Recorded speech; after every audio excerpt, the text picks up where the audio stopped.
The wind at the kingdom's edge carries the smell of old blood and wet iron. Ko Yeon-woo stands at the border, Cloak torn, eyes fixed on the ruined watchtower ahead. This is the exact spot where everything ended 5 years ago, and the exact spot where it begins again tonight.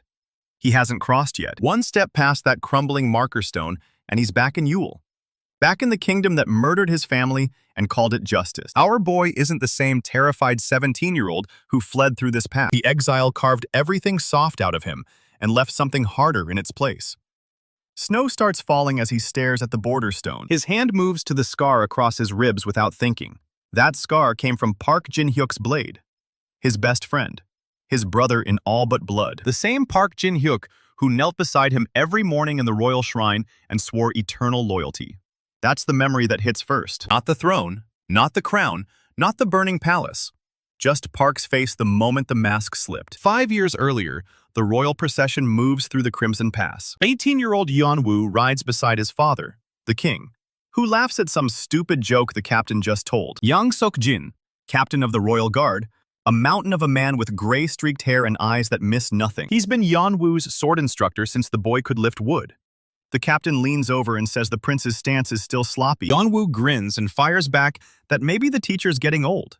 The king roars with laughter. Behind them, 30 royal guards ride in perfect formation. Park Jin-hyuk rides at Yeon-woo's left, exactly where he's always been since they were children. The procession enters the narrowest part of the pass. High cliffs on both sides, classic ambush terrain.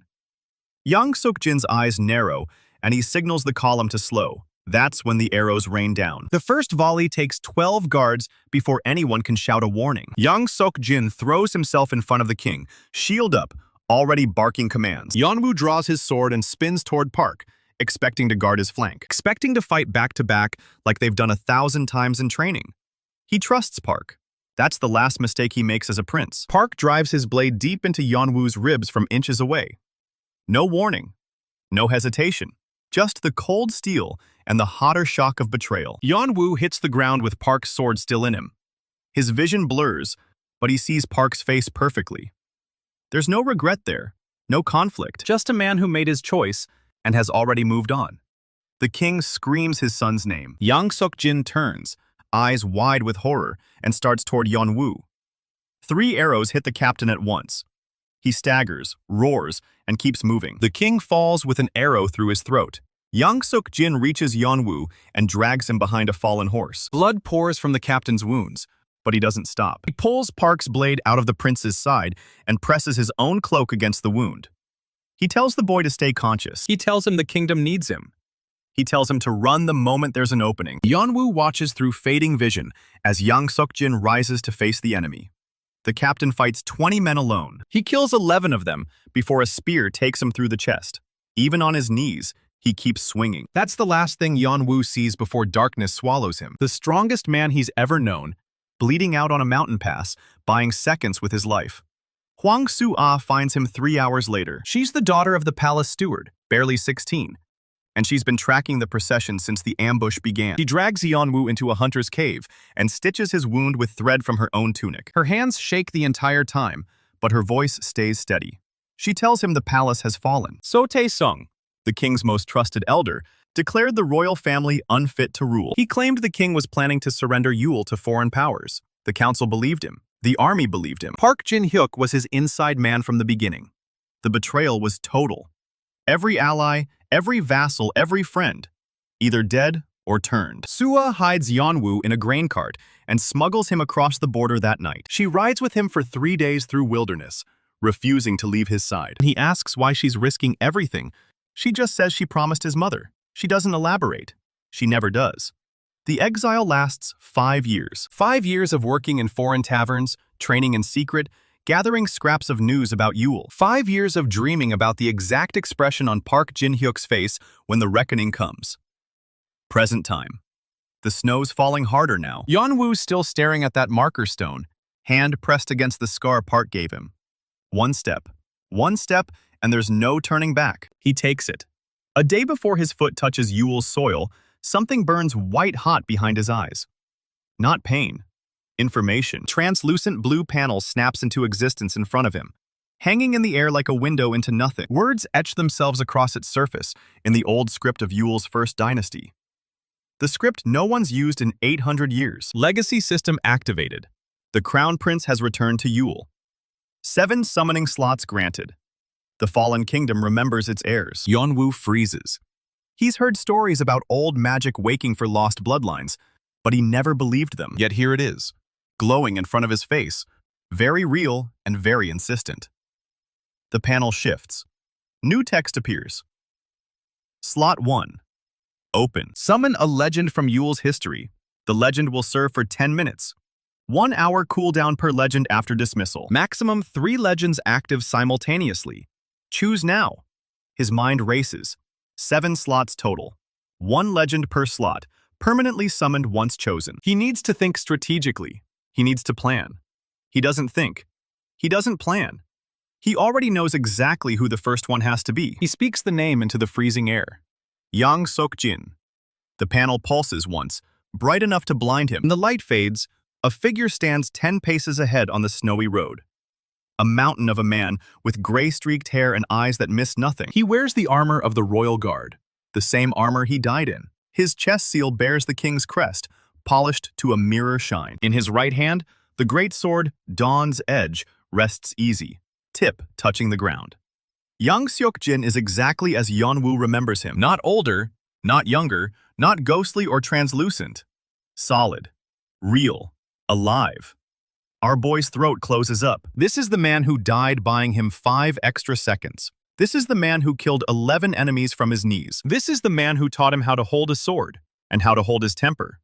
Both lessons equally difficult. The captain's eyes sweep the terrain once, a warrior's reflex. Then they lock on Yeon-woo. A long, heavy silence follows. He speaks first. His voice is exactly the same gravel and command rumble it always was. He says he's been summoned by the legacy system. He says he knows he's dead. He says the system showed him everything that happened after the Crimson Pass. Then he asks the question that matters. Is Yeon-woo worthy of this power?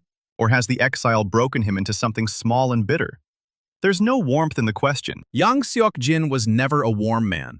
He was a hard man in a hard profession. And he loved the prince like a son, but never once went easy on him. Yeon-woo doesn't answer with words. He draws his sword. Not the royal blade he lost 5 years ago.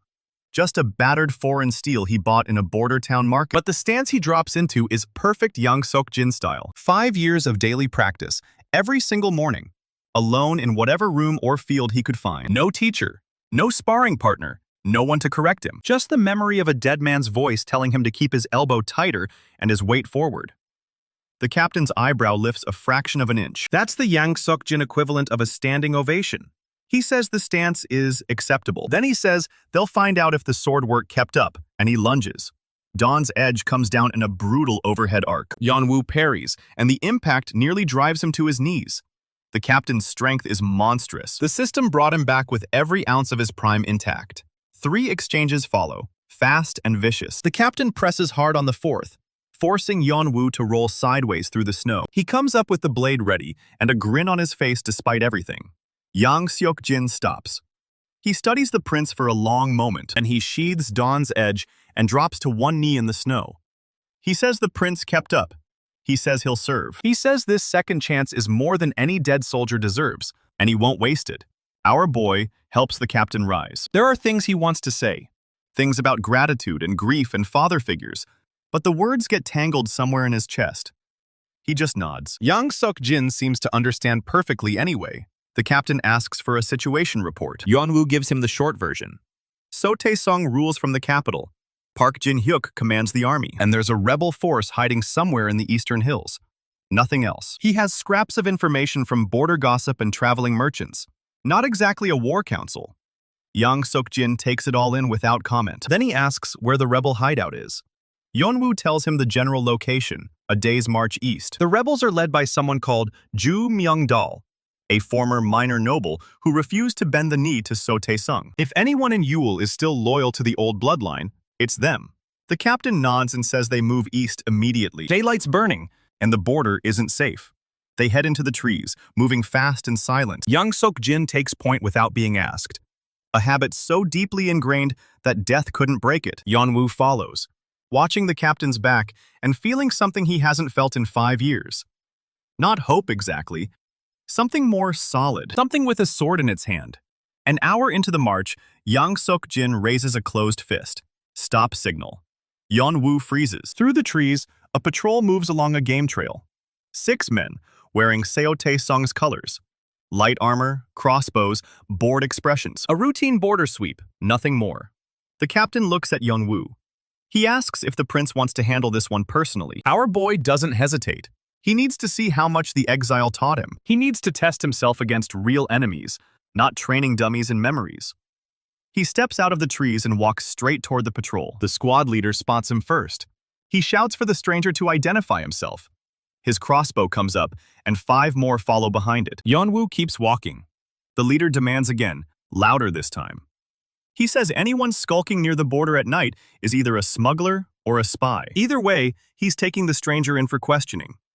Our boy stops 20 paces from them. He pulls back his hood so they can see his face clearly. He asks if they recognize him.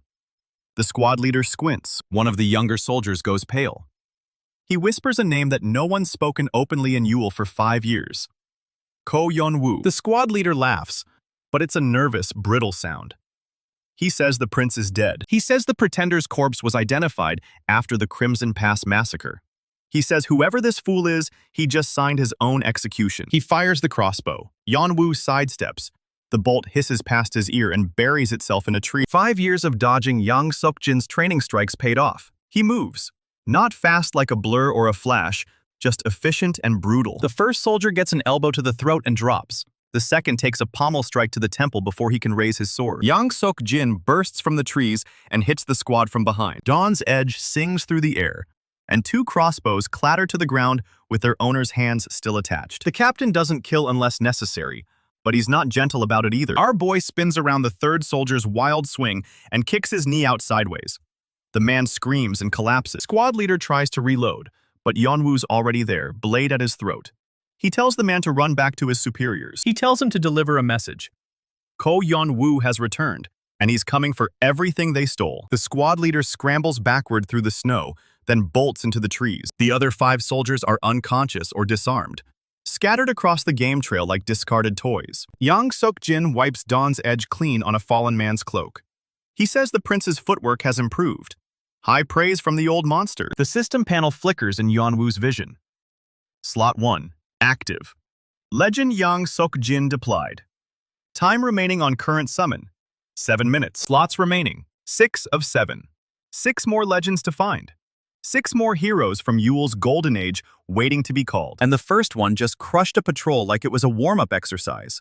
They leave the unconscious men in the snow and press east. The rebel hideout is still hours away, and the captain's summon timer is ticking. Yeon-woo feels the weight of the system in his mind. A constant low hum of potential. 6 empty slots waiting to be filled. But the first one is exactly right. Yang Seok-jin walks beside him, silent and steady, the same way he walked beside the king for 30 years. Snow keeps falling. The trees thin out as they climb into the eastern foothills. Somewhere ahead, a rebel camp waits with weapons and questions, and probably a lot of suspicion. Somewhere behind, a terrified squad leader is running towards Seo Tae-sung's ears with news that will shatter his comfortable reign. And somewhere in the capital, Park Jin-hyuk has no idea that the man he stabbed in the ribs is coming back. With interest, our boy adjusts his grip on his sword and keeps walking. The exile is over. The reclaiming has begun. The rebel hideout sits in a natural bowl between 2 ridges. Our boy spots the sentries before they spot him. 3 lookouts perched in the pines with short bows and hard eyes. Yang Seok-jin mutters that the placement is sloppy, but the discipline is solid. They're watching the western approach, same direction that terrified squad leader ran. Word travels fast out here. One of the lookouts drops from his tree and lands in the snow with a crunch. He demands to know who's approaching, and his bow isn't friendly. Yeon-woo raises both hands, palms open. He says he's here to speak with Ju Myung-dal. The lookout squints. He asks what business a stranger has with their commander. Yeon-woo pulls back his hood again. He tells the man his name is Ko Yeon-woo, and he's come home. The lookout's face does something complicated. Disbelief, then hope, then suspicion, all in about 3 seconds. He signals 2 more sentries down from the trees. They surround our boy and the captain with weapons drawn. Nobody's hostile yet, but nobody's rolling out the welcome mat either. Yang Seok-jin's hand drifts toward Dawn's edge. Yeon-woo shakes his head. They let themselves be escorted into the rebel camp. The hideout is bigger than it looked from the ridgeline. Tents and lean-tos packed into the bowl, cook fires burning low, maybe 80 fighting men and women, plus support staff, families, people who fled Seo Taesung's purges. A whole community hiding in the hills. The sentries march them straight to the command tent. A big canvas thing patched in 6 places, with a faded Yule banner hanging inside. Joo Myung-dal sits behind a rough-hewn table. He's older than Yeon-woo expected. Silver hair pulled back tight, a scar running from jaw to temple, hands that have held a sword for decades. He doesn't stand when they enter. He just looks at our boy like he's trying to solve a puzzle with missing pieces. He says he heard a rumor that the Crown Prince was alive. He says he also heard the Crown Prince walked into a border patrol and sent one man running back with a message. He asks if the stranger standing in his tent is supposed to be that prince. Yeon-woo meets his eyes. He says he doesn't need the rebel leader to believe him on faith. He says he'll prove it. Joo Myung-dal leans back. He asks how a dead man plans to prove he's breathing. Yeon-woo draws his battered foreign sword. The guards tense up, but our boy just lays the blade on the table between them. He rolls up his sleeve and shows the scar across his rib, the one Park Jin-hyuk gave him at Crimson Pass. He describes the ambush in detail. The king's last words. Yang Seok-jin's stand at the bridge. The way Hwang Sua dragged him through the river while his blood turned the water red. Things only a survivor would know. Joo Myung-dal's expression doesn't change, but something shifts behind his eyes.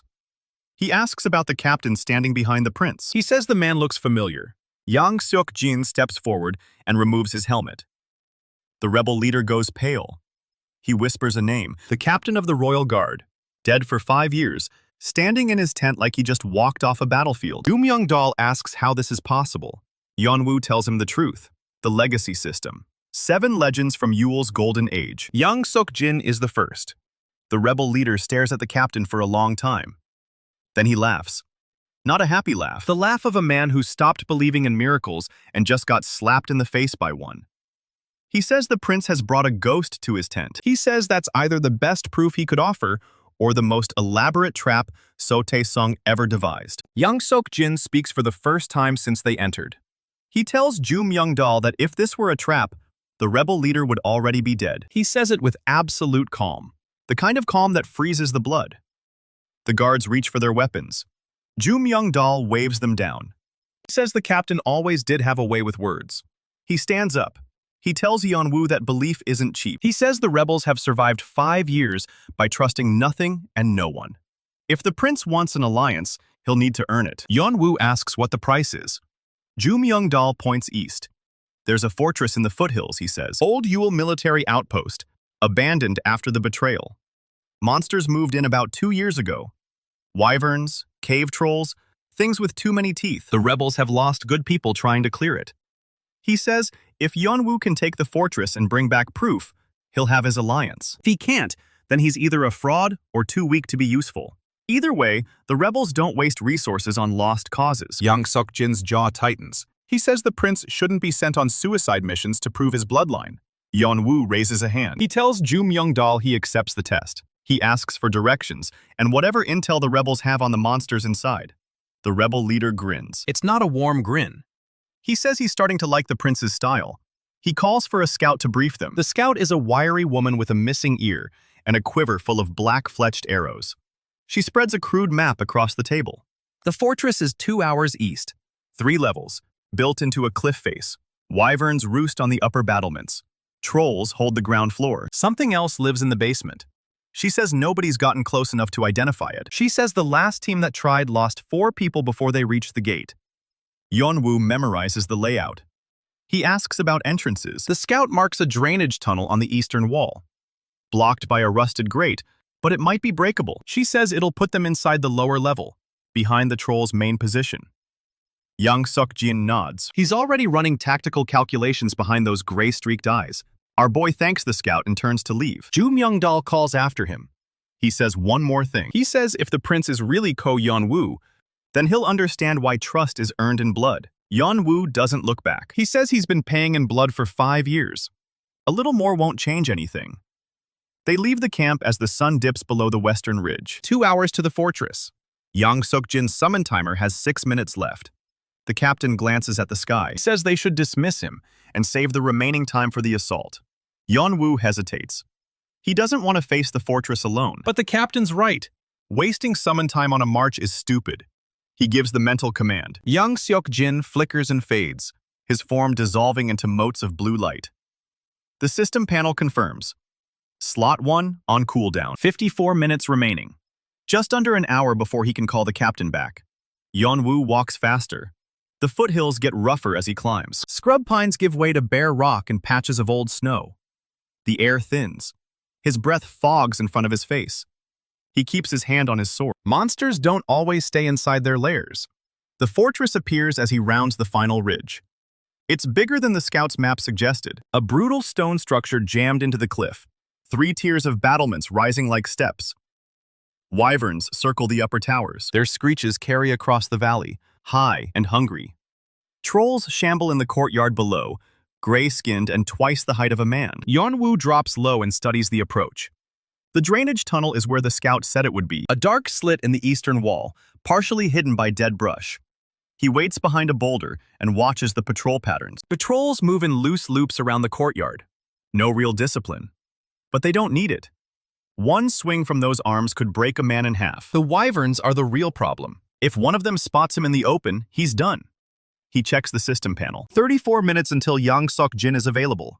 He can't wait that long. He'll have to start the infiltration alone. He waits for a gap in the troll patrols and sprints for the drainage tunnel. The snow crunches under his boots. Too loud. He reaches the tunnel mouth and presses himself against the stone. No alarm. No screeching wyverns. He lets out a breath. The grate is rusted but solid. He draws his sword and wedges the tip between the bars. One hard twist. The metal screams. He freezes. A troll grunts somewhere in the courtyard. Heavy footsteps crunch closer. Yeon-woo presses deeper into the shadow of the tunnel. The troll stops 10 paces from the entrance. It sniffs the air. Its hide is mottled gray, studded with bony plates. One yellow eye sweeps across the tunnel mouth. Our boy doesn't breathe. The troll grunts again and lumbers away. Yeon-woo waits until the footsteps fade. Then he works the grate again, slower this time. The rust gives way with a low groan. He squeezes through the gap and drops into darkness. The tunnel smells like rot and wet stone. He lights a small torch from his pack. The flame catches, throwing shadows across slimy walls. He moves deeper. The tunnel slopes upward and opens into a storage room on the fortress's lowest level. Barrels and crates line the walls. Most are smashed. Something has been nesting here. Bones litter the floor. Human bones. Yeon-woo steps carefully. 19 minutes until Yang Seok-jin. He can hear the trolls above him now. Heavy footfalls, guttural voices, the occasional crash of something being thrown. He finds a stairwell and climbs. The second level is worse than the first. Cave trolls everywhere, sleeping in piles, gnawing on carcasses, sharpening crude weapons. Yeon-woo stays low and counts. 8 trolls visible, probably more in the side rooms. The stairwell to the upper level is on the far side of the chamber. He'll have to cross the whole room without being seen. He waits for a moment when the nearest trolls are facing away. Then he moves, smooth and silent, 5 years of exile training paying off with every step. He reaches the halfway point. A troll shifts in its sleep. Its arm swings out and nearly clotheslines him. He ducks under it and keeps going. 10 paces from the stairs. He's there. He climbs fast, 2 steps at a time, and emerges onto the 3rd level. The wyvern roost. The upper battlements are open to the sky. 3 wyverns perch on the broken parapets. Leathery wings folded, serpentine necks curled, watching the valley below. They haven't noticed him yet. In the center of the roost, chained to a stone pillar, is a prisoner. A woman in torn revel colors. Her face is bruised and her eyes are hollow. But she's alive. The hostage the scout mentioned.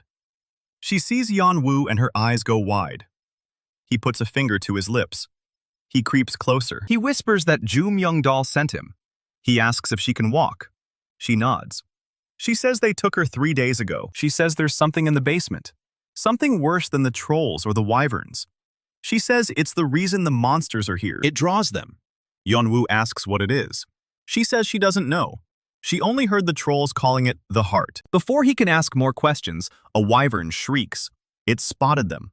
The other 2 launch from their perches with leathery wing beats. Yeon-woo draws his sword. He tells the woman to stay behind him. The first wyvern dives. Its talons rake across his raised blade. The impact sends him skidding backward. He checks the system again. 4 minutes. Too long. The second wyvern comes at him from the left. He rolls, feels the wind of its passing, and comes up swinging. His blade bites into its wing membrane.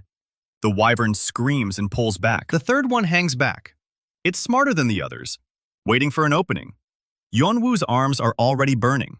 He can't keep this up. He backs toward the stairwell, keeping himself between the wyverns and the prisoner. The first wyvern dives again. He's not fast enough this time. The talons catch his shoulder and throw him against the parapet. His sword clatters across the stone. The wyvern lands in front of him and opens its jaws. And then the system panel blazes in his vision. Summon slot 1 available. He doesn't hesitate. Young Suk-jin materializes between Yeon-woo and the wyvern. Dawn's Edge is already swinging. The blade takes the wyvern's head off in a single stroke. Blood sprays across the frost-covered stone. The captain doesn't pause. He pivots and drives his sword through the second wyvern's chest before it can react. The third wyvern screeches and tries to flee. Young Suk-jin hurls a throwing knife from his belt. It buries itself in the wyvern's eye. The creature plummets off the battlements. 3 wyverns dead in under 10 seconds. The captain turns to Yeon-woo. He asks if the prince is injured. Yeon-woo gets to his feet. His shoulder is bleeding, but it's shallow. He says he'll live. The hostage stares at Young Suk-jin like she's seeing a legend come to life, which she is. Yeon-woo cuts her chains. He asks her name. She says she's Min So-yeon, a scout for the rebels. She says there's more she needs to tell him. The trolls below have heard the wyverns die. Their roars echo up through the stone.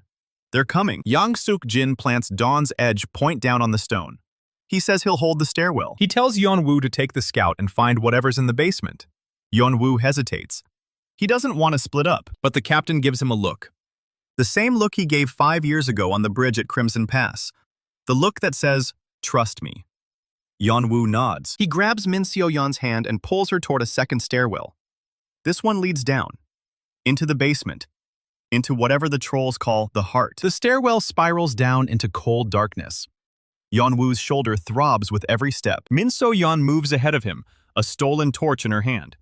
She knows this fortress better than the trolls do. She says the basement is old Yule construction, built before the Empire abandoned this place.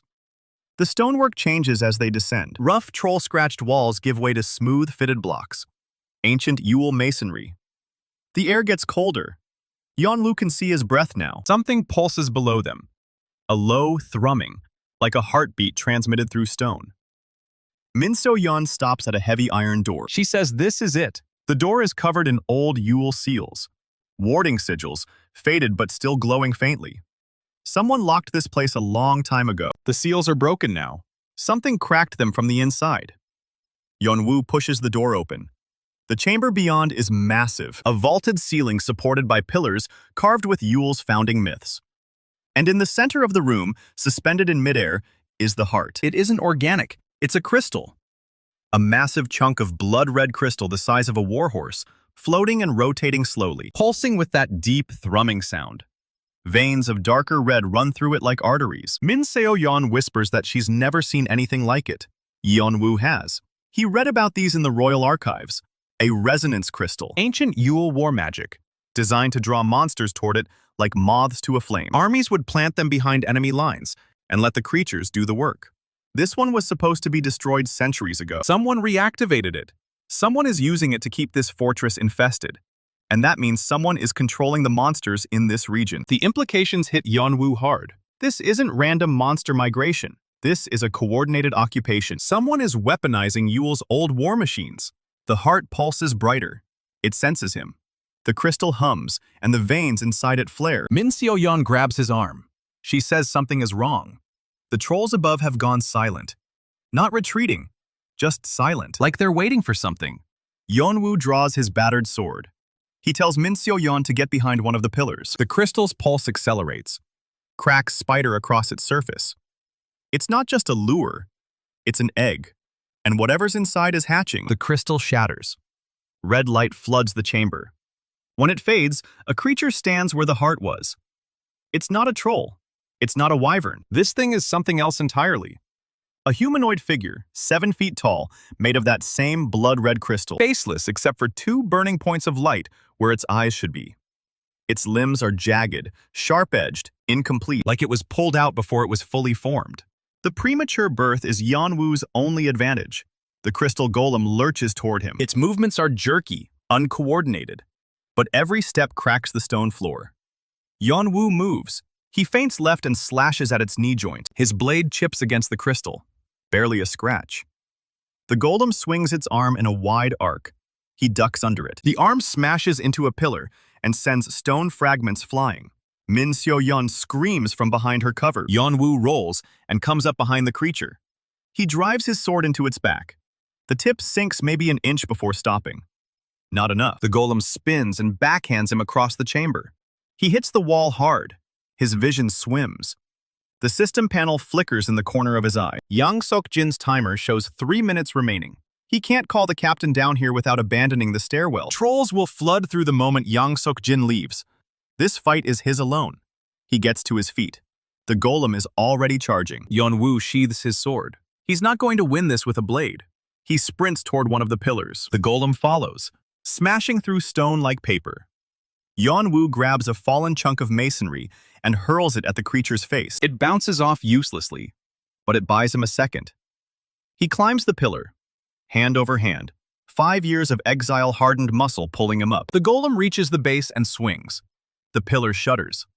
Yeon-woo leaps to the next one just as the first collapses. He lands hard on the stone platform, his wounded shoulders screaming. The golem turns toward him. Those burning eyes track his movement. It's getting faster, adapting. Yeon-woo looks at the ceiling. The vaulted stone above them is ancient, held together by keystones and centuries of pressure. He spots the main keystone directly above the golem. A plan forms. A stupid plan. But stupid plans have kept him alive for 5 years. He pulls a throwing knife from his boot, a cheap border town blade, barely balanced. He hurls it at the golem's face. The knife clatters off its crystal skull. The creature doesn't even flinch, but it's looking at him now, completely focused. He sprints along the pillar tops, jumping from one to the next. The golem follows below, smashing through whatever's in its way. Yeon-woo reaches the pillar nearest the main keystone. He stops. He turns. He raises his arms in a taunt. He yells at the creature, calling it a broken, half-formed disgrace. The golem roars, a sound like grinding glass. It charges straight at him. Yeon-woo waits. 1 heartbeat. He jumps. The golem's momentum carries it straight into the pillar he was standing on. The ancient stone crumbles. The pillar buckles.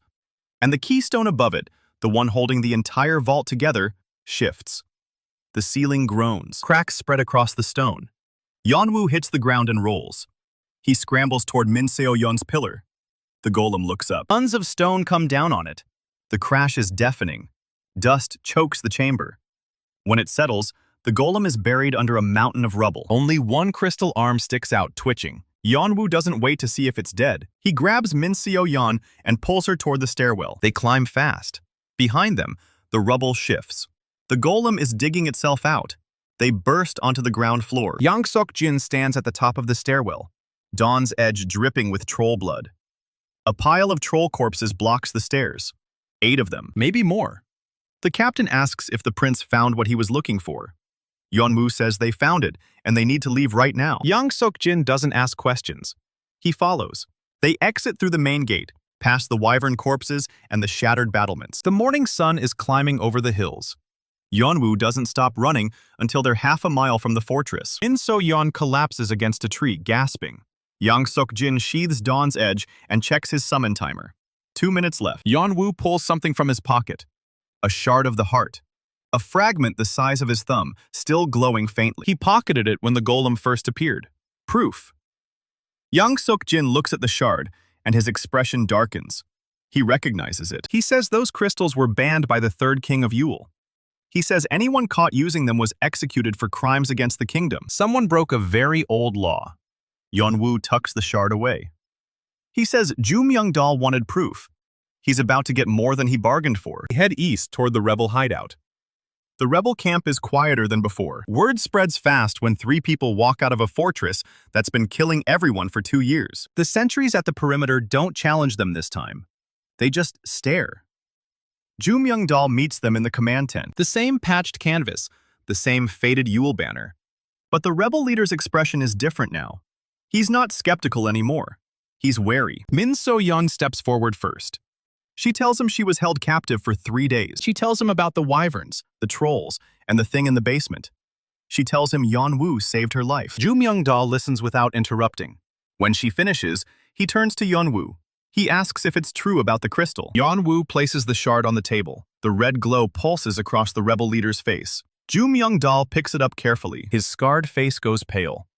He says he hasn't seen one of these in 30 years. He says the last one was destroyed during the Northern Purge. He asks who reactivated it. Yeon-woo says he doesn't know yet, but someone is using Yule's old war machines to control monster populations. And whoever it is, They're connected to So Tae-sung's regime. Ju Myung-dal sets the shard down. He looks at Yeon-woo for a long moment. then he kneels. Right there in the command tent, the old rebel leader kneels before the exiled prince. He says he failed the king 5 years ago. He says he ran when he should have fought. He says he'll follow the true heir of Yule until his last breath. The tent flap opens. Other rebels have gathered outside. They saw their leader kneel. One by one, they kneel too. Min So-yeon kneels. The sentries kneel. The cooks and the blacksmiths and the farmers who took up swords kneel. Yeon-woo stands in the center of it all. He tells them to rise. He says they don't kneel to him. They kneel to Yule, and Yule needs them standing. Ju Myung-dal gets to his feet with tears in his eyes. He asks what the prince's orders are. Yeon-woo says they prepare for war. The next 3 days are chaos in the best way. Ju Myung-dal sends runners to every rebel cell in the Eastern Hills. Word spreads that the true prince has returned. Fighters trickle in. At first, it's a handful, then a dozen. Then 50. The hideout expands, tents spreading through the forest like a small city. Yeon-woo works alongside them all. He doesn't sit in a command tent giving orders. He digs latrines and sharpens blades. And trains with the new recruits. He earns their respect the hard way. Min So-yeon becomes his shadow. She briefs him on every patrol route, Every supply cache, every weakness in the enemy's eastern positions. She's good at her job. Yang Sok-jin trains the fighters. The captain's 10-minute summons are enough for demonstration drills. He shows them formations the royal guard used before the betrayal. Techniques that haven't been seen in Yule for 5 years. The rebels soak it up like dry earth drinking rain. On the third night, a scout returns with urgent news. Park Jin-hyuk's army is on the march. 300 soldiers, 2 companies of cavalry, and siege engineers.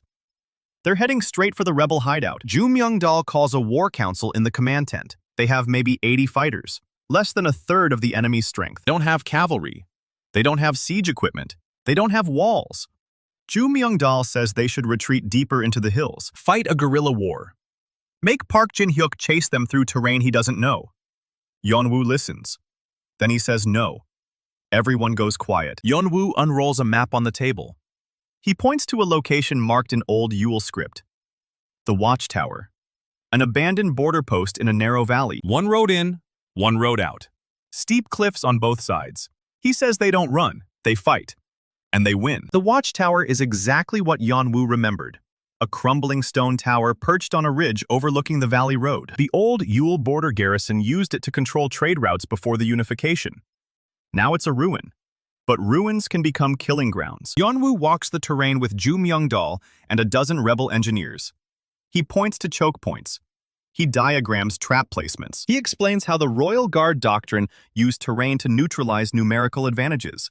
Ju Myung-dal's eyes get wider with every explanation. He asks where the prince learned all this. Yeon-woo says he had 5 years in exile with nothing to do but read old military texts. And he had Yang Sok-jin's lessons burned into his memory. The rebels work through the night. They dig pit traps and cover them with brush. They rig deadfall logs above the cliff edges. They string tripwires across the road at ankle height. They stockpile rocks and arrows on the ridge. Every trap is positioned to funnel Park Jin-hyuk's army into a single narrow column. And at the narrowest point, Yeon-woo places himself. Yang Sok-jin stands beside him. The captain's summon timer is full. 10 minutes of the greatest swordsman in Yule's history. Yeon-woo intends to make every second count. Dawn breaks over the valley, and in the distance, dust rises from the road. Park Jin-hyuk's army is coming. The army marches in full formation. Cavalry at the front, infantry in the center, supply wagons at the rear. 300 soldiers with polished armor and So Tae-sung's banner flying high. Park Jin-hyuk rides at the head on a black warhorse. Yeon-woo watches through a spyglass from the watchtower. His former best friend looks exactly the same. Arrogant posture, expensive armor, that smug confidence that got the king killed. The sight of him makes Yeon-woo's scar ache. But he doesn't let the anger take over. He's not the same desperate boy who fled Crimson Pass. He's a commander now. The army reaches the valley entrance. The cavalry slows. The valley is narrow, barely wide enough for 3 horses abreast. Park Jin-hyuk's officers are nervous. They can see the cliffs rising on both sides.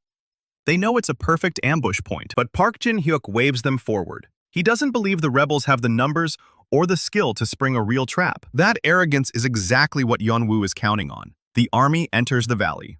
Yeon-woo raises his hand. The rebels on the cliffs stay hidden, waiting for the signal. The cavalry passes the first trap markers. The infantry fills the narrow road. The supply wagons creak along at the rear. Yeon-woo waits.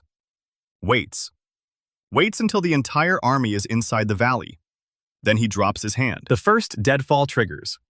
A massive log swings down from the cliff face and smashes into the cavalry's flank. Horses scream and rear. 3 riders go down.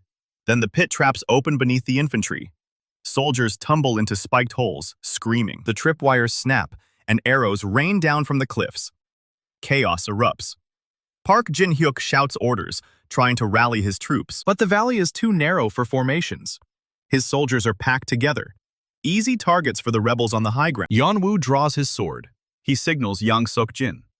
They descend from the watchtower into the valley, straight toward Park Jin-hyuk. Park Jin-hyuk sees them coming. For a moment, his face is pure disbelief. Yeon-woo is supposed to be dead. He's supposed to be a ghost, a cautionary tale, a loose end that closed itself 5 years ago. But here he is, sword in hand, walking through the chaos like he owns it. Park Jin-hyuk draws his blade, the same blade that carved the scar across Yeon-woo's ribs. He shouts at his guards to form a line. Yang Sok-jin doesn't give them time. The captain moves like a storm. Dawn's edge cuts through the first guard's shield like paper. The second guard tries to flank him and gets a pommel to the skull. The third guard drops his weapon and runs. The rest follow. Park Jin-hyuk is alone. He stares at Yang Sok-jin. He recognizes the armor, the sword, the gray-streaked hair. His face goes white. He whispers that this is impossible. Yang Sok-jin says nothing. He just points Dawn's edge at the traitor. Yeon-woo steps forward. He asks Park Jin-hyuk if he remembers the bridge at Crimson Pass. He asks if he remembers stabbing his best friend while the king burned. Park Jin-hyuk's composure cracks. He says he didn't have a choice. He says Seo Tae-sung promised him everything. He says the king was already doomed. Yeon-woo listens. Then he says, Park Jin-hyuk is going to deliver a message. He's going to tell Seo Tae-sung that the true prince has returned and that every traitor in Yule will face justice. Park Jin-hyuk laughs, a desperate, broken sound.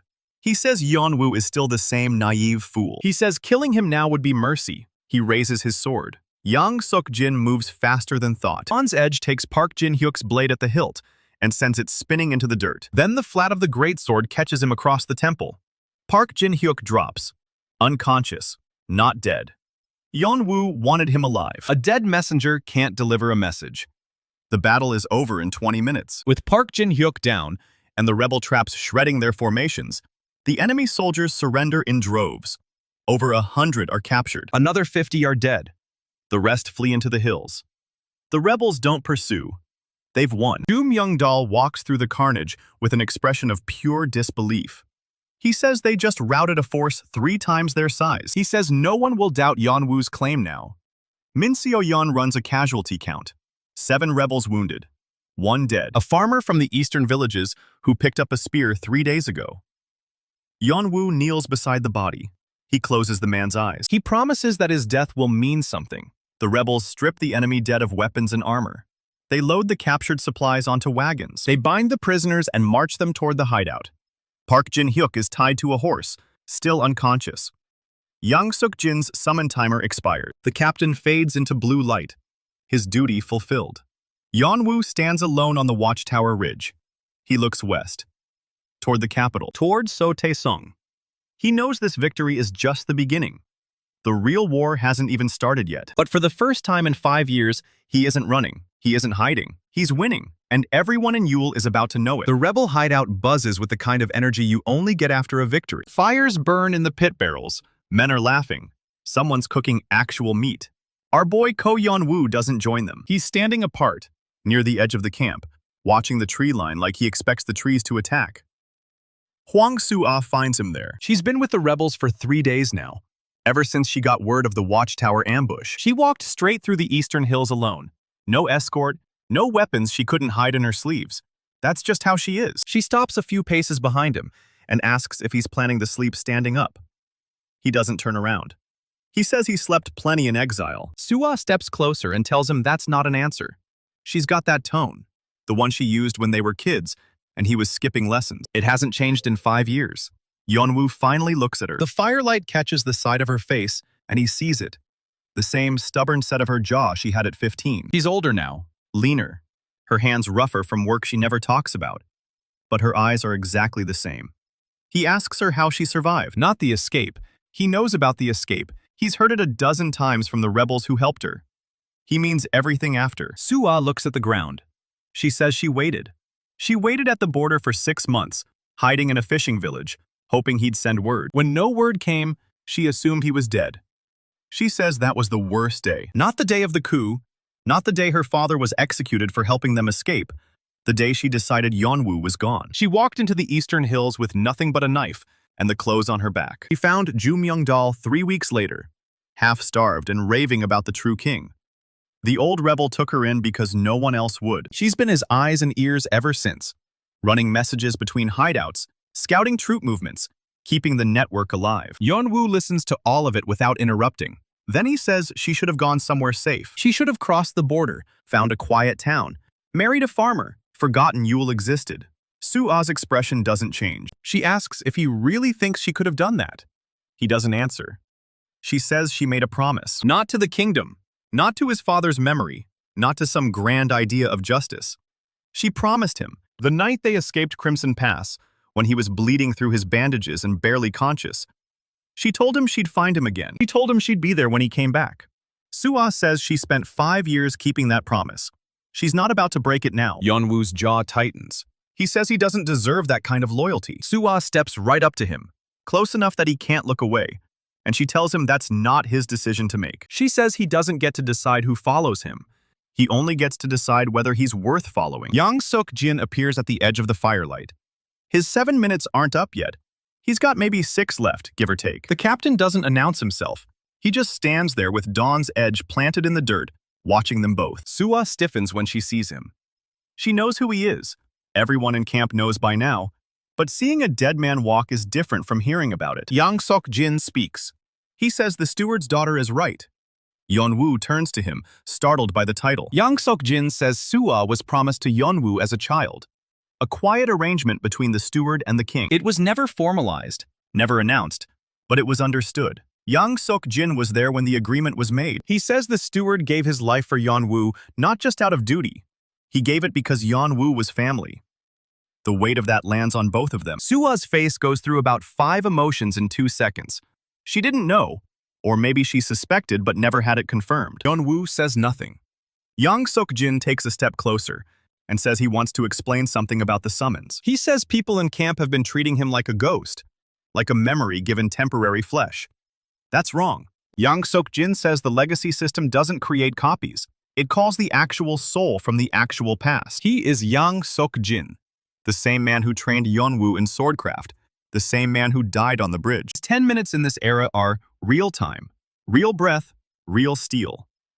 When the timer runs out, he doesn't dissolve into nothing. He returns to the moment recorded in history, the exact instant the system pulled him from. He doesn't remember what happens during his summons when he's back in the past.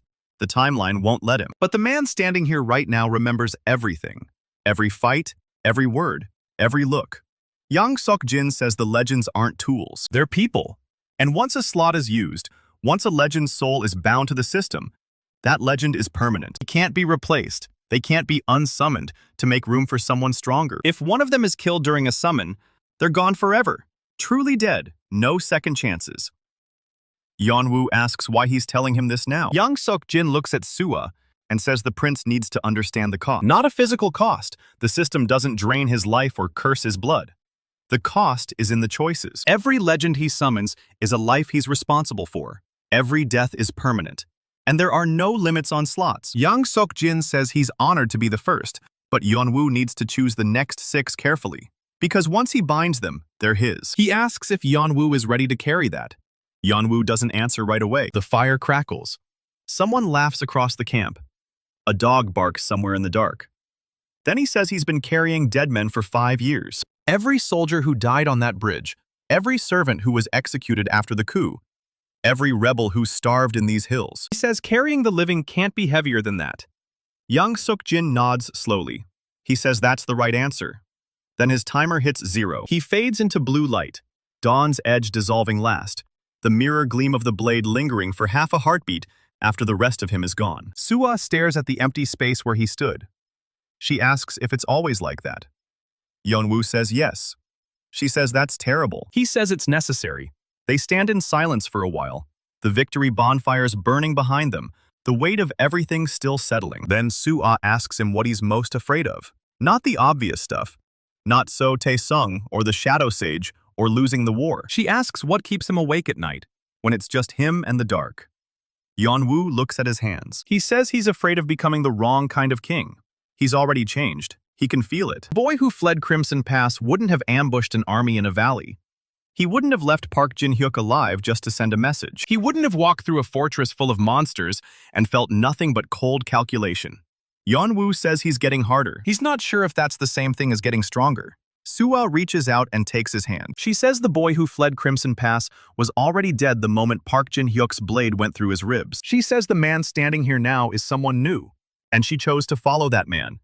Not the boy, not the memory, him. Yeon-woo looks at her hand in his. The calluses, the small scars, the dirt under her nails. This woman walked through a war zone because she heard a rumor he might be alive. He says he doesn't know what he did to earn her. She says he doesn't have to earn her. He just has to stop trying to carry everything alone. She's right there. She's been right there for 5 years, and she's not going anywhere. The moment stretches.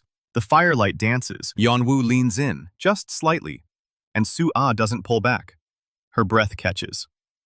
Min So-yeon bursts through the underbrush at a dead sprint. Soo-ah drops his hand like it's on fire. Yeon-woo's sword is halfway out of its sheath before he recognizes the scout. Min So-yeon's face is pale.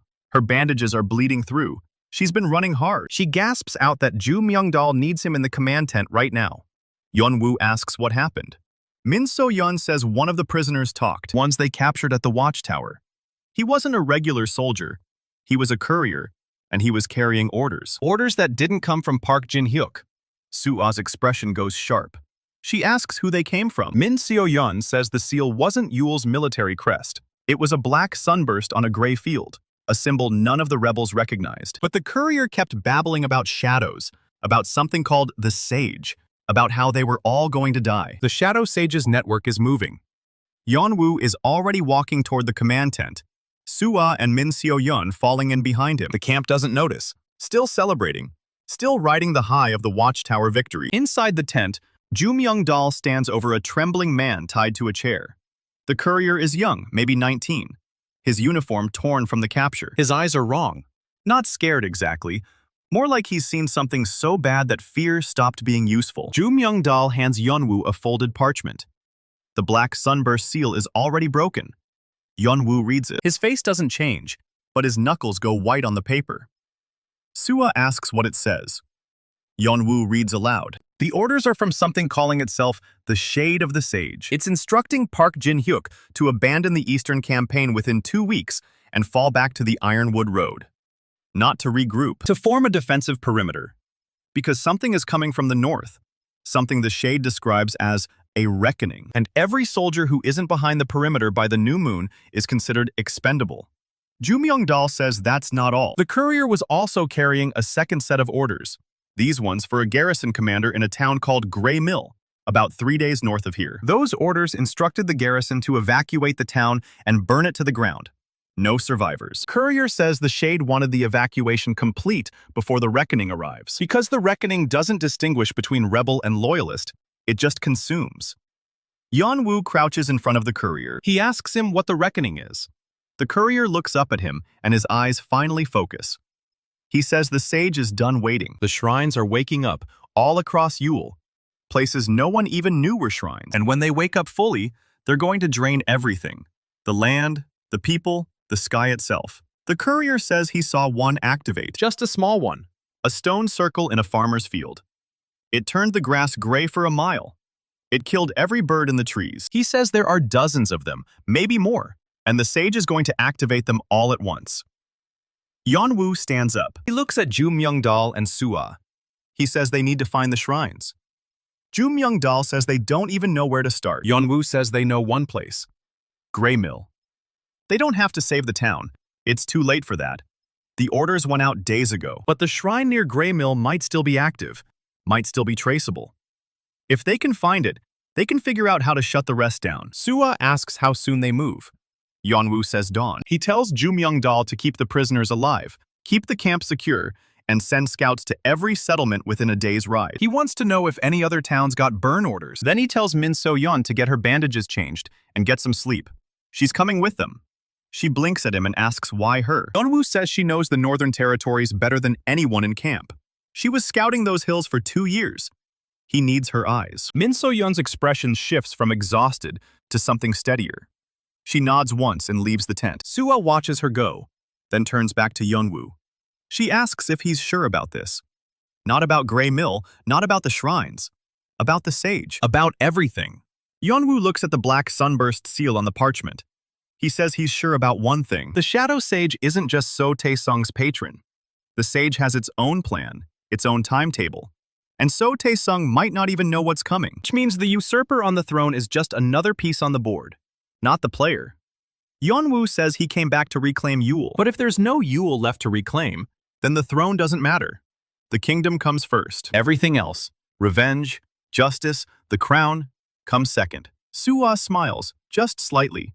The first real smile he's seen from her since she arrived. She says that sounded like a king. Yeon-woo doesn't smile back. He says he'll be a king when Yule is still standing. Until then, he's just a man with a sword and 6 empty summoning slots. He folds the parchment and tucks it into his tunic. The black sunburst presses against his chest like a brand. Dawn is 5 hours away. Outside the tent, the celebration has quieted. The rebels finally sleeping. The camp settling into the uneasy peace of a victory they all know is temporary. Gray Mill is 3 days north through contested territory. The shrine is out there, pulsing in a field of dead grass, waiting. And somewhere in the shadows, the sage is watching, counting down. Yeon-woo walks back to his tent alone. He doesn't sleep. He sits with his back against the canvas and his sword across his knees. And he goes over the map of the northern territories in his head. Every road, every river, every ruin. He's been running from ghosts for 5 years. Now he's going to hunt one. Dawn comes gray and cold. Yeon-woo is already on his feet when the first light hits the canvas. Min So-yeon meets him at the north edge of camp with 2 horses and a pack of dried rations. Soo-ah is there too, arms crossed, jaw tight. She doesn't tell him to stay. She just presses a small cloth bundle into his hand and says there's enough bandage for 3 changes. Min So-yeon pretends to adjust her stirrup and very deliberately does not watch them. Yeon-woo tucks the bundle into his tunic, nods once to Soo-ah, and swings into the saddle. They ride north without looking back. First day is hard riding through scrubland and burned-out farmsteads. Min So-yeon leads, picking paths through terrain she knows from 2 years of scouting runs. She doesn't talk much. Yeon-woo doesn't push. What he sees tells him enough. Empty villages, fields gone gray, livestock dead in the ditches with no wounds on them. The shrines are already draining the land. By midday, the sky turns a sick yellowish color, and the horses start spooking at shadows. Min So-yeon says it's been like this for 3 weeks, getting worse every day. She says the northern settlements started going dark one by one, and nobody knew why until now. Yeon-woo asks if she's seen a shrine herself. She shakes her head, but she says she's felt them. Pulses in the ground like a heartbeat, always from the north. They ride until dusk and make camp in the shell of a collapsed barn. Yeon-woo takes first watch. He sits with his back against a broken beam and the shard of the heart in his palm, watching its faint glow pulse in rhythm with something too slow to be his own heartbeat.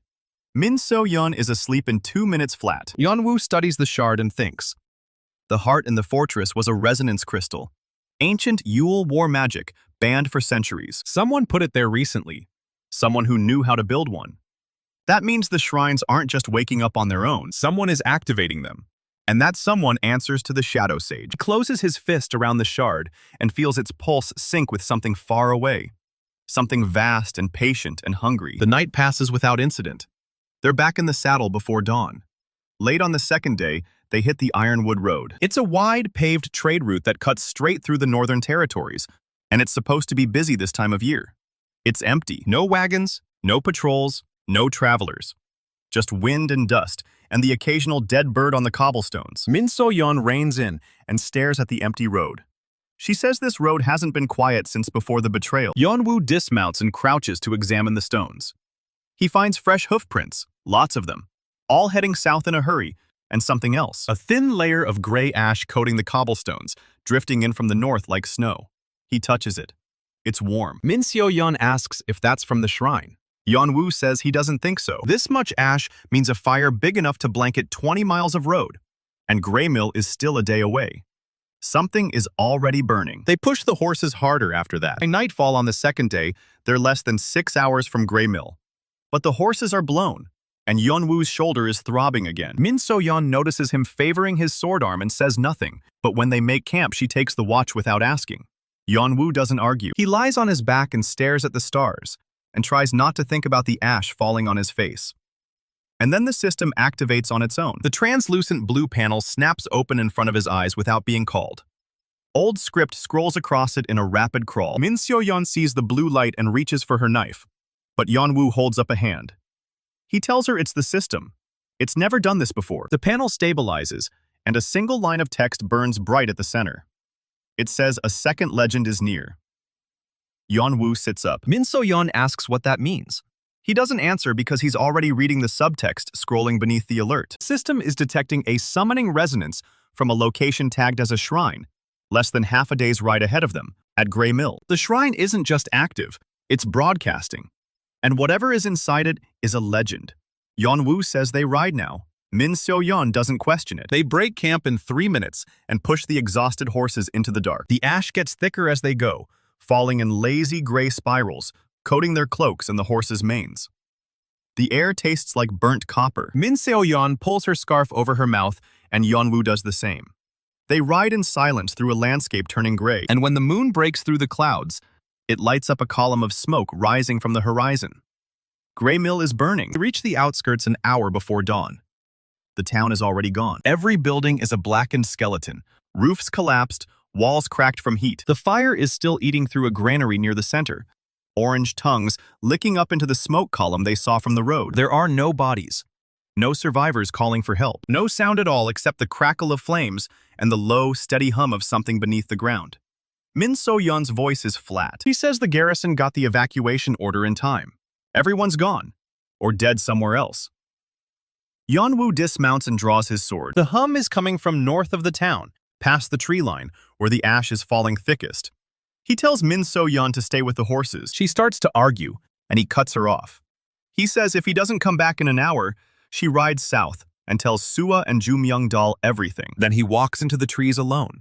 The forest north of Gray Mill is dead.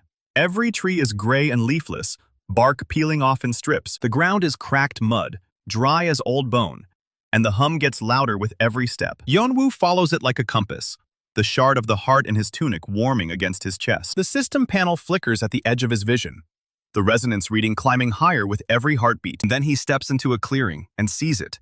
The shrine is a stone circle, maybe 20 feet across. Rough-cut granite blocks arranged in a ring. In the center of the circle, the air is wrong, bent and rippling like heat haze over a ford. And through the distortion, Yeon-woo can see something that isn't there. A doorway, open to nothing. The hum is coming from inside it. He knows what this is. A spectral realm, an echo of a place that existed once and doesn't anymore, pinned to the physical world by old magic. Young Sok-jin told him about these. The old Yule kings used them as trials for would-be summoners. If the system is detecting a legend inside, it means someone from Yule's golden age died here, or was bound here, and their soul is still waiting. Yeon-woo tightens his grip on his sword and steps through the doorway. The world folds inside out. He is standing in a hall of gray stone and black iron, vast and cold, lit by torches that burn without flame, just pale light leaking from the walls. The hum becomes a voice. It speaks in the old tongue of Yule's first dynasty, words that scrape against his ears like dry leaves, and the system translates it in crawling text across his vision. It says only the worthy may claim what lies within. It says the trial has begun. Yeon-woo doesn't get a chance to ask what the trial is. The hall shifts and splits into 3 corridors ahead of him, each one marked with a symbol in the same pale light. A sword, a crown, and a broken chain. The voice tells him to choose. He looks at the sword and remembers Crimson Pass, the clatter of steel, the blood on the stones. He looks at the crown and remembers his father's face the last time he saw it. Tired and proud, and already resigned to death. He looks at the broken chain and remembers Soo-ah dragging him through the river.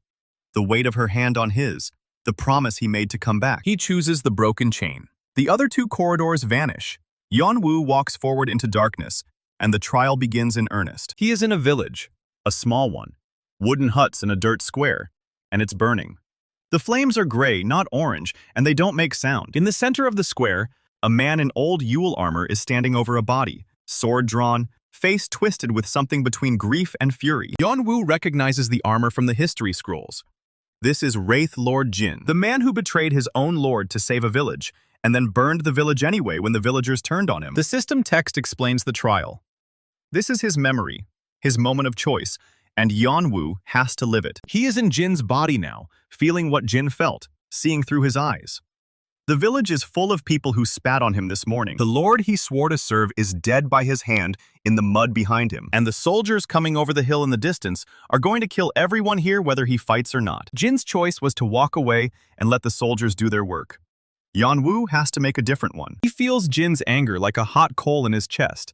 He feels the betrayal, the exhaustion, the bitter certainty that none of it matters. And then he moves. He doesn't walk away. He turns to face the villagers, and he shouts at them to run. They stare at him with hate and confusion, and he shouts again, louder, telling them the soldiers will be here in 10 minutes, and if they stay, they die. The villagers don't move. The soldiers crest the hill. Yeon-woo feels Jin's body move before his mind catches up.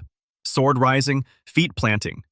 He charges the soldiers alone. The fight is brutal and fast, and doesn't feel real. The gray flames swallow the edges of his vision. He cuts down 2 soldiers before the third one drives a spear through his ribs. The pain is real, even if the memory isn't. He hits the ground and tastes blood, and watches the villagers scatter into the trees. And before the darkness takes him, he hears the system chime. He passed the first stage. He wakes in the hall again, on his knees, gasping. The second corridor opens ahead of him. This one shows a throne room, high and cold, with a man in gray robes standing at the foot of a dais. The Wraith Lord again, older now, harder. He spent 10 years as a shadow operative after the village, killing for whoever paid, and now he's standing in front of the king he's supposed to assassinate. The system text tells Yeon-woo this is the trial of loyalty. Jin's original choice was to complete the contract. Yeon-woo has to find another way. He settles into Jin's body and feels the weight of the knife in his sleeve. The king on the dais is old and tired and unarmed. He's begging. He doesn't know why anyone would want him dead. Yeon-woo feels Jin's cold professionalism, the muscle memory of 100 kills, and he feels something underneath it, a question Jin never asked himself. What if the target doesn't deserve it? Yeon-woo makes Jin drop the knife. The king stops begging. Jin's body is shaking with the effort of overriding its own instincts, and Yeon-woo forces it to speak. He tells the king someone in his court wants him dead, and he names the client. The king's face goes pale. Yeon-woo feels Jin's body want to run, the assassin's instinct screaming at him to finish the job and disappear. But he holds it. The king calls for his guards. Jin doesn't run. He lets them take him. The system chimes again. He passes the second stage. The third corridor is waiting for him when he opens his eyes. This one is different. No memory, no body to inhabit. Just a long, dark room with a single figure standing at the far end. Wraith Lord Jin, the real one, not a memory. He's taller than Yeon-woo expected, gaunt and gray-eyed. His face a mask of old pain. He speaks in the old tongue, and the system translates. He says 2 of 3 trials are passed. The third is his alone to give. He asks Yeon-woo why he chose the broken chain. Yeon-woo doesn't lie. He says the sword is for vengeance, and the crown is for power. And both of those are things he wants, but they're not why he came back. He came back because someone has to break the chain of betrayal that's been choking Yule for 5 years. He came back because his people are dying under a shadow they don't understand. He came back because he made a promise to someone who dragged him through a river and told him to live. Jin watches him for a long moment, and he speaks again. He says the broken chain was the trial of sacrifice, and Yeon-woo didn't even realize he was taking it. That, he says, is the answer he needed. The dark room dissolves, and Yeon-woo is back in the stone circle, on his knees, the doorway gone, the hum fading. The system panel blazes to life in front of him. It says the second legend has accepted the bond. It asks if he will claim the summon. Yeon-woo says yes. The shard of the heart flares white-hot against his chest, and the second slot on the system panel fills with a name. Wraith Lord Jin, the shadow of Yule's first dynasty, master of infiltration and espionage. The panel displays his stats in rapid crawl, silent movement, information extraction, assassination, network building, a special passive that makes him undetectable to dark magic. Yeon-woo reads it twice. This is what he needed. Not a warrior, not a general, a spy. Someone who can walk into the Shadow Sage's network and walk out with answers. He stands up slowly. His shoulder is screaming, and his knees are weak, and he's pretty sure he's still bleeding from a spear wound that didn't actually happen. But he's got his second legend. He walks back through the dead forest as the sun comes up, and Min So-yeon is waiting at the tree line with a drawn bow and a look of pure relief. He asks what happened. Yeon-woo says he made a new friend. He's too tired to explain more, and she doesn't push. They ride south at a walk. The horse is too exhausted for more, and Yeon-woo feels the second slot burning in his chest like a second heartbeat. Wraith Lord Jin is waiting for the call, back in his own time, in his own darkness, not knowing he's about to be pulled into a war 500 years after his death.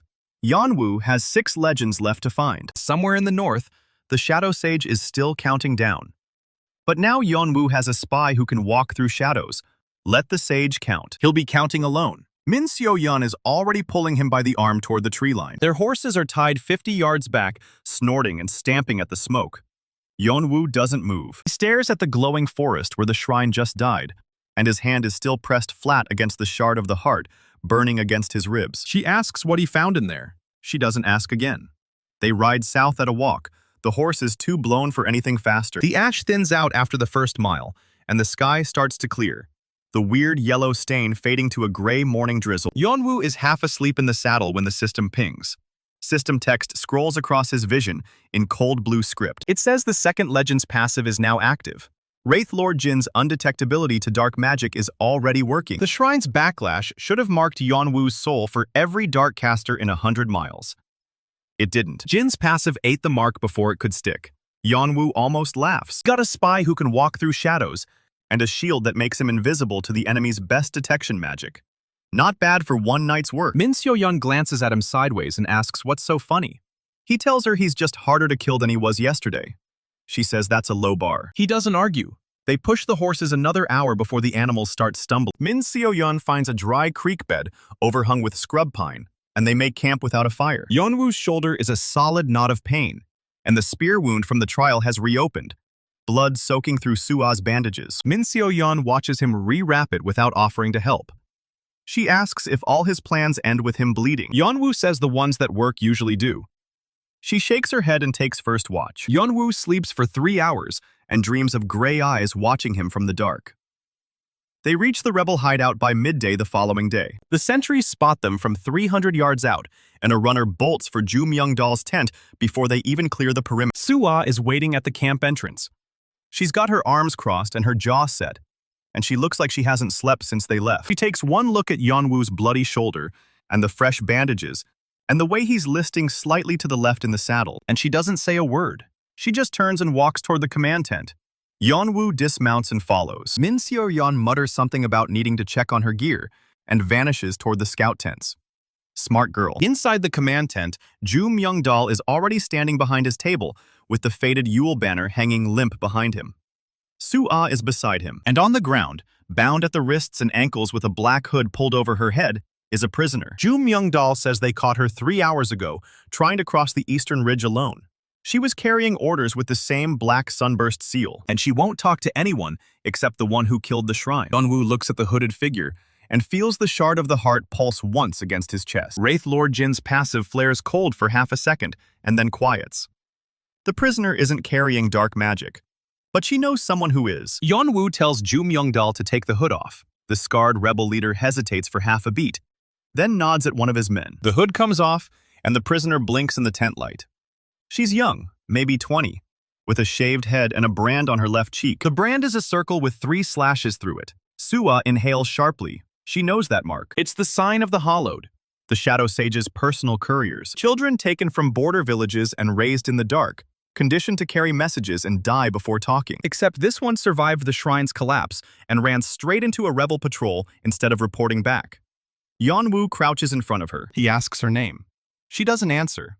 Her eyes are flat and empty, and she's looking at him like she's already dead. Yeon-woo has seen that look before. He saw it in the mirror for 3 years after Crimson Pass.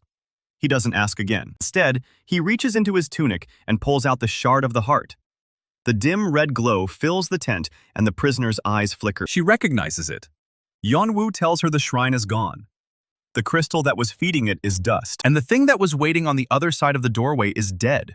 He says her master's network just lost a finger. The girl's expression doesn't change, but her breathing does. A little faster, a little shallower. Yeon-woo tells her he's not going to torture her. He's not going to execute her. He's going to offer her something the Shadow Sage never gave her, a choice. The girl laughs. It's a dry, cracked sound, like she's forgotten how to do it properly.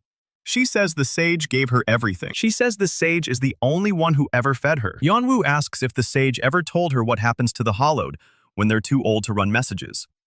The girl's laugh cuts off. Yeon-woo says he's seen the shrines now. He's felt what they do to the land. He knows what happens to a body that's been carrying dark magic for 10 years when the magic decides to collect its debt. The Hollowed don't retire. They don't get a pension. They get fed to the next shrine. The girl's jaw tightens. Soo-ah steps forward. She kneels beside Yeon-woo and looks the prisoner in the eyes. She says her name is Hwang Soo-ah. Her father was the palace steward. He died in the Crimson Pass ambush, buying time for the crown prince to escape. She says she knows what it's like to lose everything to people who talk about loyalty while holding a knife behind their back. Girl's flat eyes flick to Soo-ah's face. Soo-ah says the man crouching in front of her is Ko Yeon-woo, the true king of Yule, and he just walked into a shrine and broke it with his bare hands. She asks the girl if her master can do that. The prisoner doesn't answer, but something shifts behind her eyes. A crack. Yeon-woo stands up. He tells Ju Myung-dal to cut her bindings. The rebel leader stares at him like he's lost his mind. Yeon-woo says a prisoner who wants to die is useless. A courier who switches sides is worth an army. Ju Myung-dal draws a knife and saws through the ropes. The girl rubs her wrists and looks up at Yeon-woo with something that isn't quite hope, but isn't quite hate either. Yeon-woo asks her name one more time. She says her designation is Courier 7. She hasn't had a name since she was 6 years old. Soo-ah says they'll find her one. The girl blinks. And for the first time since the hood came off, her eyes look wet. Courier 7 talks for 2 hours. Yeon-woo, Soo-ah, and Ju Myung-dal sit around the command table while the girl spills everything she knows. It's more than any of them expected. The Shadow Sage's network isn't just a few shrines and some creepy couriers. It's a grid. She draws it in the dirt with a stick. 15 shrines spread across Yule in a pattern that looks like a spider web, with the capital at the center. Each shrine drains life force from the land and funnels it toward the palace. The sage isn't just powering himself up. He's feeding something under the capital. Something old. Something that's been sleeping since before the first king of Yule built his throne. Courier 7 doesn't know what it is. She's never been allowed close enough to the inner shrines to find out, but she knows where one of them is. A hidden shrine in the Ironwood Forest, buried under a dead monastery 3 days' ride north of the rebel camp. It's the relay point for the Eastern Network. If Yeon-woo takes it out, half the sage's grid goes dark. Ju Myung-dal asks how heavily it's guarded. The girl says there are 20 hollowed guards, a shrine keeper who can cast dark magic, and a guardian. Yeon-woo asks what kind of guardian. She's only ever seen the bodies of the ones who tried to get close. Ju Myung-dal says that's a suicide mission. Yeon-woo says it's a strategic necessity. Soo-ah says nothing. She's looking at the map the girl drew in the dirt, and her face is pale. Yeon-woo knows what she's thinking. 3 days north, 20 guards, a dark caster, and a monster. And he's got a busted shoulder and 6 empty summoning slots, and exactly 1 legend who can walk through shadows undetected. He's going anyway. Soo-ah looks at him and says she's coming. Ju Myung-dal slams his fist on the table and says absolutely not. He says they can't afford to lose the crown prince on a raid. Yeon-woo says they can't afford to let the sage finish whatever he's building under the capital. The rebel leader glares at him for a long moment, the scar on his face pulling tight. Then he exhales hard and asks what he needs. Yeon-woo says he needs Min So-yeon, a dozen scouts who can move fast and quiet, and 2 wagons of explosives from the watchtower stockpile. Ju Myung-dal says the explosives are green and unstable, and half of them won't light. Yeon-woo says half will be enough. They leave at dawn. Min So-yeon rides point, her bow strung and her eyes scanning the tree line. Courier 7 rides beside Yeon-woo on a horse someone scrounged from the camp's meager stable. She looks strange without the hood and bindings, like a wild animal that's been let indoors. Sua rides at Yeon-woo's other side, close enough that their stirrups almost touch. The dozen scouts are spread out behind them in a loose column, 2 wagons of explosives rattling in the rear. The Ironwood Forest is 3 days north, through terrain that gets rougher and colder by the mile. The first day is hard, riding across open scrubland that's already starting to show signs of the shrine's drain. Grass is yellow and brittle, and the streams they cross are low and muddy. Dead birds litter the ground in clusters, their feathers matted and rotting. Courier 7 says it's the grid. The closer they get to the relay shrine, the worse it'll be. Min Seo-yeon asks how she survived it. The girl says she didn't. She just kept moving. No one says anything after that. They camp that night in a shallow canyon with high walls and no fire. Yeon-woo takes first watch and sits with his back against a cold rock, the shard of the heart pulsing faintly in his palm. The system is quiet. Wraith Lord Jin is waiting in his own darkness, 500 years dead and ready to be called. Yeon-woo wonders what the old assassin thinks about being yanked out of history to serve a king he never knew.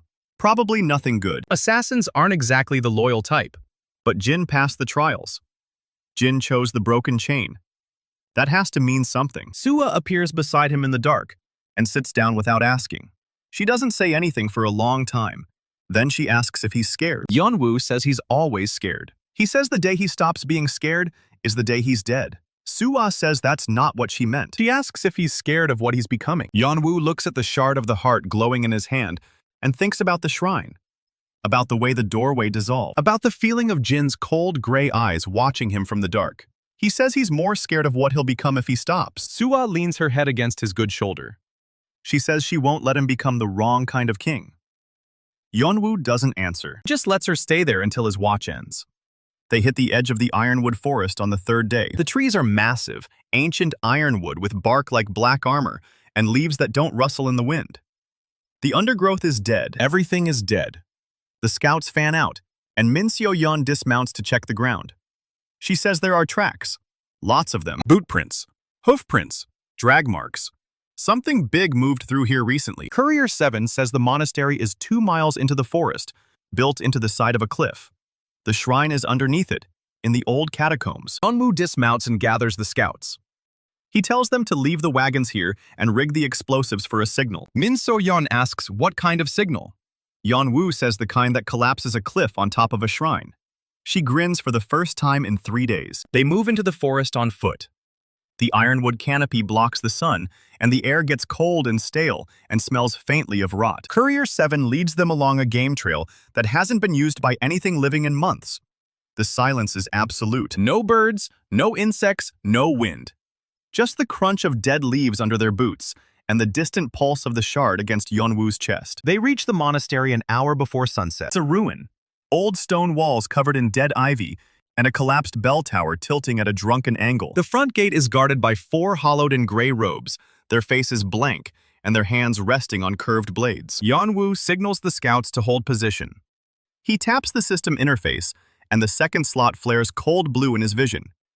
He says the name. Wraith Lord Jin materializes out of the shadows like he's been standing there all along. Gray-eyed, gaunt, and silent as death. He looks at the monastery gate for exactly 2 seconds. Then he turns to Yeon-woo and says the guards are linked to the shrine keeper. If he kills them, the keeper will know. Yeon-woo asks if he can bypass them without triggering the link. Jin says he can. He says he can bypass all of them. He can walk right through the front gate and no one will see him. The passive doesn't just hide him from dark magic, it hides him from everything. Yeon-woo tells him to find the shrine keeper, find him and disable him, and don't kill the guards until the link is broken.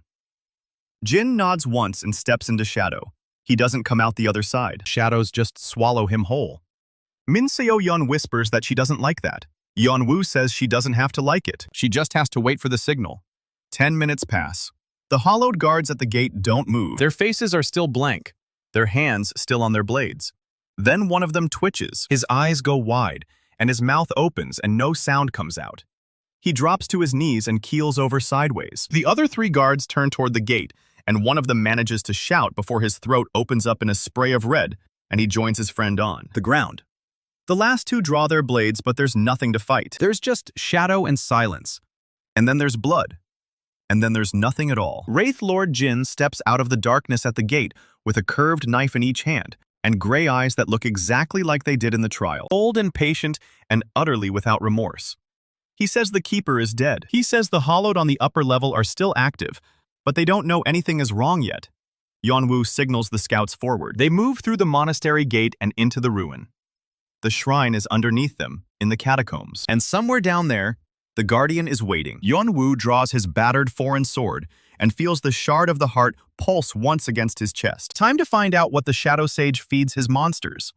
The catacombs smell like wet stone and old blood. Jin moves first, gray eyes cutting through the dark like he was born in it. Yeon-woo follows with his battered blade drawn and the shard burning a hole through his tunic. The stairs wind down for maybe 300 steps before opening into a chamber the size of a temple nave. Black pillars carved with Yule war runes hold up a ceiling lost in shadow. And in the center of the chamber, crouched on a throne of fused bones, the Guardian waits. It is not a golem. It is a thing stitched together from a dozen hollowed corpses and something much older. Arms and legs bend at wrong angles, and a single eye glows red in the center of its chest. Jin doesn't say a word. He just steps into shadow and vanishes. Yeon-woo tightens his grip on the sword and walks into the open. The Guardian rises on 6 legs and screams with 3 mouths at once. It scuttles toward him faster than a horse at full gallop. Yeon-woo sidesteps the first lunge and brings his blade down on a joint. The steel bites deep, but the thing doesn't slow. It just swings a limb of fused bone and sends him crashing into a pillar. His shoulder screams, and his vision goes white for a second. Then a knife slides out of the dark and opens the Guardian's throat. Then another knife takes out one eye socket. Then Jin is standing on the thing's back with both hands buried in its spine and that cold gray stare locked on the red eye in its chest. He says the shrine crystal is in the next chamber behind a ward. Yeon-woo pushes himself up and limps past the dying Guardian. The ward is a wall of black smoke that tries to eat his soul. The shard of the heart flares white hot, and the smoke screams and peels away. Beyond it, the shrine crystal floats in a pool of something that looks like liquid shadow. It pulses exactly like the one under the dead monastery. Yeon-woo doesn't hesitate. He swings the battered blade two-handed and shatters the crystal into 1,000 pieces. The whole chamber convulses. The Guardian collapses into a heap of dead flesh. And somewhere, hundreds of miles away, in a dark room under the royal palace of Yule, a pair of ancient eyes snap open. Shadow Sage feels the relay shrine die like a tooth pulled from his jaw. He sits in a throne carved from the same black stone that anchors each of his 15 shrines. Around him, the web of red light that maps Yule flickers and dims. One node goes dark. Then another flickers. Half the grid is suddenly bleeding power into nothing. The sage doesn't scream. He doesn't rage. He just exhales a breath that freezes the air and turns the stone floor to frost in a 10-foot circle. Then he speaks one word into the darkness. So, in the capital, So Tae-sung is reviewing troop placements in his war room when the messenger dissolves out of the shadow. The messenger is not human. It is a shape of black smoke with a single red eye in its center, and it speaks with the sage's voice. It tells him the prince has destroyed the relay shrine. It tells him the grid is compromised. It tells him to march now and burn the rebellion to ash before the boy finds the other shrines. So Tae-sung listens with his hands flat on the table and his face like carved stone. When the messenger fades, he stands and calls for his generals. Dawn the next morning, the capital's main courtyard is packed with 300 soldiers. 2 companies of cavalry wait with lances gleaming. Siege engineers stand by their wagons of iron and fire. Park Jin-hyuk is there too, mounted on a black stallion, his face still bruised from the watchtower ambush. So Tae-sung steps onto a raised platform, and the murmur of the crowd dies. He doesn't shout. He just talks in a voice that carries like a blade across the square. He tells them that a pretender has crawled out of exile. He tells them that this boy calls himself a prince, but allies with bandits and rebels. He tells them that the shrines of Yule are under attack by the same traitor who fled after his father's just execution. He doesn't mention the Shadow Sage. He doesn't mention the draining of the land. He just tells them that their homes are threatened and their families are in danger, and the only way to protect everything they love is to crush the rebellion before it spreads. The soldiers slam their fists against their shields. The cavalry raise their lances and roar. Park Jin-hyuk's face twists into something between hatred and fear. He remembers the watchtower. He remembers Yang Seok-jin cutting through his men like wheat. He doesn't want to face that again. But he doesn't have a choice. So Tae-sung finishes his speech by declaring open war on the rebel forces led by the false prince Ko Yeon-woo. He gives the order to march at noon. Back in the rebel hideout, the celebrations are still going on. The scouts and Min Seo-yeon returned with Yeon-woo and Jin from the monastery as heroes. Courier 7 is sitting by a fire with a blanket around her shoulders and a bowl of stew in her hands. Sua is busy stitching Yeon-woo's shoulder again because he tore the wound open fighting the Guardian. And our boy is sitting on a crate, exhausted but grinning, because he just took out half the Shadow Sage's grid in one night. Then a rider crashes through the camp perimeter with his horse half dead and his face white as ash. He slides off the saddle and gasps out the news. So Tae-sung has declared war. An army of 300 soldiers with cavalry and siege engineers is marching east right now. They will reach the rebel territory in 3 days. The celebration dies in an instant. Joo Myung-dal's scarred face goes pale and his teeth clench. He says they have 80 fighters. Yeon-woo doesn't flinch. He just asks the scouts for every map they have and tells Min So-yeon to find him flat ground within a day's march. He says if So Tae-sung wants a war, he'll give him one, but he'll do it on his own terms. The next 2 days are chaos wrapped in leather and steel. Every hand in the camp works to rig traps and sharpen blades, and move families deeper into the hills. Joo Myung-dal wants to fortify the watchtower again, but Yeon-woo says no. Park Jin-hyuk already knows that ground. He'll be expecting an ambush in the valley. Instead, Yeon-woo picks a spot on a wide plain near an old river crossing called the Broken Ford. It is open ground, no cover for miles. Exactly the kind of place a larger army would love to fight. Joo Myung-dal asks if he's lost his mind. Yeon-woo says the enemy will see them standing in the open with 80 fighters and get careless. Then he'll spring the real trap. He doesn't explain what the real trap is. He just grins that same mad grin he wore during the wedding ceremony that never happened. Min So-yeon ties her hair back and tells him she trusts him. Sua grips his arm and says if he dies, she'll never forgive him. Courier 7 just watches with those hollow eyes and says nothing. But she stays.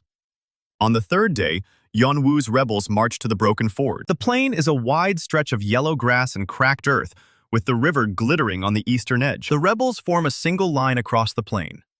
80 fighters in patched armor with scavenged weapons, and a faded Yule banner snapping in the wind. Across the field, So Tae-sung's army arrives. 300 soldiers in gray and black. Cavalry on both flanks. Siege engines trundling behind them like iron beetles. Park Jin-hyuk is at the front with a squadron of heavy horse. So Tae-sung himself is visible on a hill behind the lines, watching from a distance. The two armies face each other under a sky the color of bruised iron. Nobody moves for a long time. Yeon-woo stands at the center of his line, with Yang Seok-jin not yet summoned, and the shard of the heart glowing dull red against his chest. Wraith Lord Jin is somewhere out in the tall grass, invisible. Then a single rider breaks from the enemy line and trots toward the rebels under a flag of parley. It is Park Jin-hyuk. Stops 50 yards out and stares straight at Yeon-woo. He calls out that the boy should surrender now, and maybe Seo Tae-sung will let him live another 5 years in exile. Yeon-woo doesn't answer. He just stares back with the flat expression of a man who has buried too many friends. Park Jin-hyuk's jaw tightens, and he wheels his horse and rides back. Then, Seo Tae-sung's army holds its ground. No charge, no advance. Just a long, tense silence. Joo Myung-dal mutters that the old snake is testing them. Yeon-woo agrees. So Tae-sung wants to see what they have. He wants to know if the prince has found more legends. He wants to know if the rebels have artillery or monsters or some trick up their sleeve. Yeon-woo decides to give him a taste. He summons Yang Seok-jin. The captain materializes in full royal armor, dawn's edge gleaming like a mirror. The 6-minute timer starts ticking. The rebels cheer. The enemy soldiers shift in their saddles, and some of them whisper the old captain's name. Yang Seok-jin doesn't wait for orders. He just walks forward alone, across the no-man's land, toward the enemy line. Park Jin-hyuk starts shouting orders, and a squadron of 20 cavalry breaks off to intercept. Yang Seok-jin meets them in the middle of the field. The first rider comes at him with a lance, and Yang Seok-jin sidesteps and cuts the lance in half, and then cuts the rider out of the saddle in one motion. 2 more charge and he dances between them, and 3 seconds later, both horses are running empty. The rest of the squadron wheels around and flees back to their lines. Park Jin-hyuk's face goes red with fury, but So Tae-sung doesn't move. He just watches. Yang Seok-jin stands alone on the plain for another minute, covered in dust and enemy blood and utterly untouchable. Then his timer hits 0, and he dissolves into light. The enemy soldiers don't understand what just happened. They saw an impossible ghost cut down their cavalry and vanish like smoke. Panic flickers through the ranks. So Tae-sung doesn't flinch. He just turns his horse and gives the order to withdraw. The whole army pulls back 500 yards and makes camp. Yeon-woo watches them go and doesn't chase. He knows this was just the opening move. Seo Tae-sung wanted to see the legend in action. Now he knows what he's dealing with.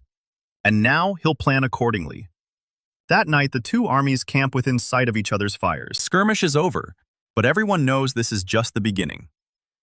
Joo Myung-dal sits by the fire with Yeon-woo and says the old king would be proud. Yeon-woo doesn't answer. He just stares at the enemy campfires and thinks about the fact that he used one of his only two legends for a 6-minute show of force. He has Wraith Lord Jin and 2 empty slots. And somewhere out there, the Shadow Sage is already moving pieces he can't see. Sua brings him a bowl of broth and sits beside him. She doesn't say anything. She just leans against his shoulder like she did on that stone step after the watchtower. Min Seo-yeon appears from the darkness with a report. The scouts say Seo Tae-sung is digging in. He's not retreating. He's not attacking. He's waiting for something. Yeon-woo knows what he's waiting for. The sage's reinforcements. The war is no longer coming. It is already here. 2 nights after the standoff at the Broken Ford, the Shadow Sage makes his move. He doesn't send an army. He sends 6 men. They come through the rebel picket line at 3 in the morning, wearing hollowed gray and moving like ghosts. Wraith Lord Jin senses them first. His passive pings the dark magic woven into their blades, and he materializes inside Yeon-woo's tent with a hand already on the prince's shoulder. Yeon-woo is on his feet before his eyes are fully open. Jin says there are 6 signatures closing on the command tent, and they're not human. Not fully. Outside, the first hollowed cuts down a rebel sentry before the man can scream. The second one walks straight through a cook fire, and the flames turn black and dust. Yeon-woo grabs his battered blade and bursts out of the tent into chaos. 3 hollowed are already inside the perimeter. Their eyes are empty sockets, with faint purple light flickering deep inside. Their blades drip something that hisses when it hits the dirt. Min So-yeon engages the nearest one with her short sword, but her blade skitters off its ribs like she's hitting iron. The thing backhands her into a supply cart, and she doesn't get up. Sua runs toward the command tent with a crossbow in her hands, and her hair flying loose. She puts a bolt through one hollowed's throat, and it doesn't even slow down. It turns toward her and opens its mouth, and a sound comes out that isn't a scream. It's a chittering insectoid drone that makes every rebel within 50 yards clutch their heads. Yeon-woo doesn't hesitate. He summons Yang Seok-jin. The captain materializes mid-stride with Dawn's edge already drawn, and the gray light of his arrival cuts through the drone like a blade through silk. Yang Seok-jin takes the nearest hollowed's head off in one swing. The body keeps moving for 3 full steps before it collapses. 2 more close in from the left. Yang Seok-jin pivots and parries both their strikes simultaneously, and the impact drives a crater into the earth under his feet. Joo Myung-dal appears from the darkness with a war axe in his scarred hands. He buries it in the back of a hollowed that's trying to flank the captain. The blade sticks. The hollowed turns around and punches Joo Myung-dal in the chest so hard the rebel leader flies 10 feet and lands in a heap. Courier 7 is there. She puts herself between Joo Myung-dal and the hollowed, with nothing but a skinning knife and a look of absolute terror on her branded face. She screams at the thing to stop. It does. For half a second, the hollowed hesitates, its eyeless sockets fixed on the girl who used to be one of them. That half second is all Yeon-woo needs. He lunges past Courier 7 and drives his blade through the hollowed's chest. Purple light spills out of the wound like smoke. The thing shudders and goes still. But the 5th hollowed is already behind him. Yeon-woo turns and sees the arrow already in flight. It's not a normal arrow. The shaft is black glass that catches no light. The head is carved from something that looks like obsidian, but pulses with the same purple glow as the hollowed's eyes. It hits Yeon-woo in the left shoulder, 3 inches above his old wound. The impact spins him around and drops him to one knee. The pain is immediate and wrong. It doesn't burn. It freezes. Cold spider webs out from the wound, and Yeon-woo feels his heartbeat stutter. Yang Seok-jin kills the 5th hollowed in the next 3 seconds. He kills the 6th one 4 seconds after that. Then he is beside Yeon-woo with his gray-streaked eyes wide and something the captain hasn't shown since the Crimson Pass. Fear. The arrowhead is cursed. Yang Seok-jin says the poison is a variant of the old Yule Deathrite magic, the kind they used to put in the tombs of traitor lords. It's designed to kill slowly and painfully over the course of 3 days. The wound won't close. The cold will spread. On the 3rd day, the victim's heart stops. Sua drops to her knees beside Yeon-woo and presses her hands against the wound. Her fingers come away stained with blood that's already turning black. She looks at Yang Seok-jin and asks if there's a cure. The captain is silent for a long moment. Then he says there is one thing, a rare herb called the Spirit's Bloom that grows only in the heart of a poison lake 3 days' ride north. It neutralizes death-right magic. It also grows in water so toxic that a single drop on bare skin will eat through to the bone. Soo-ah says they leave at dawn. Yeon-woo tries to argue. He says the army is still camped 500 yards away, and the sage's reinforcements are coming, and he can't leave now. He tries to stand. His left arm doesn't work. His legs buckle, and Soo-ah catches him before he hits the ground. She tells him to shut up. Min Seo-yeon limps over with blood running down her temple and a gash across her ribs. She says she and Ju Myung-dal can hold the camp. Ju Myung-dal gets to his feet with Courier 7's help and nods. His voice is a rasp, but it's steady. He says he didn't kneel to a dead prince, and he'll be damned if he lets the boy die in a tent because he's too stubborn to accept help. Yeon-woo looks at their faces one by one. Soo-ah, fierce and terrified and refusing to blink. Min So-yeon, bleeding and unbowed. Courier 7, still holding her skinning knife like she's ready to fight the whole world. Ju Myung-dal, scarred and broken and unshakable. He stops arguing. At dawn, Yang Suk-jin lifts Yeon-woo onto a horse. The captain's 10 minutes are long expired, but he's already laid out the route and the timetable and the exact distance to the poison lake before his timer ran out. Soo-ah mounts a second horse with a pack of supplies and a map drawn in charcoal on torn canvas. The curse has spread overnight. Black veins now web out from the wound, and Yeon-woo's skin is pale and cold to the touch. His right hand still works. He grips the reins with it and doesn't complain. They ride north at a hard gallop. The first day is a blur of gray sky and scrubland, and the constant creeping cold eating its way toward Yeon-woo's heart. By midday, the black veins have reached his collarbone. Soo-ah watches him with eyes that don't blink enough. She doesn't say anything about it. She just pushes her horse harder. They stop to water the horses at a stream that runs gray and lifeless. No fish, no birds. The land itself is sick. Yeon-woo slumps against a dead tree, and his breath comes in shallow gasps. Soo-ah kneels beside him and pulls back his tunic to check the wound. Skin around the arrowhead is black now. Not bruised. It's black like charred meat. She wraps it in fresh bandages with hands that don't shake, even though her jaw is clenched so tight the tendons stand out. He asks if she's scared. She says she's terrified. Then she hauls him back onto his horse and they ride. Night falls and they don't stop. The moon is a sliver of bone-white light, and the horses are blowing foam. But Yang Seok-jin's map says the lake is 6 hours ahead. Yeon-woo's vision starts to blur at the edges. He sees things that aren't there. His father's face, the Crimson Pass, Park Jin-hyuk's smile on the day they swore blood brotherhood as children. He shakes his head and the visions scatter. Soo-ah is watching him again. She asks what he saw. He says nothing important. She doesn't believe him. At midnight, they crest a ridge and see it below them. The Poison Lake. It's a wide, black expanse of water that doesn't reflect the moon. Steam rises from its surface in curls of pale green. The shoreline is dead white salt crust over black mud.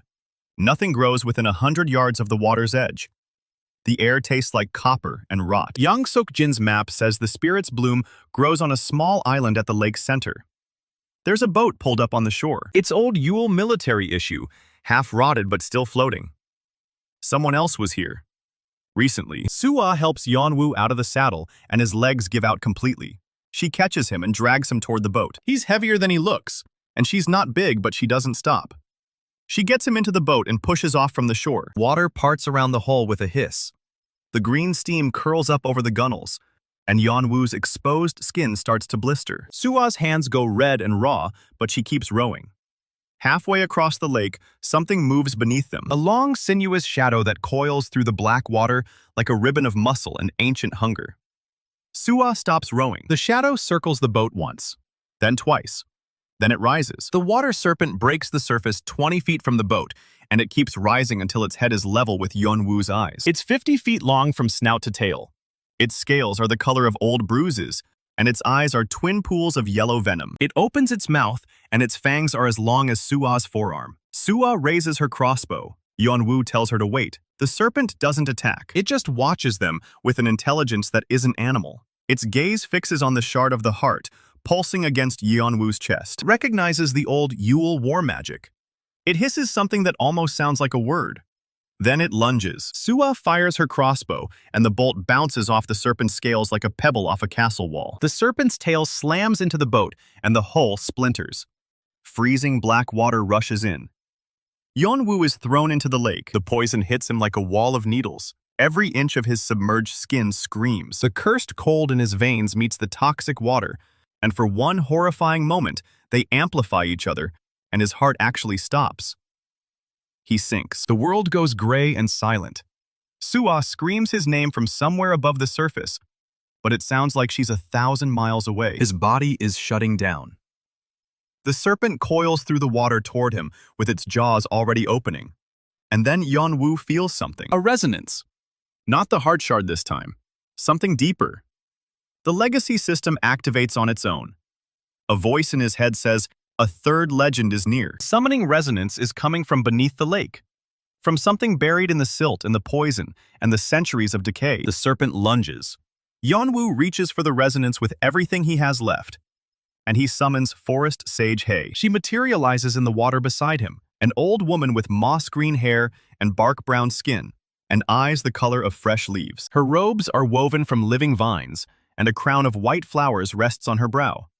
She opens her eyes, and the water around them turns clear. The poison just stops. It parts like a curtain, and a bubble of clean air forms around Yeon-woo's head. The serpent freezes mid-lunge. Heir turns her ancient gaze on the creature and speaks a single word that Yeon-woo doesn't understand. The serpent recoils like it's been struck, thrashes once, and then goes still, floating in the clean water with its yellow eyes wide and placid. Heir looks at Yeon-woo. She studies the black veins spreading up his neck. She studies the arrowhead still buried in his shoulder. She studies his face, and whatever she sees there makes her nod. She reaches out and places her palm against the wound. Warmth floods through Yeon-woo's body. Not the sterile warmth of a campfire, the living warmth of spring sunlight on new grass. The black veins retreat. They shrink back from his collarbone, his shoulder, his arm. The blackened skin around the wound flakes away, and healthy pink flesh emerges beneath it. The arrowhead dissolves into ash and drifts away on the current. His heart beats. Strong and steady and clean. Heir withdraws her hand. She says the curse is broken, but the poison of the lake still lingers. He'll need the spirit's bloom to fully purge it. Then she turns and swims toward the island, with the serpent gliding beside her like a loyal hound. Yeon-woo surfaces. Sua is clinging to a piece of wreckage with her crossbow still somehow in one hand. Her face is a mess of terror and relief and fury. She yells at him for almost dying. He tells her he's fine. She yells some more. Heir reaches the island and steps onto the shore with water streaming from her vine robe. At the center of the island, growing from a single stalk of pale green crystal, is the spirit's blue. It's a small white flower with 6 petals and a heart of soft blue light. Heir plucks it gently and carries it back across the water like it's made of glass. The serpent follows her the whole way. She hands the flower to Yeon-woo. She tells him to eat 1 petal now and save the rest. He does. Petal tastes like honey and morning dew, and something achingly familiar that he can't quite name. The lingering poison in his blood neutralizes instantly. Strength flows back into his limbs. His left arm works again. Heir watches him with those ancient green eyes and says his mother would be proud. Yeon-woo freezes. He asks how she knows his mother. Heir smiles. She says she served the queens of Yule for 300 years before she finally lay down among the roots of the ironwood. She delivered his mother into the world. She delivered him too. Then her 10 minutes expire. She dissolves into light, and the clean water bubble collapses, and the poison lake rushes back in. But Yeon-woo is already swimming for shore, with Sua beside him, and 5 petals of the spirit's bloom clutched in his fist. They crawl onto the dead white salt and lie there gasping. The sky is starting to lighten in the east. The serpent watches them from the shallows for a long moment. Then it sinks back into the black water and disappears. Sua rolls onto her side and looks at Yeon-woo. Her hands are blistered, and her face is raw from the steam, and she's the most beautiful thing he's ever seen. She asks if he's done almost dying. He says, probably not. She punches him in the chest. Then she kisses him. It's quick and fierce and tastes like lake water and blood. When she pulls back, her eyes are wet. She says if he ever scares her like that again, she'll kill him herself. Yeon-woo just nods. They lie there until the sun rises. Then they walk back to the horses and start the long ride south. Yeon-woo has 3 legends now, 2 slots used, 1 permanently filled by Forest Sage Heir. Her healing ability is now part of his arsenal. Not a legend who fights, a legend who mends, a legend who knew his mother. The implications turn over in his mind as they ride. The poison lake is behind them. The war is ahead of them. And somewhere in the capital, the Shadow Sage is learning that his death-right magic has failed. Again, he won't make the same mistake twice. The next attack won't be six hollowed in the dark. It'll be something much worse. Yeon-woo grips the reins and feels the 5 remaining petals of the spirit's bloom against his chest. He has a healer now. He has a wraith and a captain, and an old woman who delivered his mother into the world. And he has a rebellion that's still holding the line at the broken ford. He rides faster. The wind burns his face, and his shoulder doesn't hurt. And for the first time since the Crimson Pass, he feels like he might actually win this thing. 3 days later, they crest the final ridge and see the rebel camp below them. The fires are still burning. So Taesong's army is still camped 500 yards away. The siege hasn't broken. They made it. Sua lets out a breath she's been holding for 3 days. Yeon-woo doesn't smile. He just looks at the enemy campfires glittering in the dusk and thinks about the sage's next move. He's got 2 more legends to find. 5 petals of the spirit's bloom. And a war to win. Shadow Sage just tried to assassinate the Crown Prince of Yule. Now he's going to learn what happens when you miss. Yeon-woo makes it 3 steps past the salt flats before his legs give out. He drops like someone cut the strings holding him upright.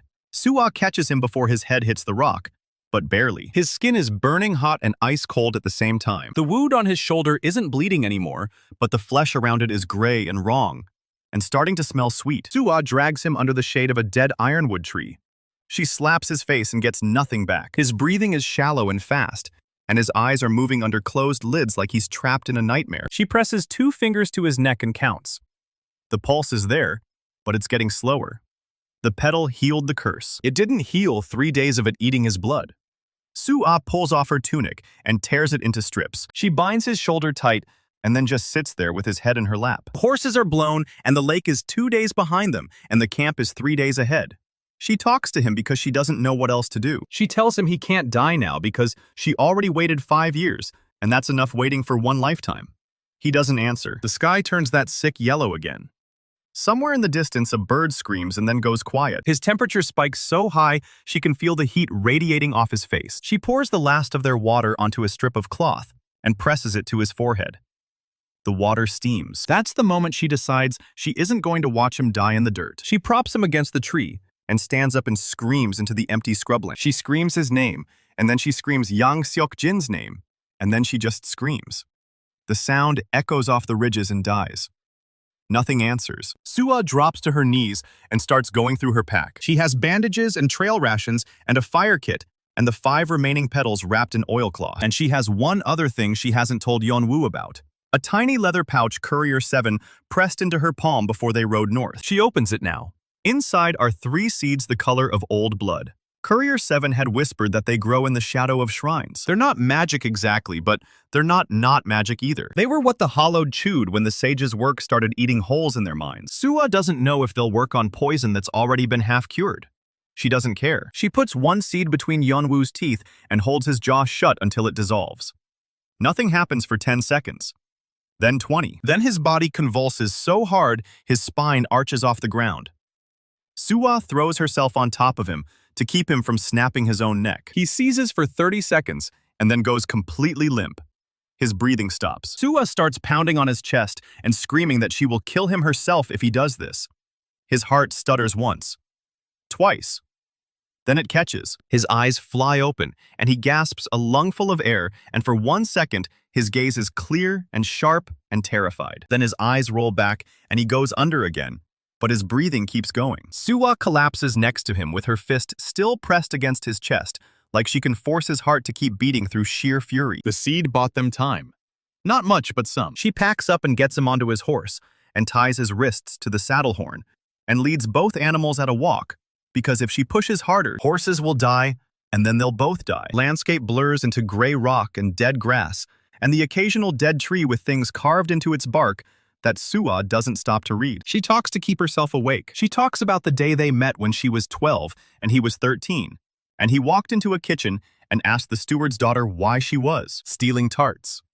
She talks about how he smiled and said he wouldn't tell if she gave him one. She talks about the years after the Crimson Pass when she was alone and no one knew who she was, and she had to dig graves for rebels who died before. She could learn their names. She talks herself raw, and she doesn't stop because the moment she stops, she's going to start feeling how tired she is, and she can't afford that yet. They stop at a shallow stream where the water is brown, but drinkable. She bathes his face and neck and forces half a cup of water between his lips. The gray in his wound has spread down to his elbow and up to his collarbone. The seed slowed it but didn't stop it. She needs young Sok-jin. She needs someone who knows the old remedies the palace healers used before the sage corrupted everything. She needs... The system interface flickers in the corner of her vision. Not Yeon-woo's interface, hers. And she knows what it means. Yeon-woo's mind is reaching out in the fever dream, and the system is responding to him by reaching back through the bond to the person closest to him. The interface offers her a choice. She can mark the map with a distress signal. That would bring young Sok-jin's legend racing toward them as soon as the cooldown expires. But it would also burn Yeon-woo's third summon of the captain before they reach the camp. Summon they might need when Seo Taesung's reinforcements finally arrive. She hesitates for exactly 3 heartbeats. Then she presses the signal. She doesn't give a damn about the war right now. She gives a damn about the boy who ate stolen tarts with her in a palace kitchen. The signal flares gold across the map and then fades. And 40 minutes later, as dawn breaks over the eastern ridges, young Sok-jin materializes on the trail in front of him. He takes one look at Yeon-woo slumped in the saddle, and his face goes very still. He asks how long. Soo-ah tells him everything. Hollowed attack and the arrow and the lake and the serpent, and hay and the petal and the relapse. Young Sok-jin listens without interrupting. When she finishes, he walks to Yeon-woo's horse and presses his palm flat against the prince's chest. He closes his eyes and stands there for a long moment. Then he opens them and says, "The poison is in the marrow now." The petal killed the magic, but the physical damage is spreading. He needs a secondary purgative, and it needs to be made fresh from living ingredients. Soo-ah asks where. Young Sok-jin points west toward a dark smudge on the horizon that Soo-ah had assumed was storm clouds. It's a forest. A small one, but old. It's called the Whispering Wood, and it's one of the last places in Yule where the old growth still remembers what the kingdom was before the shrines. Young Sok-jin says he can hold Yeon-woo alive for the time it takes to get there, but he can't leave his side. Soo-ah will have to go into the wood alone. She doesn't hesitate. She swings onto her horse and kicks it into a gallop before Young Sok-jin can finish explaining. The Whispering Wood isn't like the Ironwood. The trees are shorter and twisted, and their bark is silver gray and peels away in long strips that flutter in the wind. Her horse refuses to enter. Soo-ah ties it to a dead stump and walks in on foot with a knife in each hand and Yeon-woo's name beating in her chest like a drum. First thing she notices is the silence. No birds, and no insects, and no wind, even though the tree strips are still fluttering. The second thing she notices is the eyes. Dozens of them watching her from the underbrush. She can't see the bodies they belong to, but the eyes are a soft amber glow like dying coals. She keeps walking. At the center of the wood, she finds a clearing where the ground is covered in pale white moss that glows faintly in the dim light. Growing from the center of the clearing on a single twisted stalk is a plant she's seen in one of Yeon-woo's old books. A stargrace bloom. 6 dark purple petals with silver veins and a central stamen that pulses with captured starlight. It only grows where something pure died violently. Soo-ah steps into the clearing, and the wolves come out of the trees. 8 of them, bigger than any wolf she's ever seen, and wrong in ways that make her stomach drop. Their fur is patchy, and their ribs show through their skin, and their mouths are full of teeth that glow faintly amber like their eyes. One of them steps forward. Its muzzle is gray with age, and its left eye is a mass of scar tissue. It stops 10 feet from her and just watches. It doesn't growl, and it doesn't attack, and it doesn't back down. Soo-ah doesn't move. Her knives feel very small in her hands. The wolf takes another step, then another. It's close enough now that she can smell the wet earth and old blood on its breath. It lowers its head and nudges her belt. Specifically, the pouch where she put the remaining 2 seeds. Soo-ah's breath catches. She pulls out the pouch and pours one of the seeds into her palm. The wolf makes a sound low in its throat. It's not a growl. It's the sound something makes when it's been waiting a very long time for someone to come. She holds out the seed. The wolf takes it from her palm with startling gentleness. The moment the seed touches its tongue, the amber glow in its eye flickers and steadies and shifts to a soft blue. The other 7 wolves do the same. The old wolf steps aside. The path to the stargrace bloom is clear. Soo-ah walks forward on legs that barely work and plucks the flower from its stalk. It comes away clean with a soft chime like a distant bell. She turns around and the wolves are gone. All 8 of them vanished back into the trees without a sound. She doesn't wait to figure out what just happened. She runs. Yang Seok-jin is standing over Yeon-woo with both hands pressed to the prince's chest when Sua bursts out of the tree line. His face is gray with strain, and his arms are trembling, and he tells her to crush the petals and mix them with water right now. She does it with shaking hands, while the captain keeps Yeon-woo's heart beating through sheer will. She pours the mixture down Yeon-woo's throat, and then they wait. 1 minute passes, then 2. Then Yeon-woo's eyes open. He looks at Sua and blinks like he can't quite believe she's real. He asks if she got the flower. She shows him the stargrace bloom and the remaining petals of the spirit's bloom and the single leftover seed. Then she punches him in the chest so hard he wheezes. She tells him that's the last time he gets to almost die. He smiles weakly and says he'll try his best. Yang Seok-jin stands up, and his form is flickering at the edges. He's been holding Yeon-woo alive for nearly 8 minutes. He tells Yeon-woo the poison is purged, but the marrow needs time to repair. The prince will be weak for at least a week, and if he pushes himself too hard before then, it could cripple the arm permanently. Then he looks at Sua with something like pride and says she did well. He dissolves into light, and the warmth of his presence fades, but the damage is fixed. Yeon-woo still can't walk on his own, but he can sit up and he can drink water, and he can argue with Sua when she tells him they're staying put for another day. They camp at the edge of the Whispering Wood, under a sky that's slowly losing its sick yellow tint. Yeon-woo asks about the wolves. Sua tells him everything, the eyes and the seed, and the way the old one just let her pass. Yeon-woo is quiet for a moment. Then he tells her those weren't ordinary wolves. They were the remnants of Yule's royal guard. Not the men, the hounds. Before the Crimson Pass, the palace bred a line of wolves called the Amber Guard that bonded to the bloodline of the kings of Yule. When the kingdom fell, they scattered into the wild, and everyone assumed they'd died out. But 8 of them survived, and they've been waiting for someone with royal blood to come back. Sua stares at him. She asks if he's telling her she just got saved by his family's dogs. He laughs and then immediately regrets it because his shoulder screams at him. He says they must have sensed the seed was connected to the shrines and recognized her as an ally. That means the Amber Guard is still out there, and if Yeon-woo can find them again and complete the old bond, he'll have something even the Shadow Sage might not see coming. Because the Hounds of Yule weren't just bred for loyalty. They were bred to hunt dark magic. They were bred to kill things like the Sage. Sua helps him onto his horse the next morning, and they ride south at a slow, steady pace. Yeon-woo's left arm is weak but functional. The gray is gone from his skin, and his eyes are clear again. He has 5 petals of the spirit's bloom, and 1 stargrace bloom, and 1 seed of the hollowed left. He has 3 legends and a healer permanently slotted, and somewhere in the wilderness of eastern Yule, 8 wolves with starlight in their eyes are waiting for a prince to call them home. The war is still ahead of them, and So Taesung's army is still camped at the Broken Ford, and the Shadow Sage is still out there learning from every mistake he makes.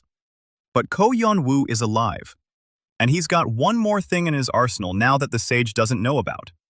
He's got the old magic. Wild magic that existed before the shrines and before the dark rituals, and before the Sage twisted Yule into something sick and hungry. He's got the Amber Guard, and he's got a girl who rode into a haunted forest and stared down 8 monsters and walked out with a flower because he was dying and she refused to let him go. Yeon-woo looks at Sua riding beside him with her blistered hands and her raw face and her crossbow still somehow in working condition. He tells her he loves her. She nearly falls off her horse. She stares at him for a full 10 seconds, with her cheeks turning red and her mouth opening and closing. Then she tells him that's the fever talking, and he should drink more water. He grins and doesn't push it. Some things are worth waiting for. They crest the final ridge at dusk and see the rebel camp spread out below them. Fires are burning, and the sentries are at their posts, and the siege lines are still holding. Min Seo-yeon is the first to spot them. She rides out to meet them with her arm in a sling and a grin that splits her face. She says Ju Myung-dal owes her money because she bet Yeon-woo would survive, and the old man bet he wouldn't. Yeon-woo asks how bad things got while he was gone. Min So-yeon's grin fades. She says So Taesung got his reinforcements, 100 soldiers from the capital garrison, and a mage priest from the northern shrine. And that's not the worst part. The worst part is that the mage priest brought something with him. Something in a cage the size of a house. Something that roars at night and makes the ground shake. Yeon-woo looks at the enemy camp and sees the cage for himself. It's a dark shape silhouetted against the campfires, and whatever's inside it is big enough that the bars are bending. The roar from the cage split the night open an hour before the attack. Our boy felt it in his teeth. The ground hummed, and the campfires guttered. and Joo Myung-dal stopped counting his gambling debts long enough to grow pale. Min Seo-yeon was already strapping on her leather gauntlets. She told the idiot to save his chips because the real bet was about to start. And the palisade gate exploded inward in a shower of splinters and shadow. The first construct stomped through the breach like a moving fortress. Obsidian plates grinding. Stone joints hissing black smoke. Spikes where a face should have been. Young Sok-jin drew Dawn's edge, and the blade sang that weird silver note it always did before a disaster. Yeon-woo shoved the kid back and told him to guard the wounded. Soo-ah loosed the first crossbow bolt and watched it shatter against the thing's chest. No big deal. Then 4 more constructs smashed through the eastern barricades at the same time. Our boys' makeshift spike pits caught 2 of them. The other 2 just stomped the spears flat and kept coming.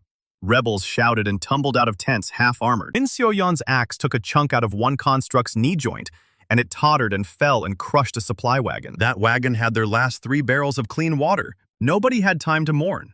More constructs swarmed out of the dark behind the first wave. The mage priest from the northern shrine had brought an entire factory of these things in that house-sized cage. Yeon-woo climbed onto an overturned cart and took stock of the mess. The captain he'd summoned earlier to hold the western flank was already bleeding light from a dozen cracks. A good, legendary soldier. A grumpy, scarred old warhound who had helped turn the tide at Yellow River back in the real history. But that guy had commanded real soldiers. Now the captain was just a ghost with a spear and a 10-minute fuse. That timer was ticking down fast. Yeon-woo felt his summon slots burning in the back of his skull like hot coins. 3 slots total. He'd used 4 already across the campaign. 3 remained. His shoulder throbbed where a rogue Pavis shard had torn him open during the initial scramble. Warm blood slicked down his arm. Our boy wiped his palm on his tunic and made a call. Time to summon a legend. Not a soldier this time. Something that could erase a problem before it got worse. The system window blinked open in front of him. All cold blue light and runes that looked like scratches inside a coffin. He scrolled past general types, past cavalry officers and axe-wielding berserkers. He stopped at the icon that glowed violet and felt like standing too close to lightning. Archmage Ryu, last disciple of the Crimson Spire. The lunatic who had once turned a mountain range into a glass crater just to win an argument. The cost was steep. 3/4 of his accumulated mana essence. 3 days of vulnerability. This wasn't a cheap tactical play. This was playing the last card in your hand and hoping the table didn't catch fire. He confirmed the summon anyway. The night went silent for 1 heartbeat. Then the sky cracked open above the rebel camp, and a column of purple fire slammed into the earth like a god's thumb. Constructs in a 50-foot radius turned to slag instantly. The rest of the enemy line staggered back. From the center of the impact crater stepped Archmage Ryu. The old man looked exactly like his old portraits. Tall and gaunt, robes sewn from stolen constellations, a beard of crackling static that smelled of ozone and arcanite. His eyes were twin supernovas behind a pair of delicate reading spectacles. The dandy old fox adjusted his cuff and surveyed the flaming wreckage with a placid little smile. Then he saw the construct horde, and his smile widened. Ryu raised 1 finger. He didn't chant, didn't gesture dramatically, just raised 1 finger like he was testing the wind. Then he pointed at the largest concentration of obsidian soldiers, and the ground under them simply stopped existing. A perfect sphere of emptiness swallowed 40 constructs in a single wet popping noise.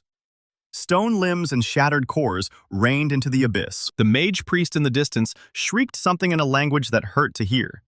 Ryu tutted, and he folded space around a 2nd battalion of constructs and squeezed. The obsidian soldiers crumpled into marbles and dropped harmlessly into the mud.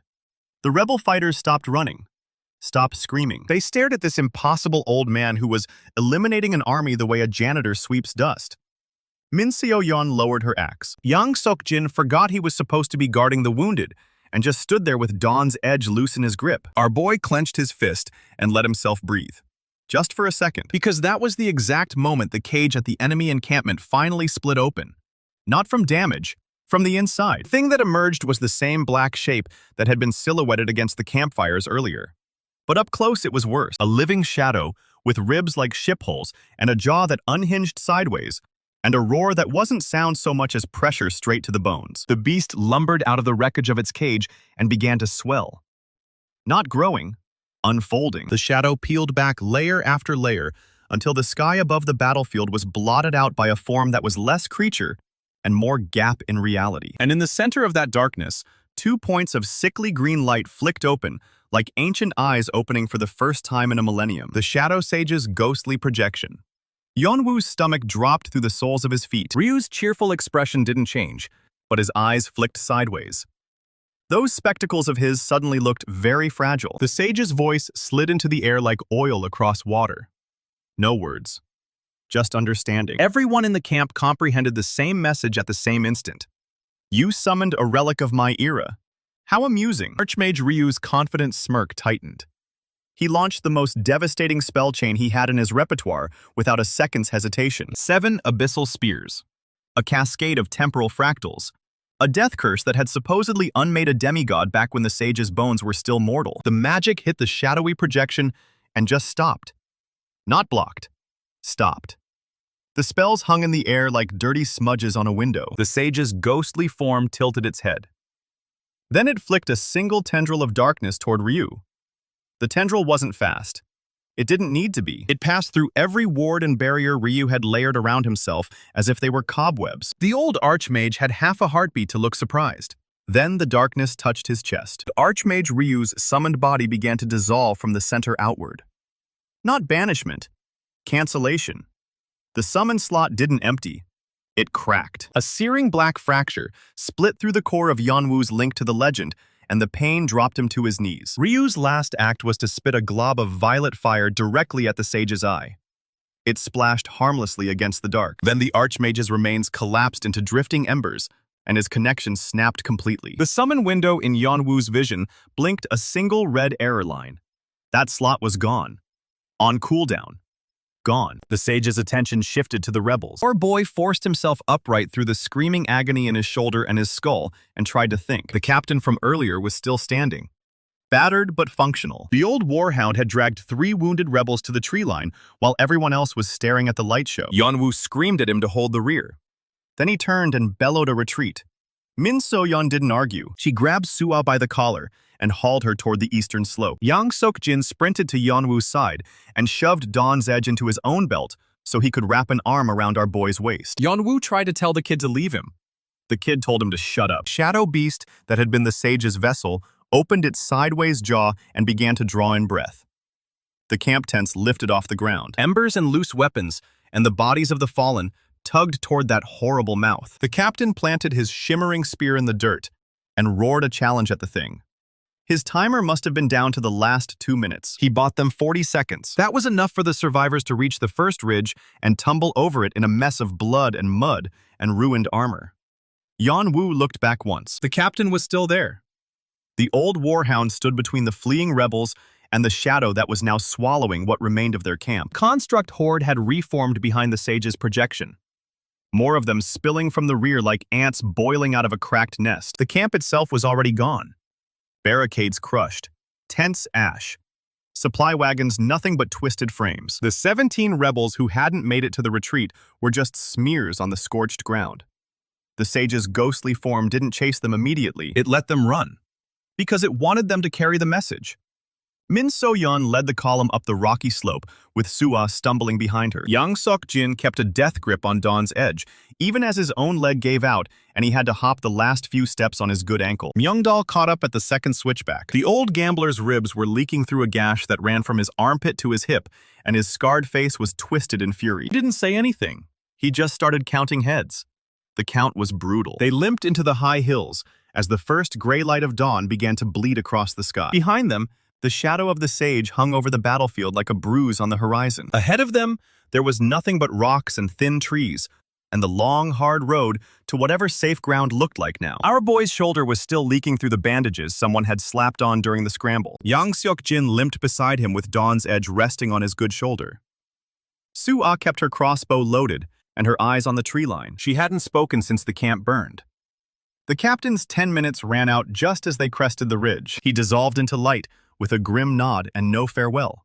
Yeon-woo didn't watch him go this time. He was too busy counting heads and finding too few. Retreating rebels pick through the hills as dawn bleeds across the sky. Our boy's shoulder is still leaking through the bandages. Yang Sok-jin limps beside him with Dawn's Edge resting on his good shoulder. Soo-ah keeps her crossbow loaded and her eyes on the tree line. She hasn't spoken since the camp burned. The captain's 10 minutes run out just as they crest the ridge. He dissolves into light with a grim nod and no farewell. Yeon-woo doesn't watch him go this time. He's too busy counting heads and finding too few. Joo Myung-dal catches up with a gash across his ribs and fury in his scarred face. He says they lost 17 rebels in the construct attack. Another 5 won't make it through the morning. Min So-yeon's arm is out of the sling, but she's pale as milk. Courier 7 walks at the back with a stolen sword and no expression. The girl's brand catches the morning light like a coin on her cheek. Ryu's seed is still burning somewhere under the sage's grid. Yeon-woo can feel it humming against the heart shard. That old archmage planted a countdown in the enemy's basement. Not bad for a dead man. They find a shallow cave 2 miles into the hills and stop to breathe. Soo-ah finally sits next to Yeon-woo and doesn't say a word. She just leans her head against his good shoulder. He doesn't move. Min So-yeon pretends not to notice. Courier 7 stares at the cave wall like it's the most interesting rock she's ever seen. Joo Myung-dal says they're down to 60 fighters and no camp. He asks what the plan is. Yeon-woo says the plan hasn't changed. They just lost a round. The fight isn't over. A rider crests the hill an hour later with a white flag and a very nervous horse. He's one of So Tae-sung's messengers, with a polished breastplate and a sealed scroll. The rebels nearly shoot him before Joo Myung-dal shouts them down. The kid dismounts with shaking hands and says he has a message for the prince. He says Lord Seo requests a parley. Yeon-woo laughs. It's not a happy sound. He says the old man just tried to murder him with a construct and a ghost. Now he wants to talk. The messenger swallows hard and says, Lord So insists this was all a misunderstanding. He says the sage acted without orders. He says he wants peace. Our boy looks at the kid for a long moment. Then he takes the scroll and doesn't open it. He tells the messenger to ride back and tell So Tae-sung he'll meet him. On neutral ground. At the old boundary stone by the river. No soldiers within bowshot. No mages, no tricks. The messenger nods so fast his helmet rattles. He's gone before anyone can change their mind. Soo-ah asks if this is a good idea. Yeon-woo says probably not. But he wants to look the old man in the eyes before the next battle. Min So-yeon says she's coming. Joo Myung-dal says he's bringing 10 men within shouting distance. Courier 7 says nothing. She just starts sharpening her sword. The old boundary stone is exactly where Yeon-woo remembers it. A weathered granite pillar carved with the Yule royal crest and split down the middle by a lightning strike 2 decades ago. Rebels arrive first and set up on the south bank of the shallow river. Joo Myung-dal's 10 men fade into the brush within bowshot. Yeon-woo stands in front of the stone with Soo-ah on his right and Min So-yeon on his left. His left arm is useless in a sling, but his right rests on his sword. He's not wearing armor. He wants the usurper to see the blood on his bandages. Seo Tae-sung arrives with an escort of 20 soldiers and Park Jin-hyuk at his side. The old man looks exactly like he did 5 years ago. That carved stone face and those cold, patient eyes. He's wearing his finest robes and a golden circlet that doesn't belong to him. Park Jin-hyuk looks worse. The traitor's face is gaunt, and there's a twitch in his left eye that wasn't there before. The sage's influence is eating him from the inside. The soldiers stop at the bowshot line. Only Seo Tae-sung and Park Jin-hyuk cross the river on foot. Yeon-woo doesn't move to meet them. They can walk to him. He's the rightful king. They can remember that with every step. So Tae-sung stops 10 feet away and inclines his head like they're old friends. He says he's glad the prince survived the night. He says the construct was a regrettable necessity. He says the sage is growing impatient with this war, and he's here to offer a solution. Our boy doesn't blink. He asks, what kind of solution? So Tae-sung spreads his hands like he's offering a feast.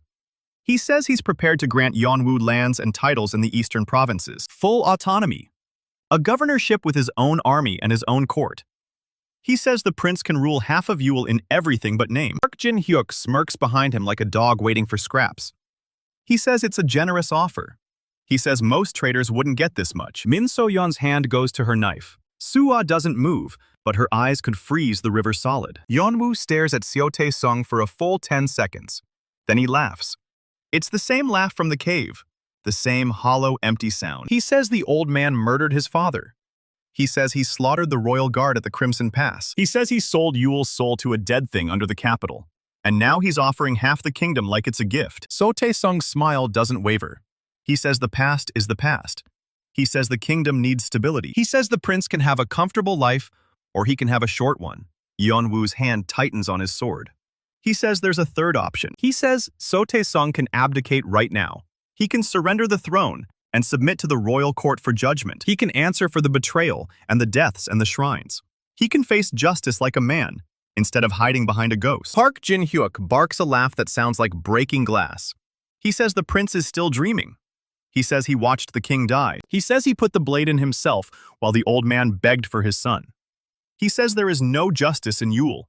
There is only power. And So Tae-sung has all of it. The air turns cold. Sua's crossbow is up before anyone blinks. She's aiming at Park Jin-hyuk's face with a bolt that could punch through plate armor. She says one more word, and she paints the river red. Park Jin-hyuk's hand moves to his sword. Min So-yeon draws her knife. So Tae-sung holds up a hand and everyone freezes. He says there's no need for bloodshed at a parley. He says he's a reasonable man. He'll give the prince 3 days to reconsider. He says after that, the sage's reinforcements will arrive and the offer expires. He says the prince can be a governor, or he can be a corpse. The choice is his. Yeon-woo looks past the old man at the soldiers waiting on the far bank. He counts them. 20 men with polished spears and nervous eyes. He looks at the hills behind them where the smoke from his burned camp is still rising. He looks at Sua with her crossbow steady and her jaw set. He looks at Min So-yeon with her knife drawn and her wounded arm still pale. He looks at So Tae-sung wearing his father's crown. He says no. He says he'll never kneel to the man who killed his family. He says he'll never govern a kingdom built on lies and shrines and stolen magic. He says if So Tae-sung wants a corpse, he'll have to earn it. Park Jin-hyuk's smirk twists into something ugly. He says the prince was always too stubborn for his own good. He says he warned the king about that. He says he warned him the day before the Crimson Pass. And he was right. Yeon-woo takes a step forward. His left arm screams, but he doesn't show it. He looks Park Jin-hyuk in the eyes and says he'll remember that. He says he'll remember every word. He says when this war is over, he'll find the traitor and he'll make him answer for every drop of blood. Park Jin-hyuk pales. Just a little. Just enough. So Tae-sung's smile finally fades. He says there's nothing more to discuss. He says the prince has made his choice. He says the next time they meet will be on the battlefield. Yeon-woo says he's counting on it. The old man turns and walks back across the river, with Park Jin-hyuk trailing behind. The soldiers reform around them and march east toward the waiting army. No one looks back. Min So-yeon lets out a breath she's been holding for 10 minutes. She says that could have gone worse. Sua lowers her crossbow but doesn't uncock it.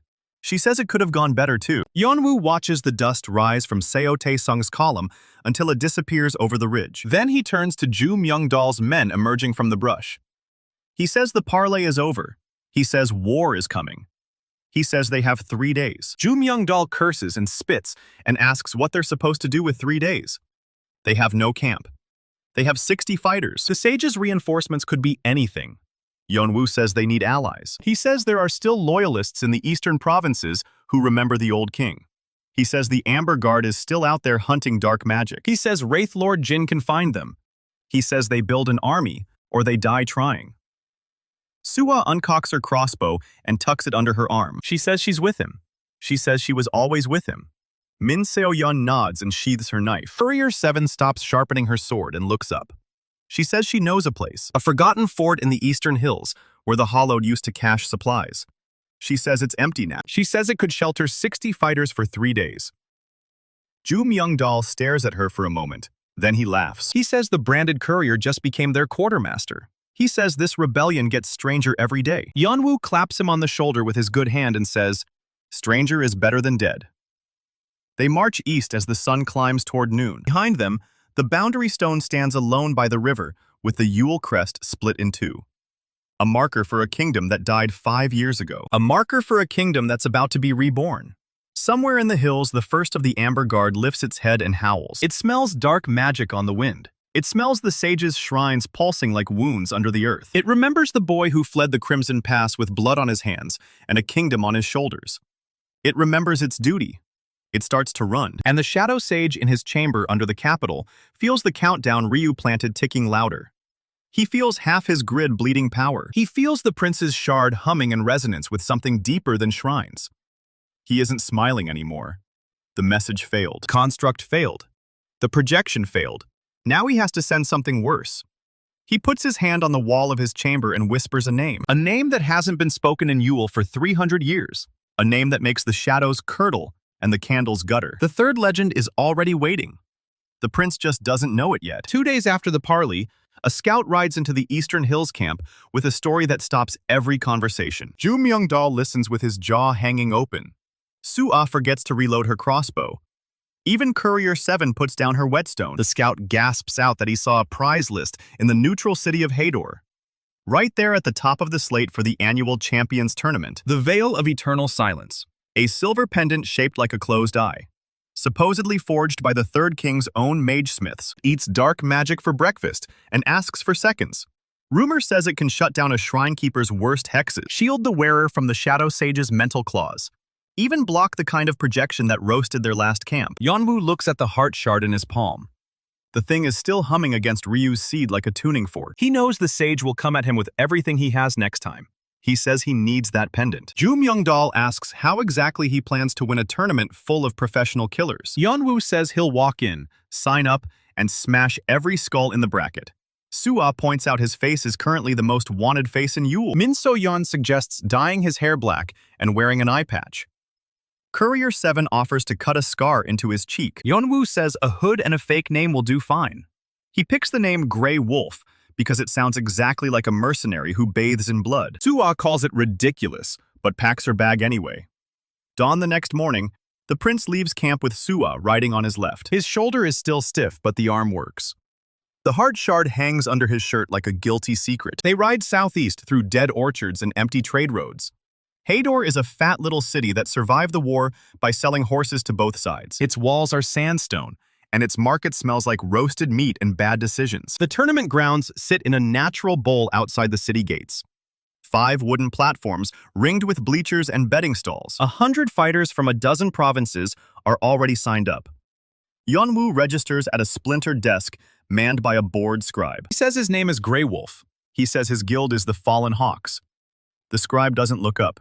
He just takes the silver coin and writes the name. Guess what? That's the easiest lie the prince has ever told. Soo-ah buys a seat in the 3rd row of the east bleachers. She wears a scarf over her hair and keeps her crossbow under the bench. Her eyes never leave the hooded figure on the platform. First round starts at noon. Yeon-woo draws a man from the Var borderlands with knuckles like river stones. The bell rings. The big man swings. Yeon-woo steps inside the arc. 1 palm strike to the liver. 2 quick chops to the throat. The mercenary drops like a sack of grain. The crowd barely has time to blink. Soo-ah doesn't even uncross her arms. That took 12 seconds. Second round is a spear dancer from the eastern marshlands. She spins that weapon like a water serpent. Yeon-woo dodges 4 thrusts and catches the shaft on the 5th. He yanks. She stumbles. He spins the spear back toward her face. She yields before the point touches her throat. Third round is where the tournament stops playing nice. They throw him into the pit, a sunken arena with black sand and torch bowls at the corners. His opponent is a monster, 8 feet of muscle and scar tissue called Gorun the Breaker. The man once killed a bull with his forehead. The bell rings. Gorun charges like a collapsing wall. Yeon-woo sidesteps, but the shockwave from a missed punch still rattles his teeth. He doesn't have time to trade blows. His left arm is still weak, and this guy eats normal strikes for breakfast. So he reaches inside himself and touches the system. The air shatters. Young Suk-jin steps out of light with Dawn's edge already drawn. The crowd gasps. Gorun stumbles backward. He shouts that summons are forbidden. Yeon-woo says the rules only forbid poison and killing. He checked. Captain doesn't wait for a debate. He closes the distance in 3 striding steps. His blade describes 3 perfect arcs. First cut severs Gorun's belt and drops his trousers around his ankles. Second cut bats the giant's club out of his hand. Third cut stops 1 inch from his jugular. The breaker freezes. A slow trickle of sweat rolls down his neck. He says he yields. The crowd erupts. Soo-ah hides a smirk behind her scarf. Young Suk-jin bows once and dissolves back into light. The timer reads 7 minutes remaining. Plenty for a demonstration. Plenty to make the next contestants nervous. 4th round happens after the 1-hour cooldown. This time, the arena is a labyrinth of iron pillars in the shadow of the city wall. Yeon-woo draws an assassin who moves like smoke through the dark. He doesn't bother trying to track her. He summons Wraith Lord Jin instead. The gray-eyed legend appears at his shoulder without a sound. Jin steps into the nearest shadow and vanishes. 10 seconds later, the assassin screams. She flies out of a gap between pillars with her own hood wrapped around her face. Jin appears behind her and taps her skull with 2 fingers. She hits the sand unconscious. The bell rings. The crowd is losing their minds now. Rumors of the hooded mercenary with 2 legendary summons. Gamblers are throwing money at the notion he might win the whole thing. The tournament master announces a 1-hour break before the final. Yeon-woo finds Soo-ah by the food stalls. She hands him a strip of dried meat and tells him he's an idiot. He asks if that's her version of a love confession. She tells him to shut up and eat. He grins and bites the meat. Courier 7 would probably have something sarcastic to say. Min Seo-yeon would have already bet their camp's entire treasury on him. He misses them both like a missing rib. The final is announced at sunset. The platform is lit by 20 brass braziers. Champion waiting for him is a woman built like a fortress gate. Her name is Kara of the Red Shore. Undefeated in 47 matches, her weapon is a 2-handed war axe with a blade as wide as a cartwheel. The crowd goes dead silent when she walks onto the sand. She doesn't gloat. She doesn't posture. She just plants her axe in the ground and waits. Yeon-woo walks out with his hood still up. He could summon Yang Sok-jin and Wraith Lord Jin together, burn both cooldowns, and overwhelm her in 60 seconds of chaos. But something tells him that won't work. This woman reads opponents the way a wolf reads a wounded deer. She'll see the summons coming before he even triggers them. So he tries something else. He walks straight toward her with his hands empty. Kara narrows her eyes. She asks if he's surrendering. Yeon-woo says he's got a better idea. He pulls the heart shard from under his shirt. It glows dull red in the torchlight. The woman's axe twitches like a living thing. He asks her if she knows what this is. Kara stares at the shard. Her knuckles go white on the axe haft. She says it's old Yule war magic. She says she fought against that magic in the Purge Wars. She says she lost her whole company to a construct that ran on that exact frequency. Yeon-woo says the shard is a key. He says the man who controls the constructs is coming for him. He says if she wins this tournament and takes the veil, she'll be wearing a target on her chest. Kara says she's not afraid of a dead god's ghost. Yeon-woo says he isn't either. He says that's why he needs the pendant. Then he does something nobody expects. He tosses the heart shard at her feet. The crowd sucks in a collective breath. Soo-ah rises halfway out of her seat. The shard clinks against the sand and pulses brighter. Kara stares at it. Her axe lowers half an inch. She asks why he just gave her his only bargaining chip. Yeon-woo says he's not bargaining. He's recruiting. He says a warrior who survived the Purge Wars is worth more than any pendant. He says he's the crown prince of Yule. He's building an army to retake the capital. He can offer her vengeance against the sage who killed her company. The hood falls back. The crowd sees his face. Someone in the bleachers chokes on their drink. Kara holds his gaze for a full 10 seconds. Then she hooks her axe onto her back. She picks up the heart shard and tosses it back to him. She says she yields. The tournament master nearly falls off his podium. 47 wins, and she just walks away. The rules say a yield is a yield. The veil of eternal silence is his. Soo-ah is already moving toward the winner's circle. Yeon-woo catches the pendant as the master flings it to him. It's cold against his palm, and it hums with a counterpulse to every dark thing within 50 miles. Kara says she'll find him when the fighting starts. She disappears into the crowd without another word. Yeon-woo clips the pendant around his neck and pulls his hood back up. That's when it almost goes wrong. A man near the betting table points a shaking finger at him. He shouts that he knows that face. He says he served in the palace guard 5 years ago. He says that's the dead prince. Yeon-woo freezes. Soo-ah's crossbow comes up under her scarf. The crowd turns. Murmurs ripple outward like stones in a pond. Yeon-woo's hand drifts toward his sword. Then a merchant in the front row laughs. He says nobody's calling the city watch over a man who looks like a ghost. He says half the kingdom has a cousin who resembles some dead noble. The old guard keeps shouting. He says he'd swear on his mother's grave. But then Soo-ah is beside Yeon-woo with her arm through his. She says loudly that her husband is not a prince. She says he's a retired sellsword from the eastern marshes. She says he gets this all the time because he's got a noble face. The crowd loses interest immediately. A marital squabble is boring. A dead prince is just a ghost story. The old guard sputters, but nobody listens. Yeon-woo ducks his head and lets Soo-ah drag him toward the city gate. The veil hums against his chest like a second heartbeat. They ride out of Heir before the last torch is lit. Behind them, the tournament grounds dissolve into a chaos of drunken betting and tall tales. Nobody stops them. Kara of the Red Shore watches from the city wall.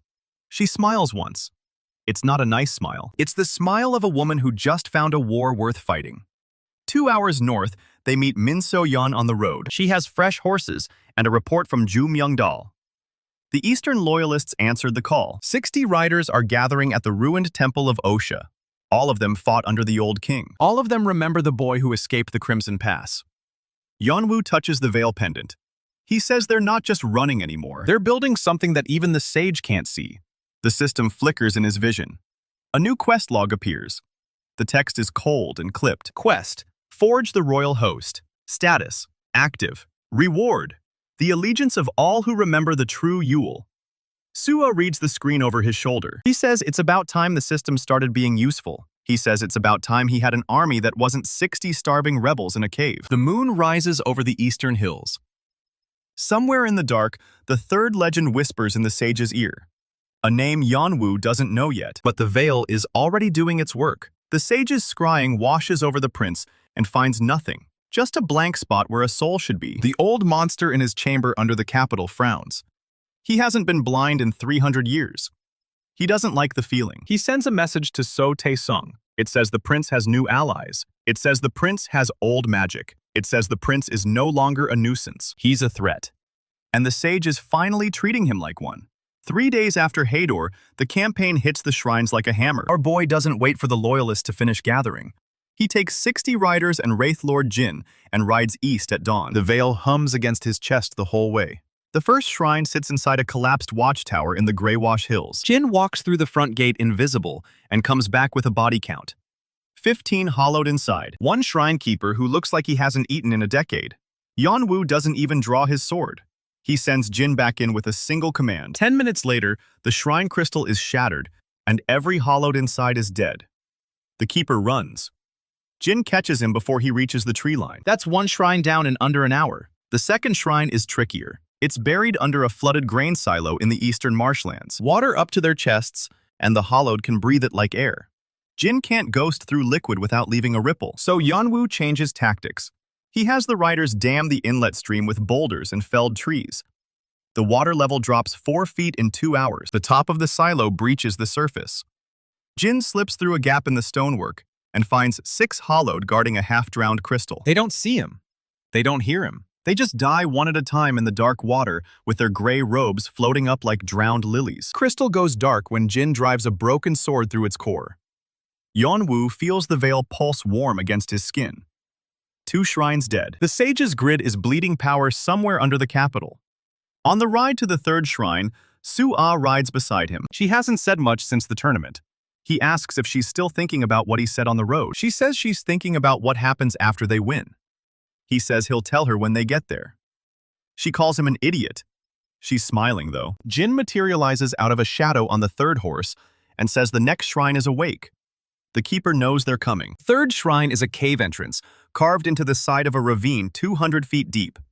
A natural fortress. The hollowed have fortified it with spiked barricades and poisoned stakes. Jin counts 23 guards visible from the ridge. There are probably twice that underground, and the keeper is a mage priest. Yeon-woo feels the veil hum louder the closer they get. Shrine crystal in that cave is bigger than the others. A relay node. Taking it out will blind half the eastern grid. He tells the riders to stay on the ridge and shoot anything that tries to escape. Then he summons Yang Sok-jin. The captain appears with Dawn's Edge already drawn. 6 minutes on the timer. Yeon-woo tells him the plan. Yang Sok-jin nods once and says it's a good day to break something that belongs to the sage. They descend the ravine at a dead sprint. Jin ghosts ahead and kills the 2 sentries at the entrance before they can raise an alarm.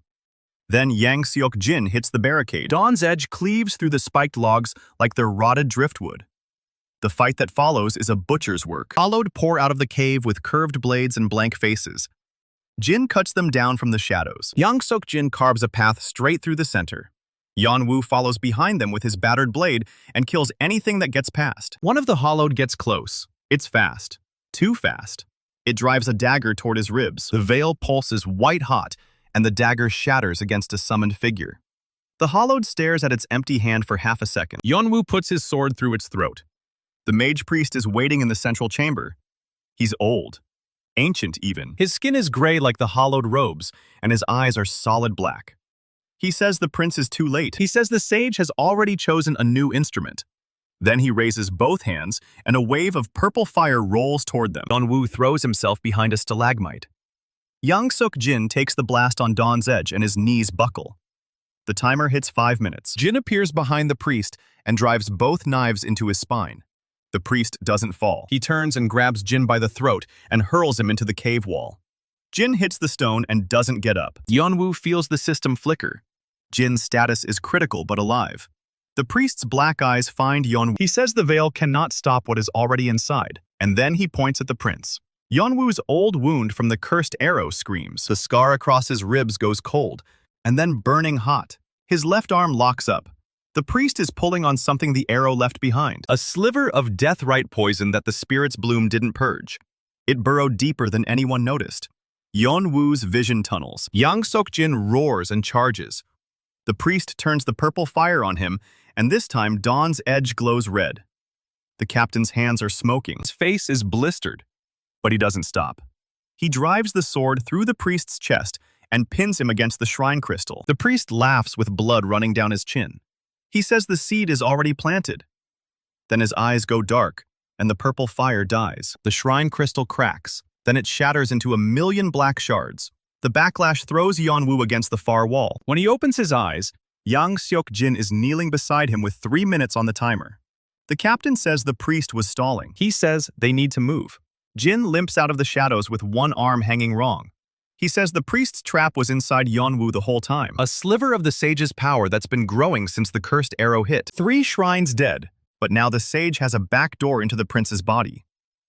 Yang Sok-jin says they need a priest breaker, someone who can cut the sliver out before it takes root. Jin says he knows where one is. Forest Sage Heir. She's still alive in the Whispering Wood. Her summons is expired, but her physical body is there.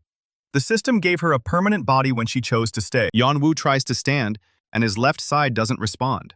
Suwa catches him at the cave entrance. Her face goes white when she sees the black veins spreading up his neck. He tells her it's not the same thing.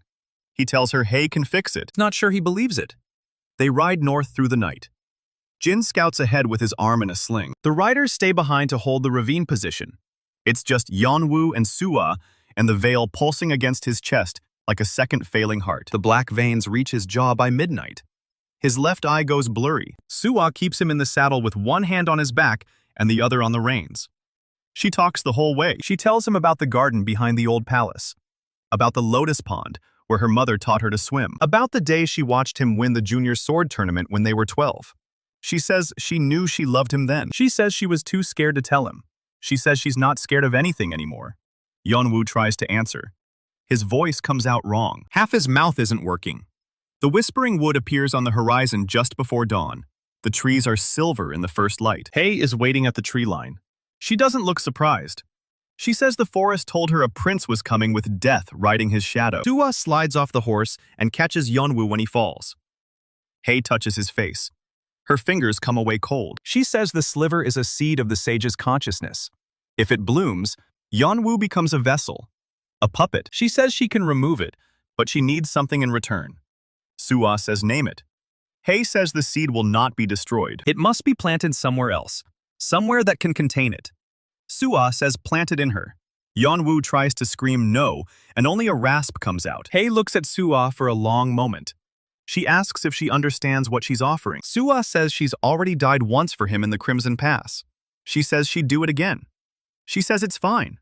Heir says it won't kill her, but it will change her. She will carry a piece of the sage inside her for the rest of her life. He will always know where she is. He will always be able to touch her mind. She will have to fight him every waking moment. Suwa looks at Yeon-woo. He can't move.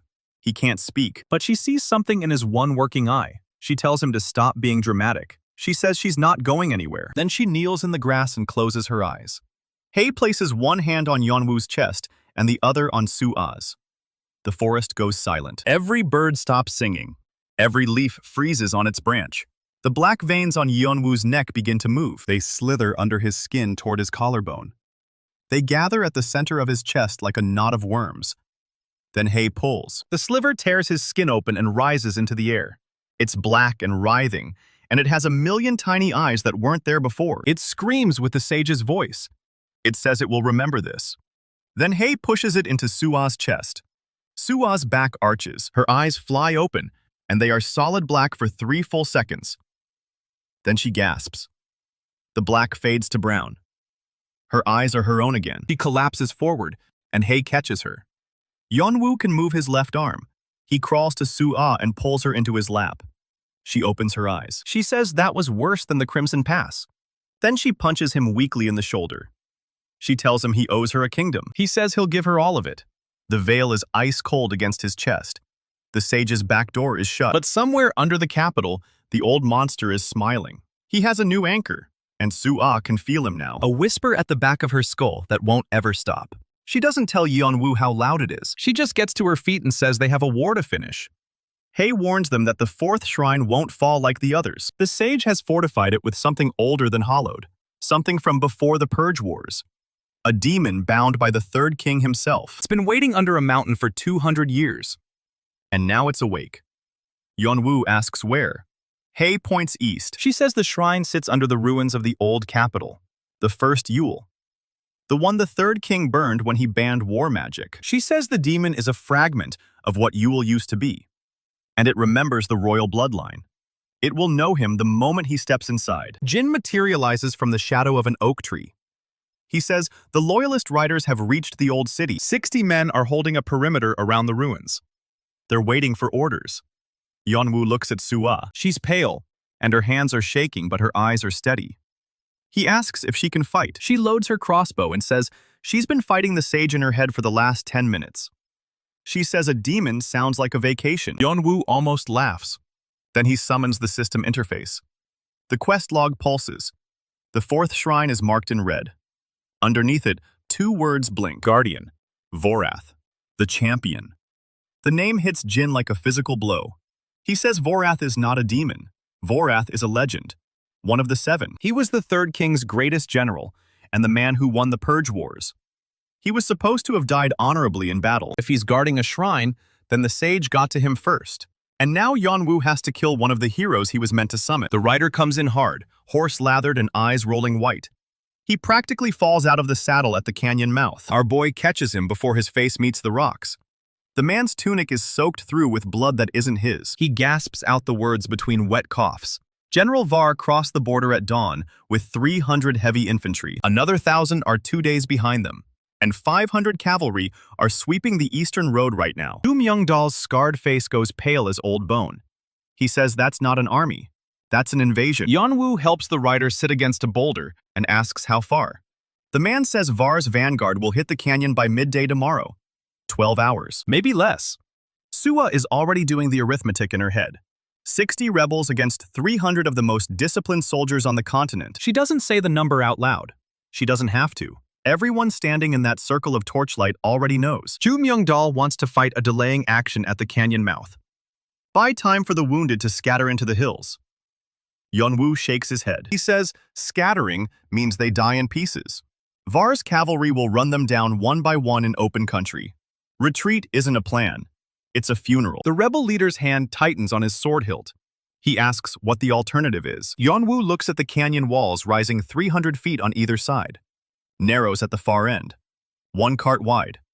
Overhanging cliffs. He says they fight here. Not in the open. Not on Var's terms. They turn this canyon into a killing box. Min Seo-yeon is already sketching a map in the dirt with a stick. She marks the narrows where the walls pinch together. She marks the scree slopes where loose rock will slide under a man's boots. She marks the overhang 50 feet up where archers can fire straight down. She says it's good ground. Joo Myung-dal says it's still 60 against 300. Our boy doesn't blink. He says then they'll have to be worth 5 each. Nobody sleeps. Nobody complains. Courier 7 is hauling rocks twice her size with hands that shake from whatever the sage put in her head. She doesn't stop. Doesn't speak. Just works. Jin is everywhere at once. Testing sightlines. Marking kill zones. His injured arm is still in the sling, but his gray eyes miss nothing. He finds a dead spot behind the eastern pillar, where a man with a crossbow can pin down the whole approach. He says Soo-ah will take that position. She's already climbing up there before he finishes the sentence. The loyalist riders from the ruined temple arrive 2 hours before dawn. 60 men on blown horses with rust on their blades and hunger in their faces. Their captain is a woman named Heir, who lost her left ear to Sotae Sung's interrogators. She says she heard the true king needed soldiers. Yeon-woo looks at her. At the 60. At the 60 he already has. 120 now. still outnumbered nearly 3-1. But the math is getting better. Yang Suk-jin materializes at Yeon-woo's shoulder without a sound. His summon timer ticked down to 3 minutes in the last fight, but he's still solid. Still here. He says Var taught him tactics 30 years ago when they were both young men. They sparred together in the old king's training yard. He says Var has 3 weaknesses. First, he always attacks the strongest point on the line because he believes breaking it breaks morale. Second, he commits his reserves too early because he hates letting a fight drag on. Third, he's never lost. That last one's the real weakness. Yeon-woo asks how that's a weakness. The old captain's gray eyes glint. He says, a man who's never lost doesn't know how to react when winning stops working. The canyon fills with mist that clings to the stone like wet silk. Visibility drops to 30 feet. Perfect. Suwa is in position behind the pillar with her crossbow loaded. She's got 30 bolts piled beside her and a clear shot at the narrows. The sage is whispering in her skull. She can feel him scratching at the base of her thoughts like a rat in a wall. She's gotten good at ignoring him. She whispers back that he should shut up and watch. He doesn't. But she stops listening. Joo Myung-dal has 40 spearmen hidden behind the rockfall at the canyon's widest point. They'll engage first, then fall back. Draw the enemy in. Jin is somewhere in the shadows. Nobody can see him. That's the point. The Loyalist riders are hidden in a side canyon 300 yards east. Hari will take them out when the enemy commits. Hit the flank hard and vanish. Yang Suk-jin stands beside Yeon-woo at the narrows. Timer, 2 minutes 40 seconds. He says he's ready. Our boy draws the battered blade. He says he was born ready for this. The first sound is the drums. Low and steady. A heartbeat made of bronze and leather. Then the marching. 300 heavy boots hitting the canyon floor in perfect unison. The mist swirls and parts, and there they are. Var's vanguard. Steel breastplates. Tower shields painted with the gray wolf of House Var. 6 ranks deep. 50 men across. Wall of iron and discipline rolling toward them like a tide that doesn't care what's in its way. At the center rides Var himself. 7 feet tall on a black warhorse with eyes the color of old blood. Gray-streaked beard. Scar running from temple to jaw. He carries a 2-handed sword that looks like it could split a tree in half. He's 63 years old, and he's never lost a battle. Not one. He doesn't look like a man who's about to start. Joo Myung-dal signals the spearmen. They rise from behind the rockfall and throw. 40 javelins arc into the mist. 20 find shields. 12 find gaps. 8 find flesh. 6 soldiers go down. Var's line doesn't even slow. They step over the bodies and keep marching. Our boy watches the advance with cold eyes. He's counting paces. 200 yards. 150. 100. At 50 yards, he raises his sword. Yang Suk-jin's timer is at 1 minute 50 seconds. The old captain is smiling. He says it's been 30 years since he fought beside a true king. Yeon-woo says, let's make it worth the wait. He drops the sword. The signal. Above them, the scree slopes explode. Rebels on the cliffs cut ropes and release nets full of boulders the size of war horses. 20 tons of rock come crashing down the canyon walls. Var's front rank looks up. They see death coming, and they don't scream. They raise their shields like that'll help. The rocks hit like the fist of a god. 15 men are crushed instantly. Another 20 are buried under slides of stone and dust. The perfect formation shatters. Soldiers scramble for cover. Shields clatter. Officers shout orders that nobody hears. Var's horse rears, and he fights it down with one hand while the other keeps his sword steady. He's still calm, still in control. He bellows for the second rank to push forward and clear the debris. They try. Sua's first bolt takes the lead officer through the throat. He drops without a sound. Her second bolt punches through a sergeant's visor and pins his helmet to the shield of the man behind him. She cranks the crossbow. Loads. Fires. Cranks. Loads. Fires. 8 bolts in 40 seconds. 8 officers dead or wounded. The second rank stalls. Nobody wants to be the one who steps forward. That's when Joo Myung-dal leads the charge. 40 spearmen hit the broken front rank from the flank, screaming, stabbing, driving shields into faces. It's not a battle anymore. It's a slaughter in tight quarters. Var's soldiers are elite, but they're pinned between the rockfall and the canyon wall with no room to maneuver. Their tower shields are too big for this kind of fight. The rebels' short spears are perfect for it. Another 30 soldiers go down in the first 2 minutes. The rest are falling back now. Actually retreating. Var is watching his vanguard get shredded, and he still hasn't moved. He's waiting. The cavalry. He's bought the infantry time with their own blood. The hoofbeats come from the east. 500 horsemen pouring into the canyon's widest section. Heavy lancers in full plate, banners snapping in the morning wind. Var planned for this. He fed the infantry into the trap to spring it. Now he has the rebels pinned between the Narrows and 500 cavalry. Any normal commander would be finished. Our boy isn't normal. He raises his sword again. This time the signal is for Heir. The loyalist riders burst from the side canyon at full gallop. 60 riders. Not lancers. Not heavy cavalry. But they have one thing Var's horsemen don't. The high ground. Heir hits the cavalry's flank like a hammer. Her riders don't try to fight the lancers head-on. They sweep past them, slash at the horse's legs, cut the saddle straps. 12 lancers go down in the first pass before they even know they're being attacked.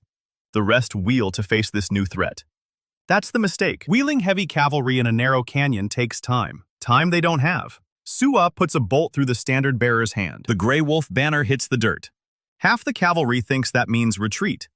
The other half thinks it means charge. They collide with each other in a chaos of screaming horses and clattering armor. Ju Myung-dal presses the infantry attack. Rebel spearmen are pushing through the rockfall now, driving what's left of the vanguard back into their own cavalry. It's a mess, a beautiful, bloody mess. And Var is watching all of it with a look that's starting to crack. Yang Suk-jin's timer hits 1 minute. He says it's time. Yeon-woo nods. The old captain steps out from behind the Narrows and walks toward the enemy line alone. His sword catches the gray morning light. He doesn't run, doesn't charge, just walks. The soldiers nearest him stop fighting.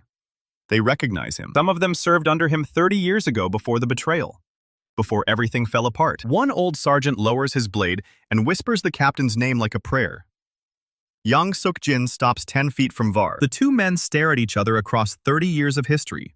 Var's voice is gravel and old grudges. He says he heard Seok-jin died in the Crimson Pass. The captain says he got better. They don't exchange pleasantries.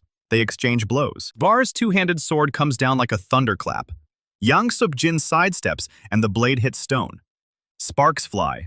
Rock chips scatter. The captain's counterstrike is a blur. He cuts Var's horse's reins with one stroke and kicks the animal's flank with the other. The warhorse bolts. Var hits the ground on his feet like a cat. He's 63 and he moves like a man half his age. The two-handed sword swings again. Yang Suk-jin parries with Dawn's Edge, and the sound rings off the canyon walls like a bell. They trade 20 blows in 30 seconds. Neither man gives an inch. Neither man takes a breath. The soldiers on both sides have stopped fighting to watch.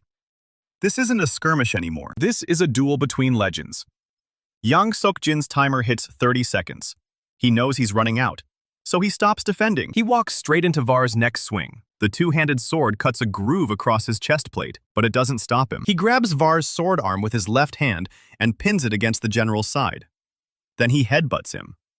Var's nose breaks with a wet crunch. The undefeated general staggers. Yang Suk-jin puts Dawn's Edge against his throat. He says this is the only mercy he'll offer. Surrender. Var looks at the blade, at the broken canyon full of his dead soldiers, at the rebel spearmen holding the line. He spits blood onto the stone. He says he doesn't surrender, but he'll withdraw. He'll give Yeon-woo 24 hours before he comes back with the rest of his army. Yang Suk-jin's timer hits 0. He dissolves into light with a smile on his face. The last thing he says is that 24 hours is plenty. The fighting stops. Var's remaining soldiers pull back through the canyon mouth, dragging their wounded and their dead.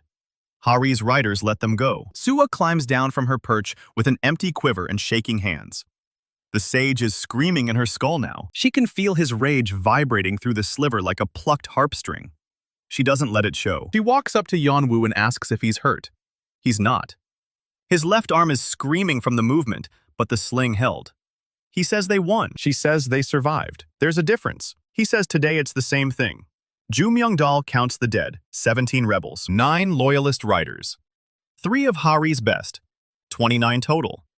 Var lost over 100 in the canyon. The body count doesn't feel like a victory, but the math is simple. They're still standing. Var's coming back with 1,000 more in 24 hours. But they just prove he can bleed. They just proved he can lose. And our boy is already thinking about what comes next. He looks at the canyon walls, at the narrows they held, at the blood soaking into the stone. He says they can't fight here again. Var won't fall for the same trap twice. They need to find better ground. Heir says there's an old fortress in the eastern hills. abandoned since the Purge Wars. But the walls still stand. Yeon-woo asks how far. He says 6 hours hard ride. He looks at his rebels, exhausted, bloody, running on nothing but spite. He says they leave in 1 hour. The hour is up. Our boy mounts his horse with one good arm and a face like carved stone. 91 riders fall in behind him. They leave the canyon without looking back. The dead stay where they fell. The living ride east. Heir takes point with a dozen loyalist riders who know the hills. Min Seo-yeon rides beside Yeon-woo with her arm out of the sling but still pale. Sua is somewhere in the middle of the column, keeping the sage quiet in her skull. Courier 7 rides near the back. She's still wearing that stolen sword like she expects to use it before sunrise. The trail climbs into broken country. Scrub pine and loose shale. The horses labor up switchbacks that haven't seen traffic since the Purge Wars. No one talks. Everyone is running on empty. 2 hours in, they hit a ridgeline, and Heir calls a halt. She points east across a valley black with old forest. There, on the far ridge, a dark shape against the gray sky. The old fortress. Even from this distance, our boy can see the walls are still standing. Battered, weathered, but standing. He nods and they push on. The descent into the valley takes another hour. The forest swallows them whole. Old-growth ironwood with trunks as wide as wagons. The canopy is so thick, the morning light barely reaches the ground.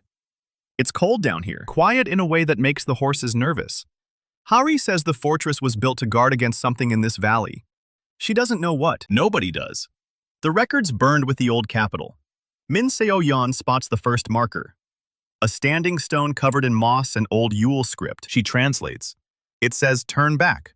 Great, they keep riding. The trees thin out near the base of the ridge. The fortress is visible now. Massive walls of black stone rising 40 feet. The main gate is shattered. Looks like something hit it from the inside and kept going. Courtyard beyond is overgrown with thorn brush and dead ivy. The keep is intact. 3 towers still stand. The fourth is a pile of rubble at the north end. Heir sends scouts through the breach while the main column waits at the tree line. 10 minutes pass. A scout whistles. Clear. They ride in. The courtyard smells like wet stone and old rot. A dry fountain sits in the center with a statue of the third king missing its head. The stables are collapsed. The barracks are standing, but the roof has holes you could drive a cart through. The keep is the only structure that's still solid. Iron-bound doors. Arrow slits. 3 floors. Ju Myung-dal starts assigning quarters before the horses are even unsaddled. Courier 7 gets a torch and volunteers to sweep the lower levels. She finds a dungeon with rusted cells and nothing living. She finds a storeroom with broken barrels and a wine rack that collapsed 2 centuries ago. She finds a chapel in the basement. The altar is carved with the old Yule royal crest, the same crest on the boundary stone. She reports this to Yeon-woo without ceremony and goes down to look. Sua follows. The chapel is small, maybe 20 feet across. The altar is black marble shot through with veins of old silver. The crest is still sharp after all these years. Yeon-woo runs his fingers over it. The stone is cold. The veil hums against his chest. Not danger. Recognition. This place was built by his bloodline. Sua asks if he's all right. He says he's never been here before. But it feels like he has. The sage chooses that moment to scream inside her skull. She doesn't flinch, doesn't even blink. Her eyes just go hard and distant for 3 seconds. Then she's back. She says the sage knows they're here. He can't see them through the veil, but he can feel the fortress waking up. Yeon-woo asks what that means. She says the old wards are still alive. Dormant. Dying. But alive.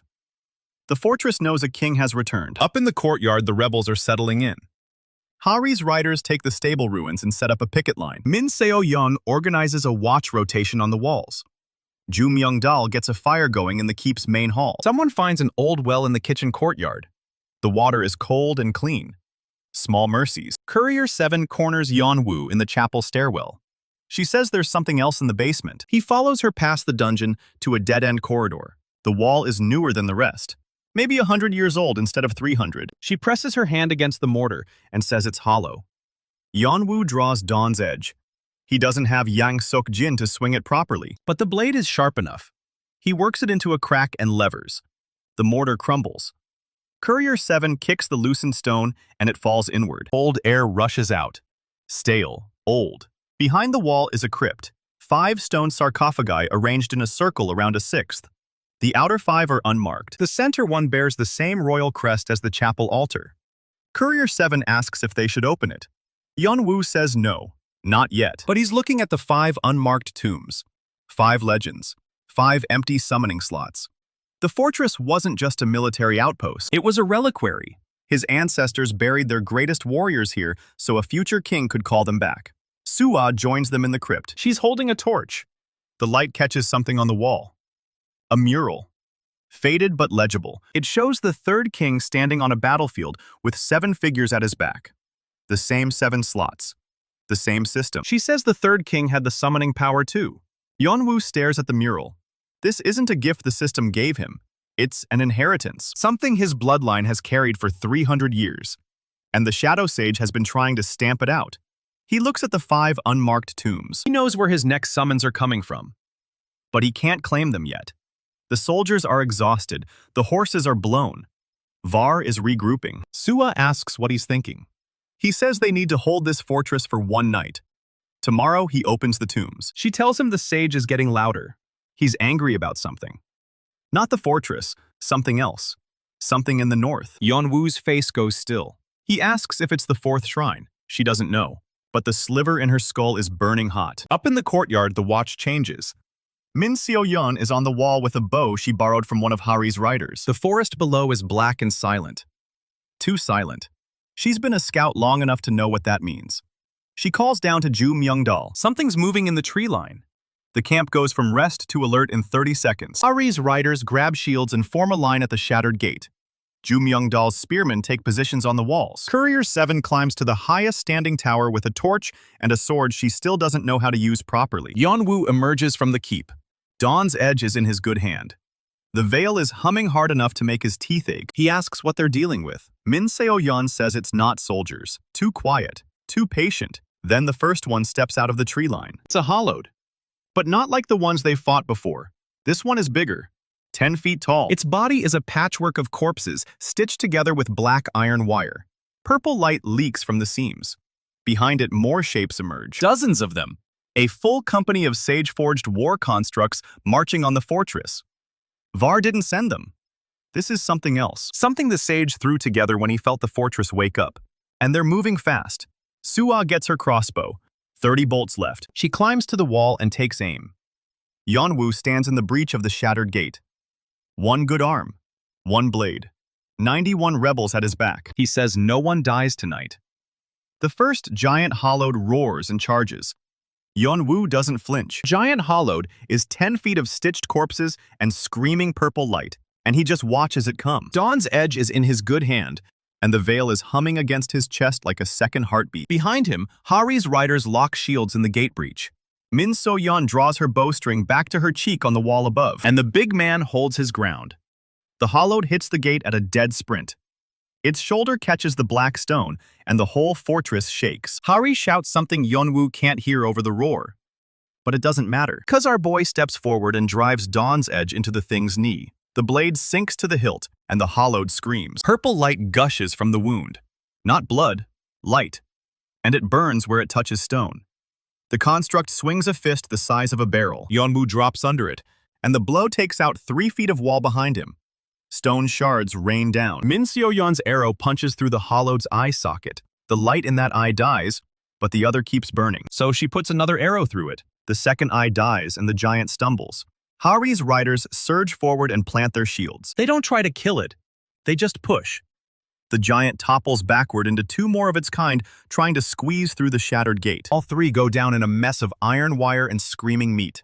Yeon-woo pulls Dawn's edge free and steps back. His shoulder is screaming. The veil is humming hotter now. Sua's voice cuts through from the wall above. She says there are more coming. A lot more. He looks past the down giants and sees them. 30, 40, maybe 50 smaller hollowed pouring out of the tree line. Not the patchwork giants. These are the old kind. The human-sized ones with the hollowed-out eyes and the black veins. And they're fast. Hari asks what the plan is. Nobody dies tonight. Then he raises Dawn's edge, and the blade catches the torchlight. And for 1 second, the hollowed hesitate. That 1 second is enough. Sua puts a bolt through the lead hollowed's throat from 60 yards. Thing drops, and the ones behind it trip over the body. Min So-yeon picks off 2 more before the charge even reaches the gate. Then the first wave crashes into the shield line. Hari's riders hold. The crash is ugly and loud, and the front rank buckles but doesn't break. A hollowed clambers over a shield and gets a sword through its chest for the trouble. Another one gets its arm lopped off at the elbow. Black smoke pours from the wounds instead of blood. Yeon-woo steps into the gap. He can't swing properly with the bad arm, so he stabs. Short, clean thrusts into chests and throats, and wherever the purple light leaks out. Each kill sends a jolt through the veil. The pendant is white-hot against his skin now, but he doesn't touch it. He just keeps moving. Hollowed breaks through the left flank and bolts for the keep. Courier 7 is waiting on the steps. She's got that stolen sword in both hands, and her eyes are wide, but her feet are planted. The Hollowed doesn't even see her as a threat. Big mistake. She swings like someone who's been watching Yang Seok-jin fight for weeks. The form is rough and the angle is bad, but the edge hits the Hollowed's neck, and that's all that matters. The head doesn't come off, but the thing staggers sideways, and Hari's second-in-command finishes it with a spear through the back. Courier 7 stares at the black smoke rising from her blade. Then she looks up at Yeon-woo, and he nods once. She plants her feet wider and waits for the next one. The fight lasts 12 minutes. When it's over, there are dead Hollowed piled 3 deep in the gate breach. The survivors retreat to the tree line and just stand there watching. Purple light pulses in the dark between the trees. Hari does a head count. 3 of her riders are dead. Another 6 are wounded bad enough they can't fight. Min So-yeon climbs down from the wall with an empty quiver and a gash on her forearm she didn't notice until now. Suwa is still on the wall with her crossbow. She hasn't moved since the first shot. Yeon-woo finds her there. He asks if she's hurt. She says the sage is laughing. Not at the fight. At something else. Something he just found. Her eyes are solid black. Not the flicker she had before. Full black from corner to corner. Yeon-woo grabs her shoulder and says her name. The black recedes. Suwa blinks, and her eyes are brown again and she's shaking. She says the sage found the 4th shrine. Not its location. He's always known that. He found what's inside it, and it scared him. She's never heard him scared before. Yeon-woo asks what could scare a 300-year-old immortal. Suwa looks down at the dead Hollowed in the gate below. She says the sage is old, but he's not the oldest thing in Yule. Something under the old capital is older, and it just woke up. Yeon-woo gets maybe 3 hours of sleep before dawn. He spends the rest of the night in the crypt, not opening the tombs. He holds to his word on that. But studying the mural. The 3rd king stands frozen on that battlefield with his 7 legends at his back. One of them is Vorath. He knows that now. The general who won the Purge Wars and then disappeared into legend. Another figure is smaller than the rest. Moss green hair painted in flakes of jade that still catch the torchlight. Hey, the forest sage who chose to stay when her summons expired. The same Hei who warned them about the demon under the old capital. Yeon-woo stares at the mural until his eyes burn. 3 of the 7 figures are still unidentified. One of them is standing directly behind the 3rd king with both hands raised, not holding a weapon, casting something. And at the king's feet is a shape that isn't human. It's massive and coiled, and the painter used black stone dust for its outline. The same black stone dust that's flaking off the marker stones outside. Suwa finds him there just before sunrise. She's got bread and cold water, and her eyes are brown again. She asks if he slept. He says he was studying. She looks at the mural for a long time. Then she points at the coiled shape at the 3rd king's feet. She says the sage is afraid of that. Not the king. Not the legends. The thing they bound. Yeon-woo asks how she knows. She touches her temple and says the sage's voice changed when he found it. He went from angry to terrified in one heartbeat. Whatever is under the old capital, the sage thought it was dead. Now he knows it's not, and he's pulling every Hollowed he has back to the 4th shrine to defend it. Yeon-woo processes that for a second. He asks if the sage is pulling them back right now. She nods. He's already moving. He takes the stairs 2 at a time and hits the courtyard just as the sun breaks over the eastern wall. The Hollowed in the tree line are gone. Hari confirms it. They pulled back about an hour before dawn. Just melted into the forest and vanished. Min So-yeon tracked them for half a mile. They're heading north. All of them. Toward the old capital. Ju Myung-dal says this is good news.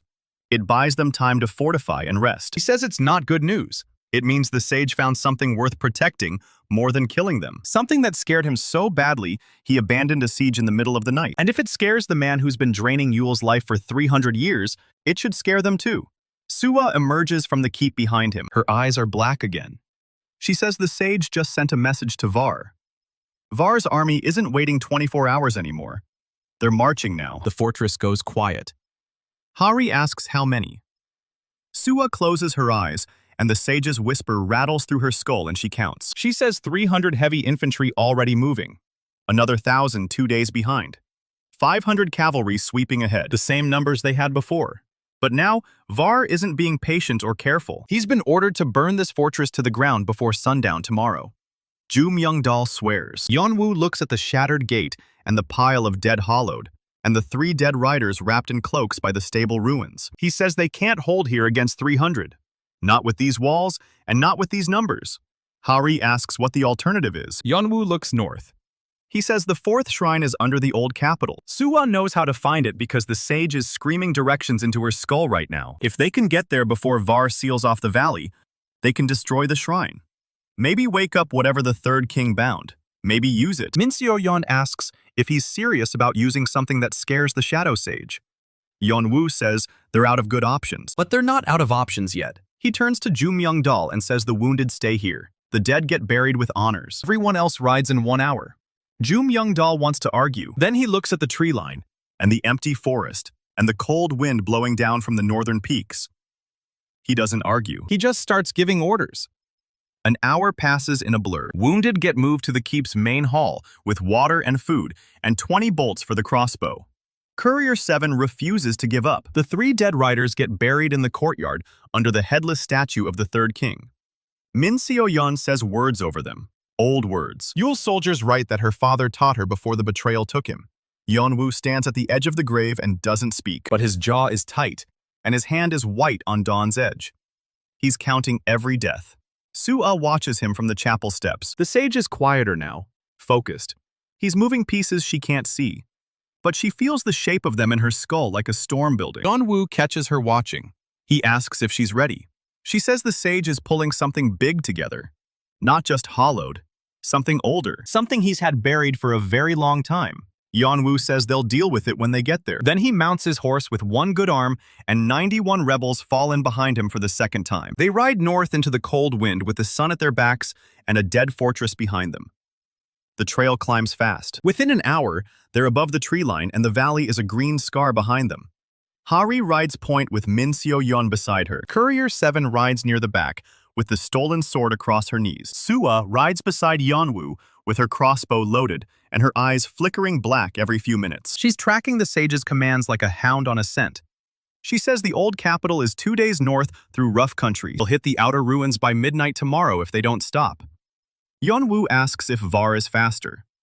She closes her eyes and listens. She says Var's cavalry is sweeping the eastern road 4 hours behind them. They know the fortress is empty. They've already found the graves. Yeon-woo doesn't look back. He just keeps riding. They push hard through the morning. The terrain gets rougher. Trail narrows to a goat path, and then dissolves entirely into broken scree and old lava flows. Min Seo-yeon finds the way. She's been through this country before. Years ago, before the betrayal.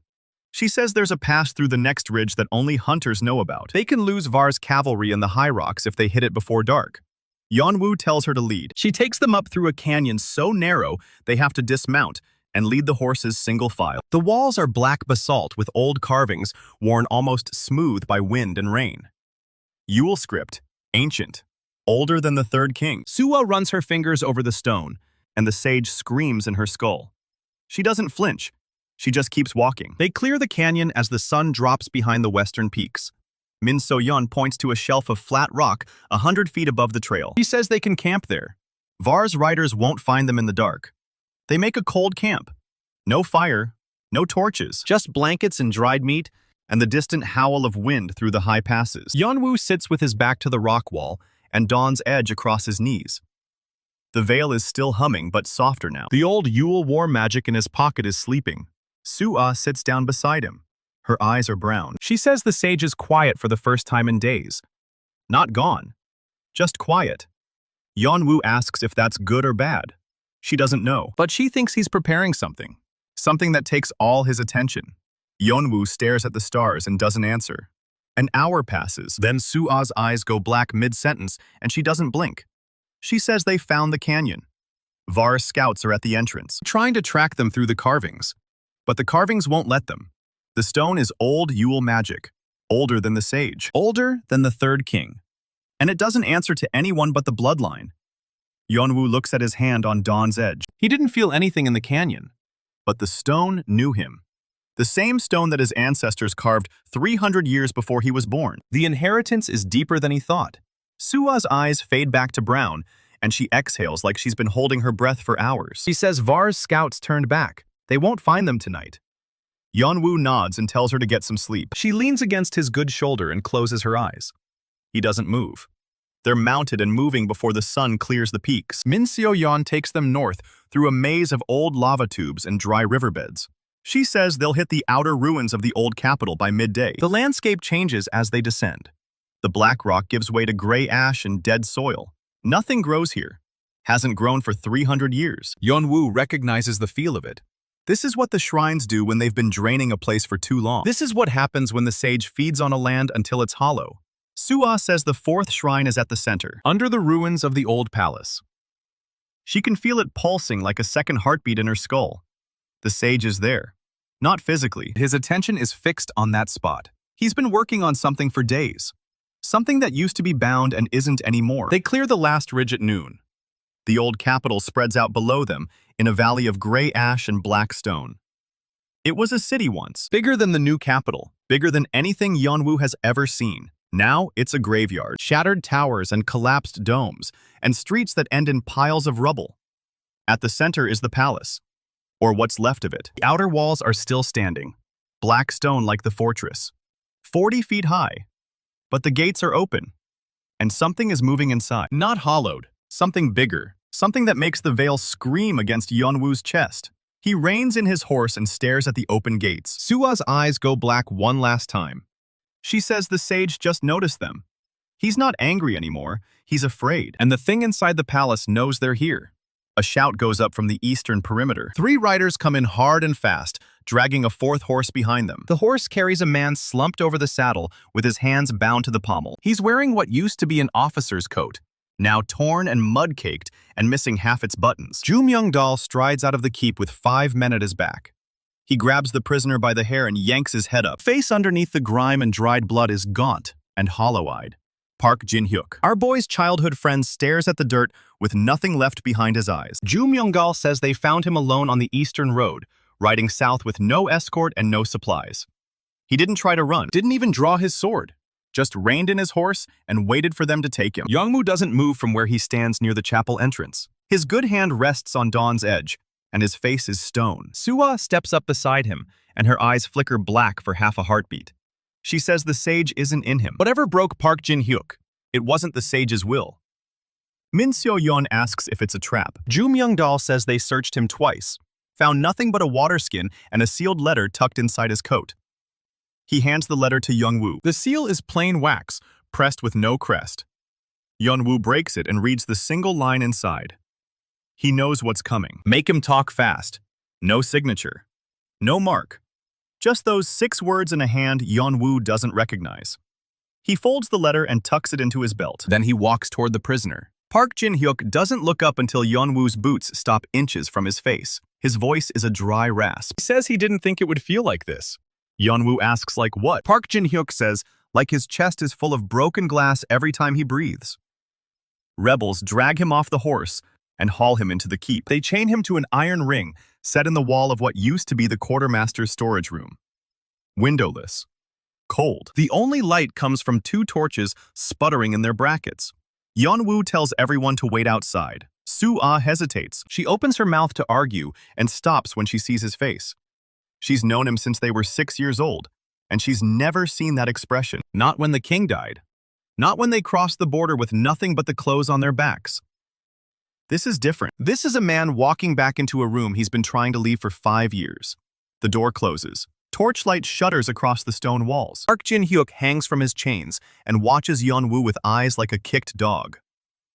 Yeon-woo doesn't draw his sword, doesn't shout. He just pulls a broken crate from the corner and sits down across from the man who killed his father. Nobody speaks for a long time. And then Park Jin-hyuk starts talking. He says he rehearsed this conversation 1,000 times. Every possible version. The righteous version, where he explains why he did it for the good of the kingdom. The cold version, where he says Yeon-woo was always too weak to be king. the cruel version, where he laughs. But now he's here, and not a single one of those scripts fits in his mouth. Yeon-woo says nothing. He waits. Park Jin-hyuk's voice cracks when he says he hasn't slept in 3 weeks. Every time he closes his eyes, he sees the crimson pass, sees Yang Sok-jin's back as the arrows hit, sees the king's face in the exact moment the blade went in, sees Yeon-woo's expression right before he ran. He says that's the worst one. Yeon-woo's jaw tightens. Park Jin-hyuk says he thought killing the king would fix everything the Shadow Sage had promised him, whispered in his ear for months before the coup. Told him he was the one who deserved Yeon-woo's life. The crown, the throne, the glory. And he believed it because he wanted to believe it. That's the part that destroys him now. Not the sage's whispers, his own hunger. He wanted to be Yeon-woo so badly, he let something ancient and foul crawl into his skull and make a nest there. Yeon-woo asks if he knew what the sage was. Park Jin-hyuk shakes his head, says he didn't care.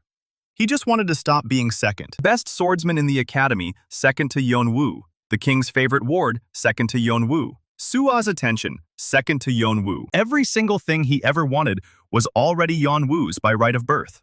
And he hated it. He hated it so much, he sold his soul to a monster to take it. Yeon-woo says he didn't take anything.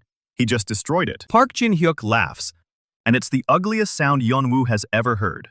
He says of course because the sage never wanted him to have the kingdom. He wanted the kingdom empty. Wanted Yule hollowed out like an egg so he could fill it with whatever he's been growing in those shrines for 300 years. Park Jin-hyuk figured it out 6 months after the coup. Too late. Way too late. He started watching. Started tracking the sage's orders. The shrine grid isn't just draining life force. It's collecting it. Pulling every drop of vitality out of the land and funneling it toward the capital. The sage has been waiting for harvest season. Yeon-woo leans forward, asks what harvest season means. Park Jin-hyuk says the sage planted something under the capital centuries ago. Something that needs an immense amount of life force to sprout. All those shrines. All those years of slow, quiet drainage. It was all prep work for a single moment, and that moment is almost here. The sage is going to drain the entire capital in one night. Every man, every woman, every child inside those walls. Yeon-woo's hand closes around the heart shard in his pocket. He asks how much time they have. Park Jin-hyuk says maybe a week, maybe less. The sage accelerated the timetable after Yeon-woo destroyed the 3rd shrine. He's scared, actually scared. And whatever he's growing under the capital, he's rushing to harvest it before Yeon-woo can reach him. Yeon-woo stands up and walks to the door. Park Jin-hyuk calls after him. His voice is raw. He says he knows he's going to die. Doesn't ask for mercy. Doesn't ask for forgiveness. Just says he wants Yeon-woo to know there's a second army. Var isn't the only one. The sage has something else marching up from the southern coast. Some kind of fleet. Park Jin-hyuk doesn't know numbers, just knows they're carrying crates that hum when you get too close. Yeon-woo stops with his hand on the door. He doesn't turn around. He asks why Park came back. Park Jin-hyuk is quiet for 10 full seconds. Then he says because he's been running from the Crimson Pass for 5 years, and he's too tired to keep running. He says he wanted to die facing the person he wronged. Not hiding in a ditch somewhere while the sage's monsters eat the kingdom he helped break. Yeon-woo opens the door and walks out. He doesn't give the order. He doesn't need to. Joo Myung-dal is waiting in the corridor with Heir and Min Seo-yeon and Sua. They heard everything through the door. Yeon-woo says to keep Park alive until they reach the capital. He'll face justice in front of the throne he helped empty. Not before. Joo Myung-dal nods. Min Seo-yeon's face is unreadable. Sua's eyes are brown again, but her hands are shaking. Yeon-woo walks past them and climbs the stairs to the keep's upper level. He needs air. Needs to think. The sky outside is pale gray, with the first hint of dawn. He stands on the parapet and stares east toward the old capital. Sua finds him there 10 minutes later. She doesn't say anything, just stands next to him and watches the horizon. Finally, she asks what he's thinking. Yeon-woo says the sage has been playing a longer game than any of them realized. The shrines. The couriers. Hollowed. All of it was just irrigation. Watering a seed that's been sitting under the capital since before the 3rd king burned the first Yule. Sua asks what kind of seed takes 3 centuries to sprout. Yeon-woo's hand tightens on the parapet stone. He says the kind that eats cities. They have a week, maybe less. And they're still 2 days from the capital, with Var's army between them and the gates. Down in the courtyard, Courier 7 is helping a wounded rider bandage his arm. Hari is briefing her scouts. Joo Myung-dal is barking orders at the quartermaster. 91 rebels against an army of hundreds. and a monster that's been growing since before any of them were born. Those are the kind of odds, our boy thinks, that get entire bloodlines erased from history. Su-ah touches his arm. He says the third king faced worse. He had 7 legends and a kingdom at his back, but he was still just one man with a sword and a power he barely understood. Yeon-woo looks at her. Her eyes flicker black for just a moment and then settle back to brown. She says the sage is afraid of him. Genuinely afraid. And fear makes ancient things stupid. Yeon-woo asks if that's her talking or the sage. Su-ah smiles. She says it's both. The sage has been screaming in the back of her skull for 3 days now. Not threats, warnings. He's trying to convince her to run, to abandon Yeon-woo before the thing under the capital wakes up. Su-ah says she's been listening very carefully to everything he tells her not to do, and then doing exactly that. Yeon-woo almost laughs. Almost. Ju Myung-dal climbs the stairs with a map rolled under his arm, spreads it across the parapet, and jabs a finger at the old capital. Says if they move fast, they can reach the outer ruins before Var's reinforcements catch up. But they'll have to leave the wounded behind. Min So-yeon appears in the stairwell behind him. She says no, they don't leave anyone. Ju Myung-dal starts to argue and she cuts him off. She says they have a fortress now, a real one, with walls and arrow slits, and a crypt full of something their ancestors wanted future kings to find. She says they defend this place. Hold it. Make Var break his army against these walls, while Yeon-woo takes a small team into the old capital through the backways. The hunters' passes she knows. Ju Myung-dal says that's suicide for the defenders. Min So-yeon says every battle they've fought since the canyon has been suicide. That's what rebellion is. Yeon-woo looks at the map, looks at the fortress walls, looks at the sun coming up over the eastern peaks. He makes his decision. Our boy makes his call right there on the parapet. Min So-yeon takes the hunters' passes with a strike team. Everyone else holds the fortress. Ju Myung-dal opens his mouth to argue and then closes it. He's known Yeon-woo long enough to recognize the look in his eyes. The look that says the decision's already made and arguing just wastes time they don't have. Heir is already shouting orders down to the courtyard. Riders scramble to reinforce the gates and drag fallen stone into the breaches. Courier 7 helps a wounded man limp toward the keep. Su-ah hasn't moved from Yeon-woo's side. Her eyes flicker black for 3 heartbeats and then settle back to brown. She says the sage just went quiet. Not calm quiet, the kind of quiet a predator makes right before it springs. Yeon-woo asks if she can still feel him.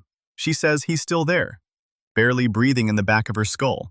But he's not screaming anymore. He's watching something, and whatever it is, it's moving toward the capital faster than any army should be able to march. Our boy doesn't waste another second. He's down the stairs before Su-ah can finish her sentence. In the courtyard, Min So-yeon is already saddling horses. She's got that grim set to her jaw that means she's already run the odds and decided not to share them. Yeon-woo tells her to pick 10 riders, the best she's got. People who know the old hunter trails like the backs of their hands.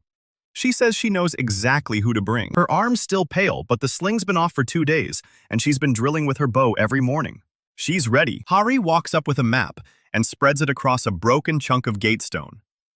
The hunter's passes are marked in faded ink. 3 different routes winding through the eastern mountains toward the old capital.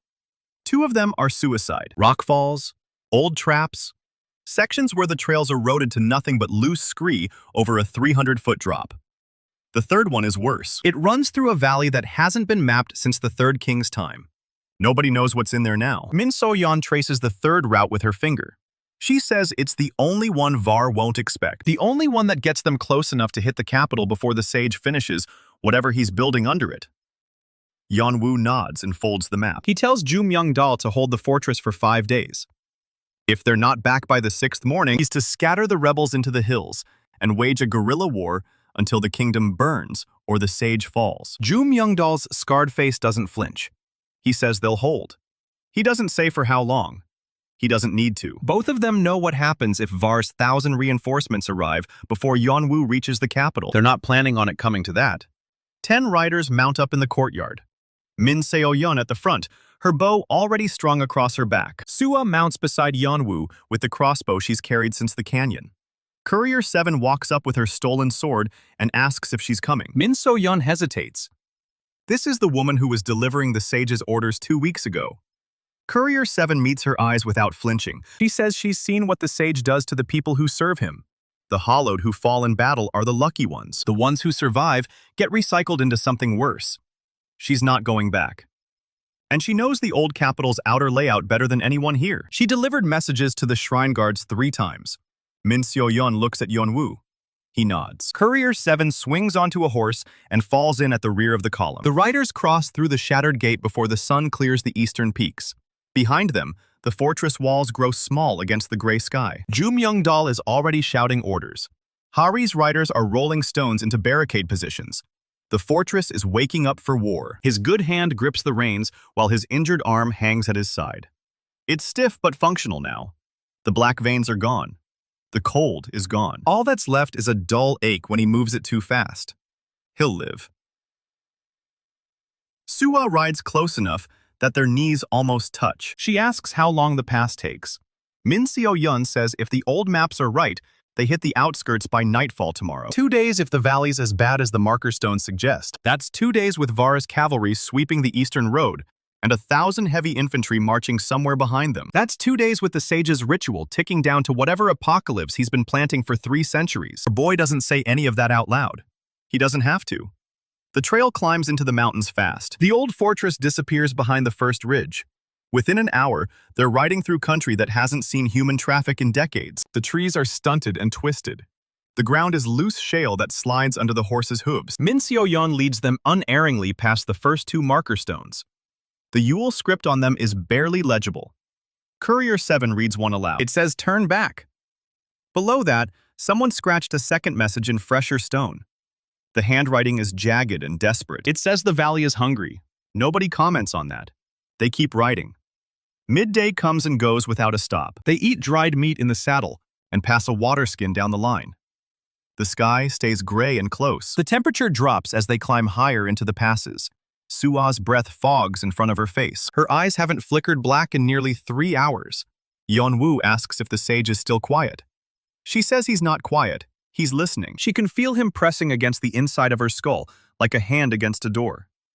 Testing for weak spots. She's been keeping him busy by thinking very loudly about all the ways she wants to watch him die. Our boy almost laughs at that. Almost. By late afternoon, they hit the valley entrance.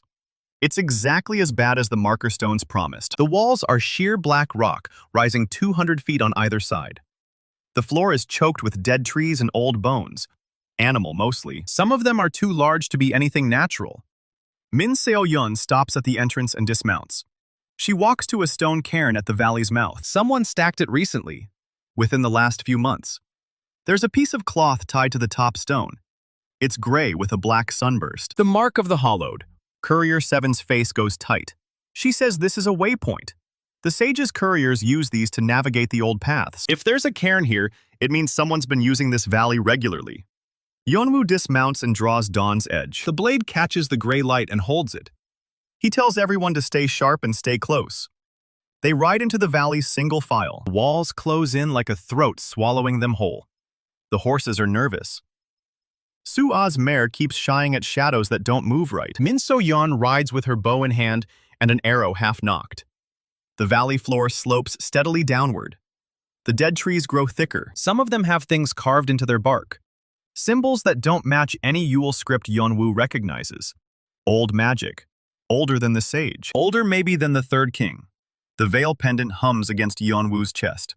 Soft at first, then louder. By the time they're an hour into the valley, it's vibrating hard enough to feel through his armor.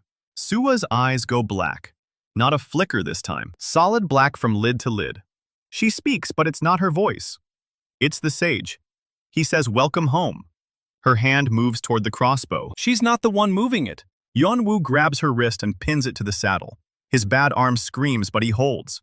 He says her name. Once. Twice. On the third time, her eyes flicker, and the brown comes back. She's shaking. Sweat runs down her temples. She says he was so close that time. He almost had the trigger. Our boy doesn't let go of her wrist. He tells Min Seo-yeon to find high ground. Something defensible. They're not riding into whatever trap the sage set up in this valley without knowing what they're facing. Min Seo-yeon points to a ledge about 50 feet up the eastern wall. Narrow switchback trail leading to it. Natural stone overhang for cover. It'll do. They climb. The horses are left at the base with one rider to guard them. Everyone else scrambles up the switchback with weapons drawn. The ledge is just wide enough for 12 people to lie flat and look down into the valley. Yeon-woo crawls to the edge and peers over. The valley extends another half-mile before opening into a wide basin. And in the basin, something is moving. At first he thinks it's fog, gray-white mist pooling in the low ground and swirling in patterns fog shouldn't make. Then the mist parts and he sees what's underneath. Bodies, hundreds of them, maybe more. They're hollowed, but not the kind he's fought before. These are older. The flesh is gray and stretched tight over bones that have been moving long past when they should have stopped. They're carrying something, a platform the size of a siege tower made of black wood and old iron. On the platform sits a shrine crystal, but this one is different from the others. It's not red, it's black. Darkness so absolute it seems to drink the light out of the air around it. Pulsing with a rhythm Yeon-woo can feel in his teeth. The veil is screaming now. Sua's hand finds his arm. She says that's the fourth shrine, the one they've been looking for. But it's not under the old capital like the sage's map said. It's moving. The sage moved it. He's marching it toward the capital himself. Min Seo-yeon hisses through her teeth. She counts at least 200 hollowed down there, maybe 300, all carrying that platform like ants carrying a queen. Courier 7's face is white. She says those aren't normal hollowed. They're the first generation, the ones the sage made when he was still figuring out how the process worked. They're slower, but they don't feel pain at all, and they don't stop, ever.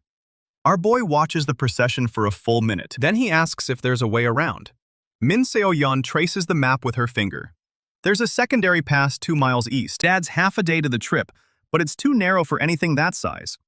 They can beat the shrine to the capital if they ride hard. Yeon-woo is about to give the order to move when Sua seizes up. Her back arches. Her mouth opens, but no sound comes out. Her eyes go black, and this time, they don't flicker back. She speaks in the sage's voice and says there's nowhere to run. The sage knows where they are. He's known since they entered the valley. The cairn at the entrance wasn't just a waypoint. It was a tripwire, and our boy just stepped on it. Below them in the basin, 200 hollowed heads turn as one. Their eyes are empty sockets, but they're all looking straight at the ledge where Yeon-woo lies hidden. The platform stops moving. The black crystal pulses once, and the hollowed start to climb. The hollowed are climbing. Not fast, not graceful, but they don't slow down either. Their gray fingers find handholds that shouldn't exist, and their bare feet grip stone like roots. Yeon-woo counts maybe 20 of them already on the rock face. The rest are still streaming out of the basin. 200 of the things, and every single one of them is looking at this ledge. Min Seo-yeon's already got her bow up. She puts an arrow through the closest climber's eye socket, and the hollowed drops without a sound. 2 more take its place immediately. She says there's too many. She can't kill them fast enough. Our boy doesn't answer. He's watching the platform. Black crystal is still pulsing, but the procession has stopped moving. The sage wants him here. The sage wants him pinned on this ledge, while 200 first-generation hollowed climb up to tear his throat out. And the sage is speaking through Sua right now. Her eyes are solid black, and her mouth is moving, but the words coming out aren't hers. The sage is laughing. He says the Prince of Yule dies in a ditch, and nobody will even know. Yeon-woo doesn't let go of her wrist. He tells her to fight it. Her body jerks. Her free hand claws at her own face. For a second, one eye flickers brown and she gasps out his name. Then the black comes back, and the sage says she's already his. The first hollowed crests the ledge. Its gray face is inches from Min So-yeon's boot. She kicks it in the teeth, and it tumbles backward into 3 more, but they just keep climbing. Courier 7 draws her stolen sword. Her hands are shaking, but she plants her feet and takes a stance young Seok-jin taught her 3 days ago. She says she'll hold the left side. Min So-yeon takes the right. Our boy is still holding Sua with his bad arm, and the pain is making his vision swim. He can feel the sliver inside her skull pulsing in time with the black crystal. The sage is using the shrine as a relay. That's how he's controlling her this hard from whatever distance he's at. Destroy the crystal, and the connection breaks.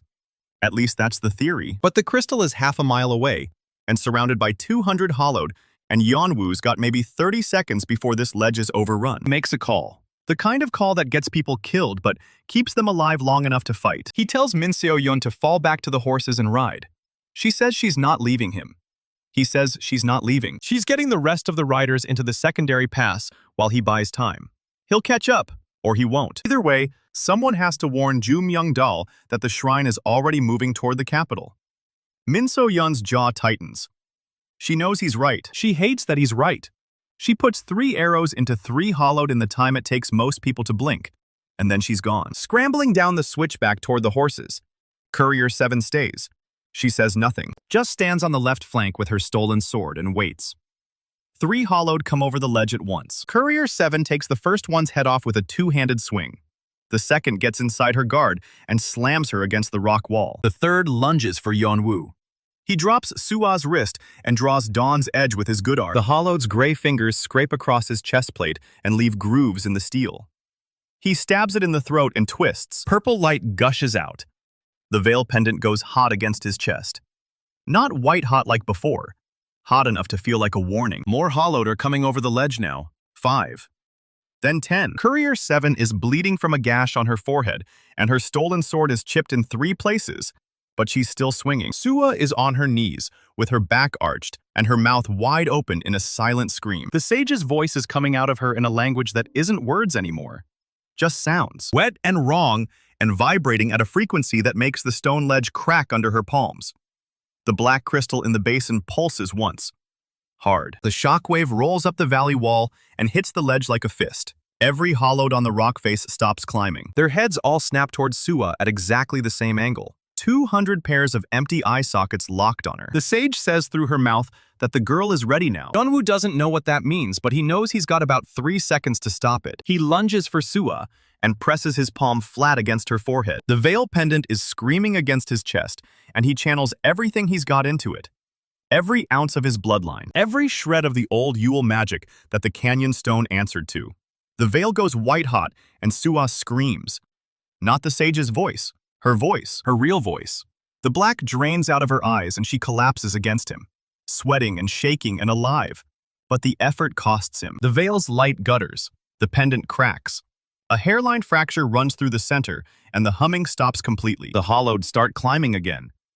And Yeon-woo's got no more tricks. He hauls Sua up with his bad arm, and the pain is so bad his vision goes gray at the edges. Courier 7 is backing toward them with her chipped sword raised and blood running into her eyes. The first hollowed reaches the ledge, then 3 more, then 7. They're out of time. And that's when the old Yule war magic in his pocket wakes up. Yeon-woo doesn't summon it, doesn't even think about it. The thing just ignites on its own, like it's been waiting for exactly this moment. The warmth spreads through his entire body, and the gray light in the valley gets brighter. Brighter than it should be for a sun that's already sinking behind the mountains. The hollowed hesitate. It's only a second, just a tiny pause in their relentless climb. But it's enough. The war magic pulses once, and a past legend appears to fight for him. Not dead, not destroyed, just frozen in place like someone hit a switch. Yeon-woo can feel the war magic burning through his reserves. Whatever it's doing, it's pulling from him directly, and it's pulling hard. His knees buckle. Courier 7 catches his arm before he goes over the edge. He tells her to get Sua down to the horses. Now. She doesn't argue. She slings Sua over her shoulder and scrambles down the switchback. Our boy is alone on the ledge with a dozen frozen hollowed and a war magic that's eating him alive, and 200 more enemies in the basin below. The black crystal pulses again. Angry this time. The frozen hollowed start twitching. Whatever the war magic did, it's not permanent. Yeon-woo backs toward the switchback with Dawn's edge still in his hand. The veil is cracked and silent against his chest. His bad arm is numb from the shoulder down. The war magic is a hot coal in his pocket. He reaches the switchback just as the first hollowed's fingers start moving again. He doesn't climb down. He slides, dropping 8 feet at a time and catching himself on the switchback's turns. His shoulder screams every time he lands, but he doesn't stop. By the time he hits the valley floor, the horses are already moving. Min Seo-yeon has Sua draped across her saddle, and Courier 7 is bleeding onto her mare's neck. The rider who stayed behind is pale and shaking, and holding the reins of Yeon-woo's horse. He mounts with one arm because the other one won't respond anymore. The war magic is still burning, but it's dimmer now, like it's going back to sleep. Behind them, the hollowed pour over the ledge like gray water. They fall 50 feet and hit the valley floor and just get up. No pause, no pain. They start running. Yeon-woo kicks his horse into a gallop. The secondary pass is 2 miles east, and it's barely wide enough for a horse. Min Seo-yeon found it on the map, but she's never ridden it before, and nobody knows if it's blocked or booby-trapped or full of more hollowed. They don't have a choice. The valley walls blur past. Dead trees whip at their faces. Sua is still unconscious, but she's breathing. Her pulse is weak but steady when Min Seo-yeon checks it. The hollowed are faster than they should be. First-generation ones move like their joints don't work right, but they cover ground in long, loping strides that eat up the distance. Min Seo-yeon turns in her saddle and puts an arrow through the lead hollowed's chest. It doesn't stop, doesn't even slow down. The shaft just sticks out of its gray flesh like a twig. She says she can't kill him like this. Our boy knows. The only thing that stopped these things so far is the war magic, and that's not a trick he can do twice. He can feel it. Whatever the war magic burned through, it took something out of him that he can't name, and he's not getting it back. The secondary pass appears ahead, a crack in the eastern wall barely visible through the dead trees. They ride for it. The opening is just wide enough for a single horse to squeeze through. The walls are smooth black stone that looks like it was cut by water or magic or both. The ground slopes upward at a brutal angle. The horses struggle. Their hooves slip on loose rock, and their breathing goes ragged. But they keep moving, because behind them, the hollowed are still coming, and the pass is too narrow for their numbers. They'll have to funnel through one at a time. Min So-yeon says that'll slow them down. Courier 7 says it won't stop them. She's right. These things don't stop. Not ever. Yeon-woo pushes his horse harder. The pass climbs for what feels like an hour. The walls squeeze tighter in some spots and open up in others into small chambers where the riders can't even see the sky. The only light comes from the war magic's fading glow in his pocket. Eventually, the ground levels out and the walls fall away and they're through. The secondary pass spits them out onto a rocky plateau overlooking a different valley. This one is green, living pines and patches of grass, and a stream that catches the last light of the setting sun. Min Seo-yeon pulls up her horse and stares. She says she didn't know this was here. Nobody did.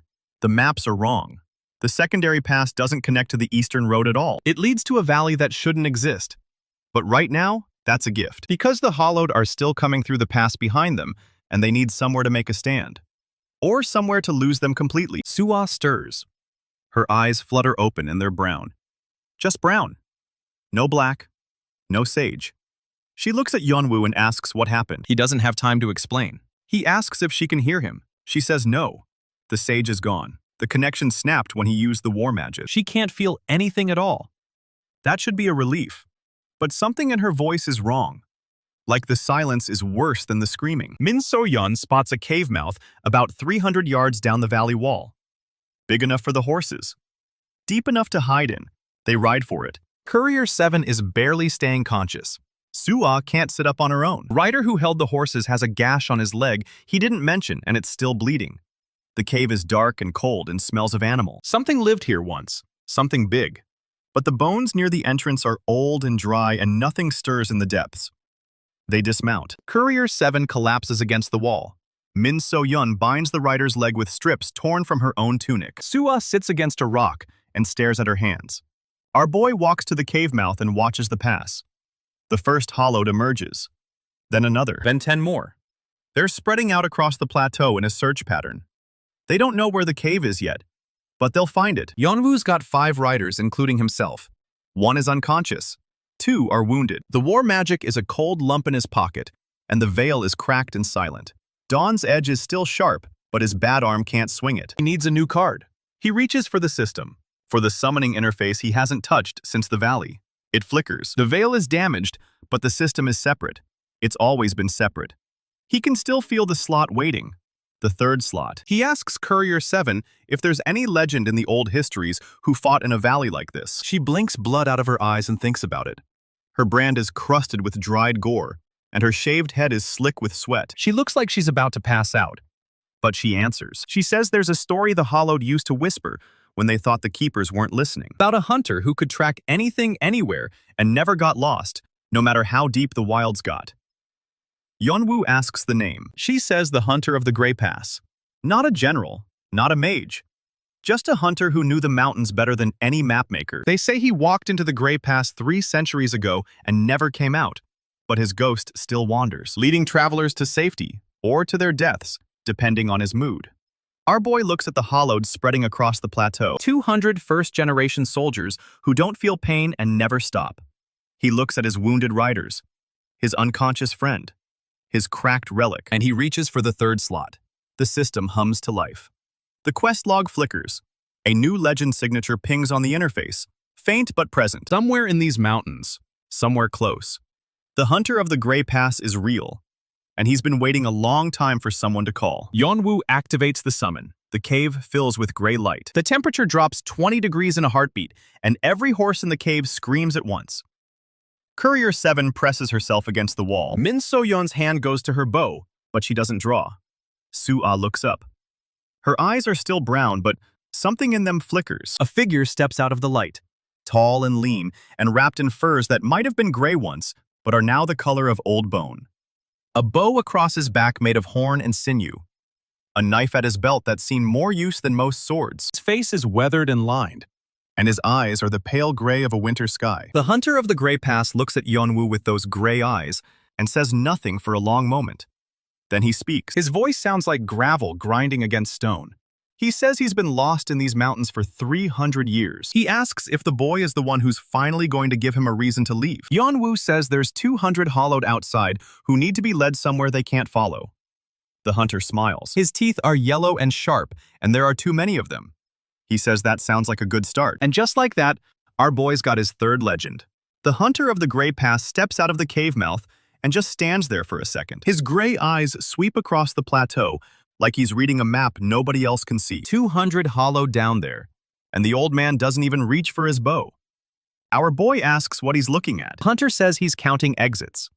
Min So-yeon drags the wounded rider deeper into the cave and props him against the wall. Courier 7 is still conscious, but her eyes aren't tracking right, and the gash on her forehead won't stop bleeding. Soo-ah sits against the rock with her brown eyes open and her hands limp in her lap. She hasn't spoken since the sage went quiet, and that silence is worse than any scream. The hunter turns back to Yeon-woo and asks how many need to survive. Yeon-woo says all of them. The old man laughs, and it sounds like rocks grinding together in a landslide. He says he hasn't heard a king make that demand in 300 years. Then he unslings his bow. The bow is made of horn and sinew, and something else that catches the gray light wrong. Hunter draws the string back, and there's no arrow on it. But the air around the bow ripples, and a shaft of pale gray light just forms there out of nothing. He looses it into the sky. The arrow climbs and climbs, and then splits into a dozen trails of gray smoke that drift down across the plateau. The hollowed stop their search pattern. Every single one of them turns toward the smoke. The hunter grins with those too many yellow teeth and says that'll keep them busy for about 10 minutes. Yeon-woo asks what the arrows do. They smell like living prey, the hunter says. To those gray-skinned freaks down there, that smoke is a herd of deer running straight into the pass. Our boy doesn't waste the opening. He tells Min So-yeon to get everyone mounted. The wounded rider can barely stand, but Hari's man grits his teeth and pulls himself into the saddle. Courier 7 needs help, but she waves off Min So-yeon's hand and climbs onto her horse alone. Soo-ah doesn't move. Yeon-woo walks over and crouches in front of her. Her brown eyes focus on him, but it takes 3 full heartbeats. He tells her they're riding. She says the silence is too loud. He says he knows, and he's sorry, but they have to move now. Soo-ah takes his hand and stands up, and her grip is cold, but steady. The hunter is already outside the cave mouth, watching the hollowed mill around in confusion below. He says the smoke will last another 8 minutes, and then they're going to realize they've been tricked. Yeon-woo mounts his horse one-handed, and his bad arm screams at him, but he ignores it. The party rides out of the cave and down the valley wall path. The hunter moves ahead of them on foot, but he's faster than the horses on this terrain. His feet find holds that shouldn't exist, and he never slips once. 300 years lost in these mountains, and he knows every stone by name. They reach the valley floor 8 minutes later. The smoke is thinning, and the hollowed are starting to turn back toward the cave. The hunter points east, toward a narrow cleft in the rock that Yeon-woo didn't see on the way in. He says that path leads to the old trapper's route, and it'll cut half a day off their ride to the capital. Min So-yeon asks if it's stable. The hunter says it was stable 300 years ago, and he hasn't heard any rockfalls since. Courier 7 mutters that's not exactly reassuring. The hunter glances at her branded face, and his gray eyes go flat. He says she smells like the enemy. Yeon-woo cuts in and says she's one of his. The old man stares at Courier 7 for a long moment and then nods once. He says the king's word is law, and that's that. They ride into the cleft. It's barely wide enough for the horses single file, and the walls press in on both sides. The hunter leads them through twists and switchbacks that don't make sense until you're through them. After an hour, they emerge onto a ridge looking down at the eastern plains. The capital is visible in the distance as a smudge of gray stone against the horizon. Smoke rises from a dozen points across the city. None of it looks like cook fires. Our boy pulls out the map and traces the route with his finger. They're still 6 hours out if they ride hard. The hunter says they won't make it before the shrine does. He points to a dark smudge moving across the plain below them. The hollowed column with the black crystal. It's faster than they are, and it's already halfway to the city gates. Yeon-woo asks if there's a faster route. The hunter says there's the cliff path, but it'll kill the horses and probably 2 of the riders. Our boy asks which 2. The old man looks at the wounded rider and then at Courier 7. He says the leg wound and the head wound won't survive the descent. Courier 7 spits blood and says she didn't crawl out of the hollow just to die on a cliff. Min So-yeon says they can't split the party. Yeon-woo is quiet for a long moment. Then he asks the hunter if he can slow the shrine down. The old man grins again, and those yellow teeth catch the gray light. He says slowing things down is about the only thing he's good at anymore. He unslings his bow and draws 3 arrows of gray light from nothing. He looses them into the sky, and they arc west toward the distant column. The arrows hit the ground ahead of the hollowed, and 3 pillars of gray smoke erupt upward. The hunter says that smell won't fool them twice, but it'll buy maybe 2 hours while they search for the source. Yeon-woo thanks him. The hunter says don't thank him yet, because the bill comes due eventually. They ride the cliff path. It's as bad as the hunter promised. The trail is barely 3 feet wide in places, and the drop on the left side goes down 300 feet into jagged rock. The wounded rider's horse stumbles twice. Courier 7 sways in her saddle, but Min So-yeon rides close enough to grab her arm each time. Suwa rides in silence with her brown eyes fixed straight ahead. The sage is gone from her skull, but whatever he left behind is still chewing at the edges. 3 hours down the cliff path, and they hit the plains. The horses are blown and lathered, and the wounded rider is gray-faced. Courier 7 has stopped bleeding, but her eyes are glassy. Yeon-woo calls a halt for 10 minutes, and nobody argues. Min So-yeon passes around a water skin. Suwa takes it but doesn't drink. Yeon-woo sits beside her and asks what she's feeling. She says she can still hear him breathing. Not words, she says, just the rhythm of something old and patient and waiting. Our boy asks where. She points toward the capital. She says it's under the city, and it's waking up. The hunter squats on his heels and studies the distant walls. He says he's seen a lot of things in 300 years, but he's never seen a sky that color over the old capital. The sky above the city is yellow-green and bruised-looking, like a wound that won't heal. Yeon-woo stands up and tells everyone to mount. They ride the last stretch across the plain as the sun starts to sink toward the mountains.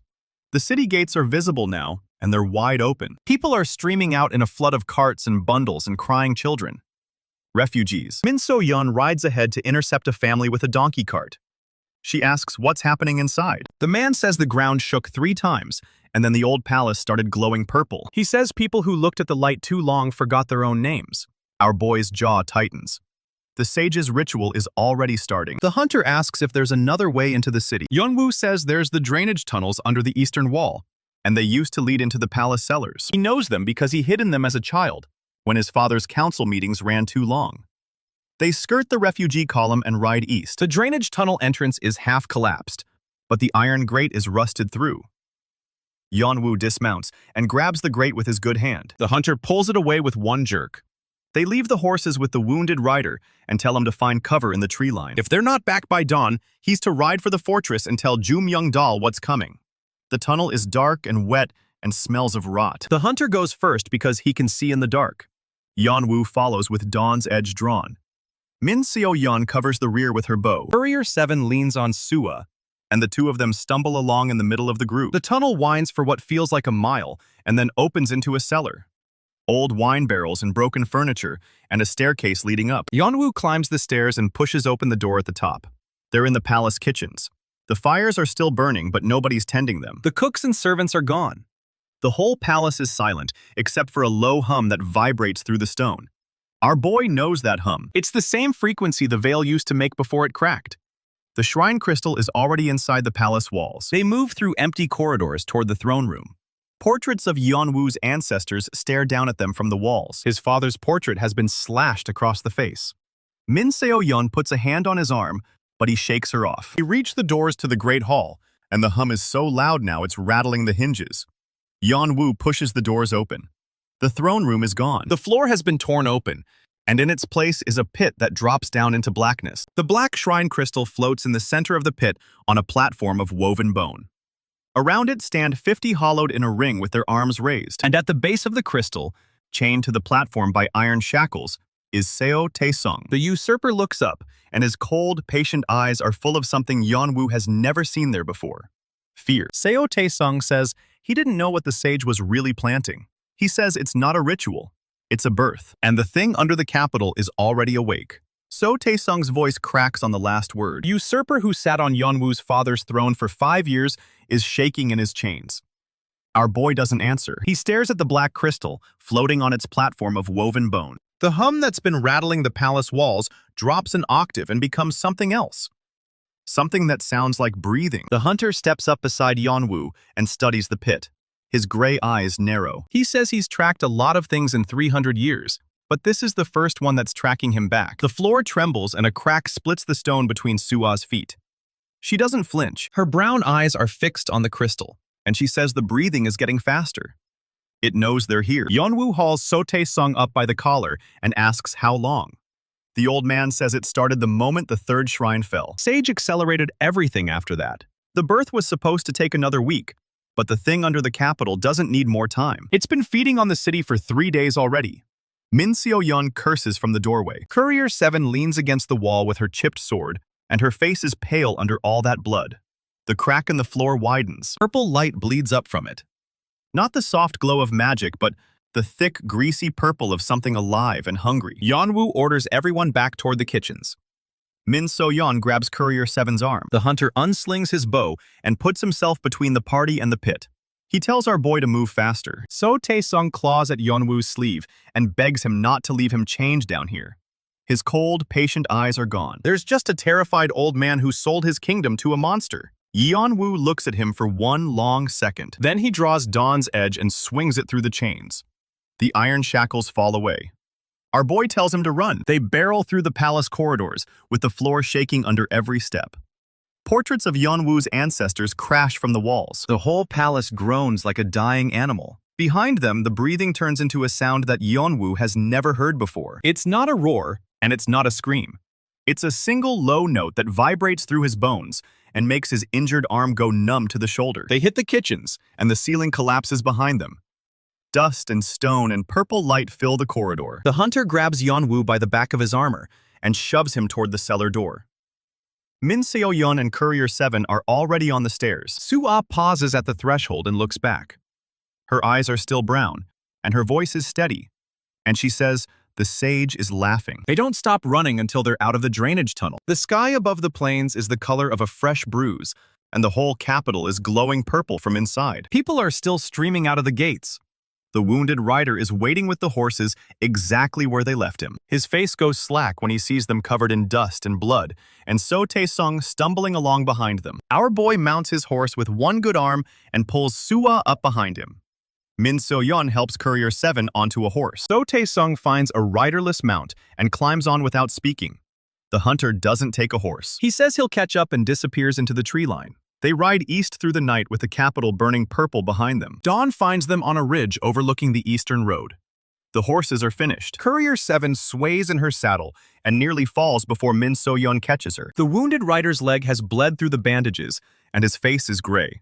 Sua hasn't spoken since the palace. Her eyes are still brown, but she's holding her crossbow so tight her knuckles are white. Yeon-woo calls a halt. Nobody argues. He walks to the edge of the ridge and stares east toward the fortress. There's smoke on the horizon. Not the yellow-green bruise smoke of the capital, but black, heavy smoke that means wood and bodies burning. Min Seo-yeon comes up beside him and asks if that's the fortress. He doesn't answer. 2 hours later, a rider appears on the road below them. It's one of Heir's scouts. His horse is lathered, and he's got a cut across his forehead and his eyes are wild. He sees Yeon-woo on the ridge and spurs his horse up the slope. He falls off before the horse stops moving, and he's crying before he hits the ground. He says the fortress fell. Var's army hit them at sundown with everything. The walls held for 3 hours. Ju Myung-dal led the shield line himself, and Heir's riders charged the flank 3 times. But Var had a weapon they'd never seen before, some kind of shrine magic packed into a crate that hummed when it opened. The scout says the thing inside the crate was alive. It tore through the barricades like wet paper. Ju Myung-dal went down holding the gate. Heir lost 20 riders pulling the survivors back. Fortress is gone. The rebels are scattered across the eastern hills, with Var's cavalry hunting them in the dark. Yeon-woo doesn't move. The wind tugs at his torn cloak, and the sun climbs behind him, and the smoke from the fortress is a black smear across half the sky. Min Seo-yeon puts a hand on his arm, but he doesn't feel it. He's counting the faces of everyone he left in that fortress. Every rebel who knelt in the chapel, every rider who followed him out of the canyon. Joo Myung-dal with his scarred face and his steady voice and his stubborn refusal to give up. Soo-ah appears beside him. She just stands there with her crossbow and her silence and her presence. Courier 7 limps over and sits on a rock and stares at the smoke. So Tae-sung stays on his horse at the edge of the tree line. He's got no kingdom, and no army, and no sage. And he looks like a man who's finally understood what he threw away. Yeon-woo turns and walks to a patch of scrub grass and vomits. Nothing in his stomach but bile and dust. He stays on his knees for a long time. Min Seo-yeon starts to go to him, but Soo-ah catches her wrist. She shakes her head. This isn't something anyone can help with. The world has shrunk to a single point of failure. The fortress was supposed to hold for 5 days. Joo Myung-dal was supposed to live. The rebels were supposed to be a foundation, and now they're ash and smoke, and a scout with a cut on his forehead who can't stop shaking. Yeon-woo thinks about his father's last command, and the blood on the cobblestones, and young Seok-jin's body in the pass. He thinks about the crown he hasn't worn in 5 years, and the kingdom he's been chasing since he crawled out of his own grave. And for the first time since the system activated on that border, he thinks maybe he's been wrong. Maybe he can't do this. Maybe the kingdom is already dead, and he's just dragging corpses behind him. Soo-ah walks over and sits down in the dirt beside him. She doesn't tell him it's going to be okay. She doesn't say they'll win. She says Joo Myung-dal knew what he was signing up for when he knelt in that chapel. She says every rebel who followed them into the canyon knew the odds. She says the only thing that would make their deaths meaningless is if he stops now. Yeon-woo looks at her. Her brown eyes are clear and steady, and there's no trace of the sage left in them. He asks how she keeps going. After everything, after the hollowed seed and the poison and the sage crawling around inside her skull. She says she made a promise when she was 12 years old, and she's not finished keeping it. Min Seo-yeon crouches down on his other side. Her arm is still in the sling, and she's got dried, hollowed blood on her tunic, and she looks like she hasn't slept in 3 days. She says she's got friends buried under that fortress. People she ate with and trained with and argued with about watch rotations. She says she's going to make VAR pay for every single one of them. And she's going to do it standing beside our boy. So he'd better get off his knees. Courier 7 limps over. The brand on her cheek is livid against her pale skin, and the gash on her forehead has crusted over with dried blood. She's holding her chipped sword in her left hand because her right arm is too weak. She says she was hollowed for 3 years. She walked across half the kingdom, carrying the sage's messages and watching people die. She says she doesn't know much about being free yet. She knows you don't give up the first time you lose. Even so, Tae-sung speaks. His voice is hoarse, and he doesn't look at anyone when he says it. He says Joo Myung-dal held the gate for 3 hours against an army twice his size with a weapon nobody had ever seen. He says that's not a defeat, that's a monument. He says he spent 5 years sitting on a stolen throne thinking he'd won, and he was the biggest fool in the kingdom. The real victory was standing in that fortress courtyard with a scarred face and a shield, and no chance of surviving. His injured arm aches, and the veil pendant is cracked and silent against his chest. He looks at the smoke on the horizon, and then at the small circle of faces around him. Min Seo-yeon with her stubborn jaw, Courier 7 with her chipped sword, Soo-ah with her promise and her crossbow, the scout who rode through the night to bring them the truth. He closes his eyes, and he summons Yang Seok-jin. The captain of the royal guard materializes in a wash of golden light. His gray-streaked hair is pulled back, and his eyes are the color of rain. And he looks exactly like he did the first time Yeon-woo summoned him on border. Before the ambushes and the shrines in the fortress, before Joo Myung-dal knelt in the chapel, before everything got heavy. Yang Seok-jin looks at the smoke and the exhausted horses and the faces of the survivors. He looks at Yeon-woo's torn armor and the dried, hollowed blood on his sword. He asks how many they lost. Our boy tells him, the fortress is gone. Joo Myung-dal is dead. The rebels are scattered. The capital is burning purple, and the thing under it is awake. Seo Tae-sung is standing 20 feet away with no chains and no kingdom. Yang Seok-jin is quiet for a moment, and he does something none of them expect. He laughs. Not a bitter laugh, not a mocking laugh, a short, sharp bark of genuine amusement. He says the situation is so absurdly terrible that the only options are to laugh or to lie down and die. And he's never been much for lying down. He turns to face the survivors. Min Seo-yeon, Courier 7, Soo-ah, the scout, even Seo Tae-sung. He says he served Yule for 40 years, and he watched it fall in a single night. He died in a mountain pass holding a sword he knew would break. He says he didn't die thinking about victory. He died thinking about a 13-year-old boy he'd shoved into a drainage tunnel with orders to run. He points at Yeon-woo, this boy, this prince, this man who just crawled out of his own capital with half his arm numb and a broken artifact and a heart full of guilt. This is the one Yang Seok-jin died for. Not because he was strong, because he was worth following. Yang Seok-jin says leadership isn't about winning every battle. It's about standing up after the ones you lose. It's about looking at the people who are still alive and finding a way to make their survival matter. It's about carrying the dead forward instead of letting them drag you down into the dirt. He says Joo Myung-dal didn't hold that gate for 3 hours because he thought they'd win. He held it because he believed in the man who asked him to. The captain's summon timer ticks down. He's got maybe 2 minutes left. He looks at Yeon-woo and his voice goes soft. He says he trained this boy in the courtyard when he was 10 years old. He watched him fall off a horse 17 times before he learned to ride. He watched him grow from a reckless prince into a man who would cut a usurper's chains because it was the right thing to do. He says the kingdom doesn't need a perfect king. It needs one who keeps getting up. The golden light starts to fade around his edges. Yang Seok-jin smiles. He says he'll be waiting when our boy needs him again, even if it's just for 6 minutes at dawn. He dissolves into light, and the ridge is quiet except for the wind. Yeon-woo stands there for a long time. The smoke on the horizon hasn't stopped. The capital is still burning purple. Var's cavalry is still hunting rebels through the eastern hills. The thing under the city is still awake and breathing and getting stronger. But something has shifted. Min Seo-yeon is the first to speak. She asks what the plan is. Our boy turns away from the smoke. He says they're going to find the survivors. Every rebel who made it out of the fortress.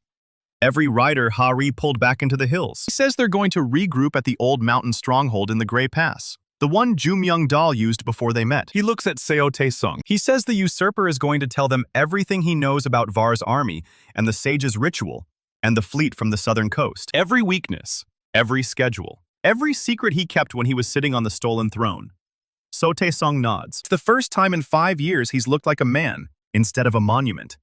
Yeon-woo looks at Soo-ah. He says the sage's connection is broken, but she can still feel the thing under the capital. He needs her to track it, to tell them when it moves and where it's heading and what it's becoming.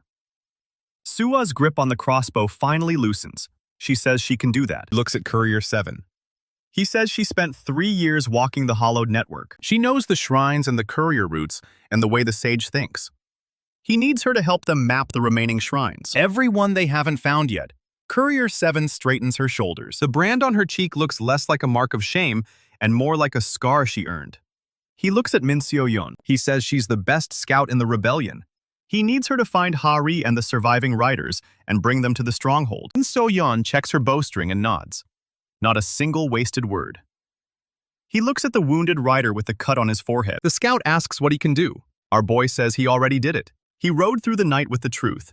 Now he's going to rest. The scout tries to argue, but Soo-ah fixes him with a look, and he shuts up. Yeon-woo turns back to the ridge and the smoke and the bruised sky. He reaches into his pocket and pulls out the heart shard. It's cold and dark, and it hasn't glowed since the fortress chapel. He holds it up to the morning light. He says this came from something old. Something that scared the sage enough to accelerate his whole plan. He says they're going to figure out what it is and how to use it. The wind picks up and blows the smoke across the eastern plains. The horses are rested enough to ride. The survivors are battered and exhausted and outnumbered, and the enemy has a weapon they've never seen before. But nobody suggests giving up. Min Seo-yeon swings onto her horse with one arm still in the sling. Courier 7 sheathes her chipped sword and mounts up. Soo-ah takes her position at Yeon-woo's right side like she's been there her whole life. Even Seo Tae-sung picks up the reins of his borrowed horse and falls into line. Our boy mounts up last. His injured arm aches, and his veil pendant is cracked and silent, and there's a weight in his chest that the system can't measure. But his grip on Dawn's edge is steady. He points east toward the hills, where the survivors are hiding. He says they ride. The sun climbs higher, and the purple glow over the capital fades to a smear on the horizon. Behind them, the throne room is a pit of breathing darkness. Ahead of them, the Gray Pass waits with its old stone walls and its memories of a kingdom that refused to die. The rebels are scattered but not broken. The usurper is alive, but no longer the enemy. The sage is laughing, but his shrines are half dark, and his courier wears a different brand now. And somewhere in the eastern hills, a scarred woman with one ear is leading 20 riders through the dark. They're carrying the shields that Joo Myung-dal held at the gate. They're carrying the weight. They're carrying the hope. The girl with brown eyes rides close enough to touch. She's still got a piece of the sage's magic curled inside her, and she's learned to use it like a compass. She says the thing under the capital is moving. It's heading north, toward the old shrines, toward the Gray Pass, toward them. Min So-yeon asks if that's bad. Sua's lips twitch into something that might be a smile. She says the sage wanted his monster to hunt them, but that means it's leaving the capital. It's exposing itself. She looks at Yeon-woo, and her eyes are brown and fierce, and full of something that's been burning since she was 12. She says they're going to need a bigger trap.